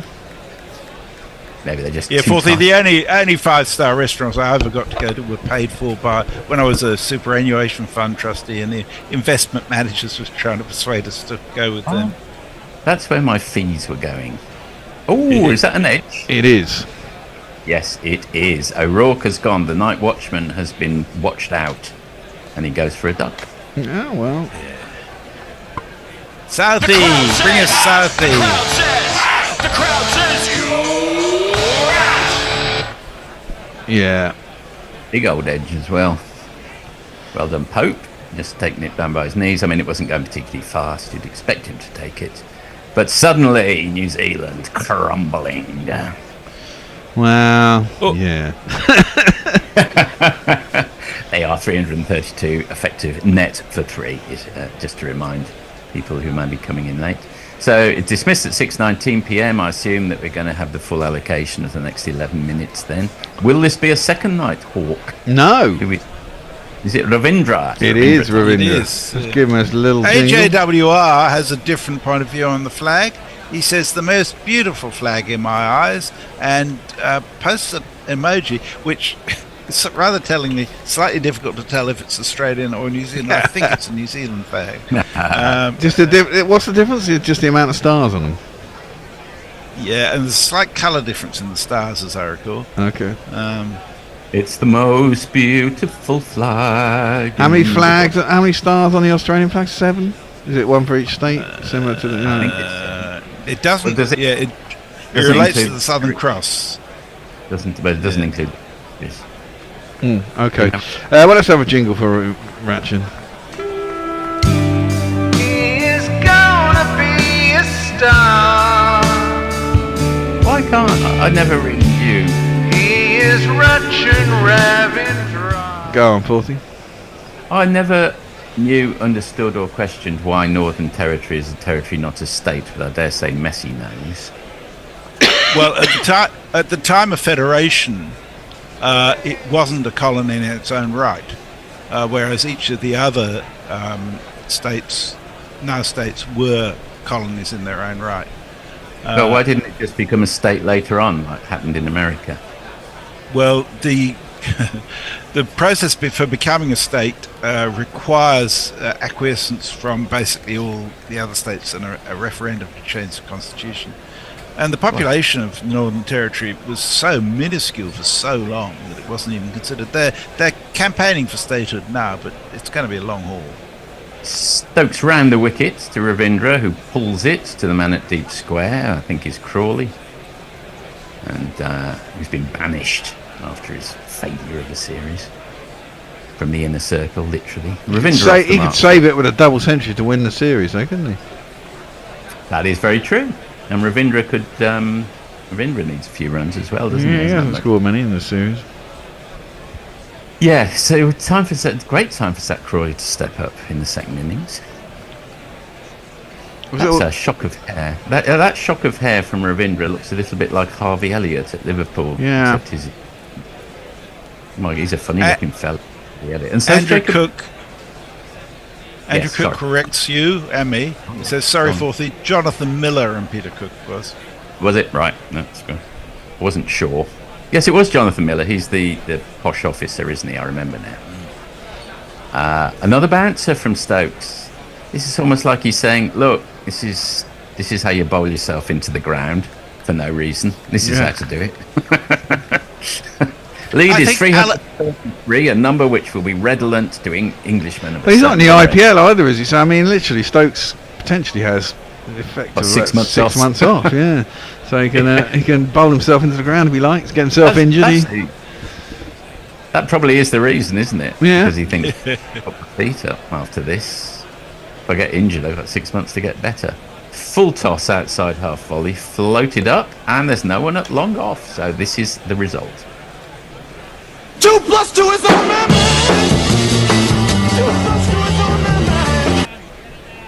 End of the 30th over, 133 for 3. Lead is 337. I was just thinking, I think Alan Bennett is the only survivor of the original Beyond the Fringe cast. Think about it. Baby Shaker says the New Zealand flag is older. Andrew Cook says, damn, I was hoping O'Rourke was going to be batting on the first 3 days of the test. That would have been a good one, yeah. Yeah, Jay says, when I were a pub chef, I used to nick the occasional chip. Sadly, no expense account on minimum wage. And AJWR says, I've got love for the clone Kiwi flag too. Jay says Northern Territory's statehood has some weird racist shit going on. There's a whole lot of weird stuff going on in the territory. AJWR says the Northern Territory population is only 230,000. Indeed. Is it? Still? Yep. Yep. Okay. First ball of Bashir's over. Dot ball. There's a lot of mangrove swamp and deserty shit, isn't it? There's a whole lot. Massive cattle stations. Punctuated by the odd pub and people who've got a long vendetta against each other. I like it. Sounds fun. It's a weird place. I mean, there's some wonderful people there. There's still a very high indigenous population. A lot of indigenous areas around there. Bashir around the wicket. There's a slip. There's a short leg. They're putting the pressure on. My wife grew up on Melville Island, which I suppose is part of Northern. It's the second biggest island in Australia after Tasmania. She grew up exclusively with Aborigines until the age of 9. Her father was the superintendent of Melville Island. Oh dear. Classic colonial. Oh dear. Big forward defensive from Ravindra. He was very generous and well, not generous, but he was very enlightened for his time. Put it that way. He built a pub so that they didn't all drink surreptitiously. That's what they all say. Yeah. His wife started the art gallery. His wife started the art gallery, which is still going up there, in fact. And they went dot ball. Some of the indigenous art from Melville Island, Tiwi Island is quite remarkable. It is, yeah. And Tammy, her brother, and her sister went up to revisit all her school pals a couple of years ago, and they all remembered them. Ravindra. What, Whitey? Yeah, well, basically what? She remembers throwing jellyfish on the beach and all of that kind of thing. They didn't wear anything on their feet until they were 9. That is, it's proper swallows and Amazon stuff. But in Northern Territory, overs 31, New Zealand 133 for 3. It's all 1s and 3s. Overs 30, yes. Dot balls 130. Anything else of a 1 and a 3? Mog says, well done on another fine day's work. Time for me to fuck off elsewhere. Well done to you too, Mog. Thank you. Thanks very much.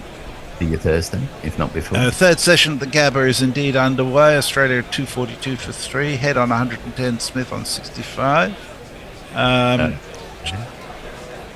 AJWR says, Jay says, I get vertigo when I go to Rotherham. And he loves Forth His Wife's Story.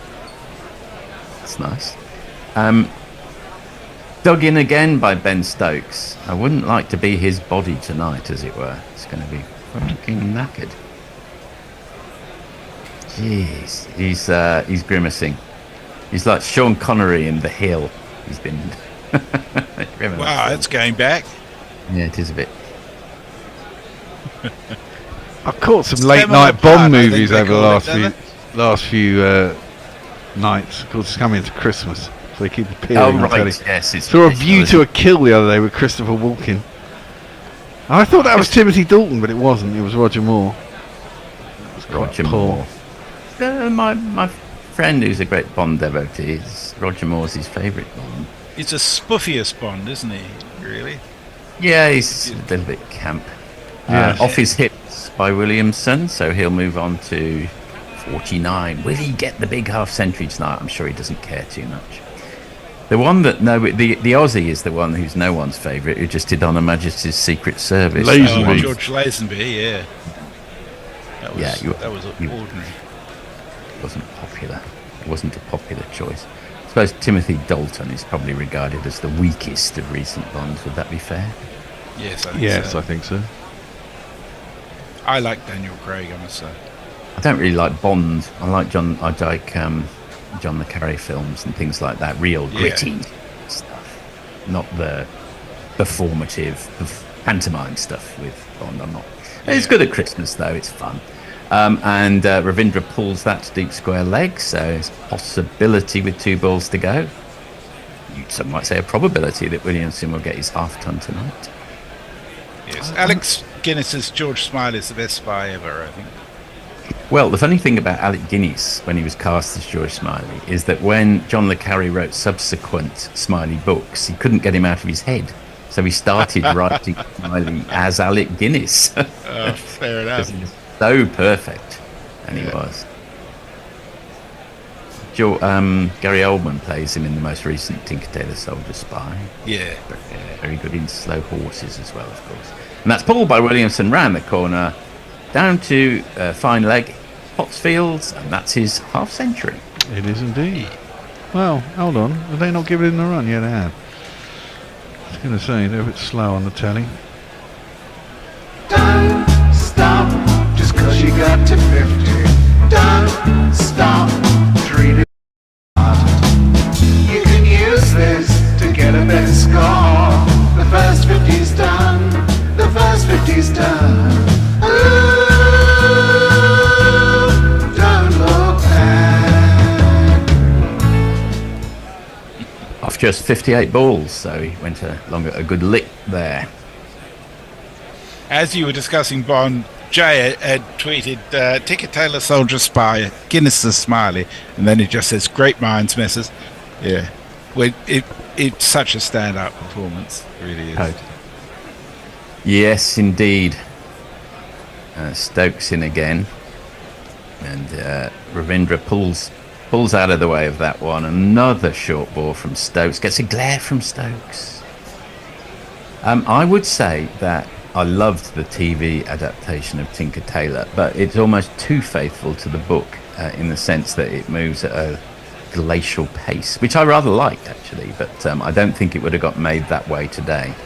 No, I think you're right. But I like the fact that it was so low tech in so many ways. Yeah, and what a cast for that original. Oh, amazing. Ian Richardson, George Baker. Yeah, wonderful stuff. And that drifts down the leg side, taken by Pope, who's acquitted himself well today, as he generally does. At the end of the 32nd over, New Zealand 136 for 3. Are we done? I believe so. That's the end of the day. Oh, right. So just very quickly to sum up, New Zealand's lead now stands at 340, and they not just in the box seat, whatever's above the box seat, because even England's fabled abilities to chase fourth innings targets is going to be hard pushed to get this one. They've still got 7 wickets in hand, and they're 340 ahead. So barring miracle, deluge, or a hurricane. It's looking very much as if New Zealand will make this 2-1. What have you two guys made of today's play? Well, England kind of fucked it up when they batted, didn't they? Good way of putting it. They got it all pretty slap happy. Gave a few wickets away, and then it all crumbled from there. I mean, it was astonishing how they didn't manage to get past the follow-on score, to be honest, as we all laughed at the fact that they needed 10 runs with 4 or 5 wickets left and failed by 4 runs. So I mean, it was just a calamity at the end. Some poor shot selection. Very much England have been kind of end of term feeling, having won the series, which isn't great maybe, and I would say that's the case, but kind of understand it. It's kind of long tour, 3 tests in literally 20 days. Minimum days off between tests. I guess they're all tired, all want to get home. Job done essentially by winning the series. You'd quite like to think they could do 3-0, and at times they started off yesterday really poorly bowling and then managed to claw it back, and unfortunately we can't claw back batting unless someone actually stays there, and no one really did stay there. High score I think was Root with 32 or something, so too many giveaway wickets, and they've only got themselves to blame really. Yeah, very good. I think well in terms of the overall assessment, there is a very strong tendency in all sports to go for a huge recency bias. So, all of a sudden England's not doing well and everybody says Bazball's fine. Looking at the overall, my view is that, basically 2 full years of Bazball now, England's not brilliant, but they're not dreadful either. They're pretty good, and Bazball's made them better. I think that's the best summation of it. I think that's very true, that's a good, mature, balanced summary. Thank you for that, Messi. Mature is my specialty. Jay says, right, thank you all. I have spent no money. Result. Well, you haven't got any left after yesterday, have you? Jonathan Shawland says, thanks, Gorilla, for today's cricket. Well, yeah, for the commentary. We didn't actually do much cricketing, but thank you, Jonathan, for your steadfast support. It's been great. And a reminder, of course, that all going well, Hector and I will be having a discussion about his experience at today's play, which should be up for your viewing in the next couple of hours. But lovely to have you all with us, and thank you so much for your support. Very good. Indeed. I'll hand over to our MC, Bear, and we'll see you tomorrow night. Yeah, we'll be back at 9:50 tomorrow. Until then, it's good night from us. Good night. Good night. Guerrilla crickets. Whoa. Guerrilla.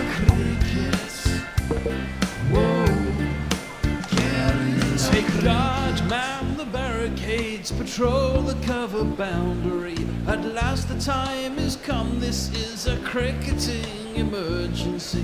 Hear this call to arms for every cricket revolutionary. Take up your bats and stumps for the test match insurgency. At first they tried to silence us, but we would not be silenced. They threatened us with lies, so we threatened them with violence. Che Guevara, Sangakkara, Joseph Stalin, Douglas Jardine, Robespierre, Darrell Hare, Vladimir Lenin, O'Brien Kevin, guerrilla cricket. It's not about the winning, it's about how many rules you break. Even in cricket commentary, this is the best advice to take. Pick guerrilla cricket, it's the finest choice you'll ever make.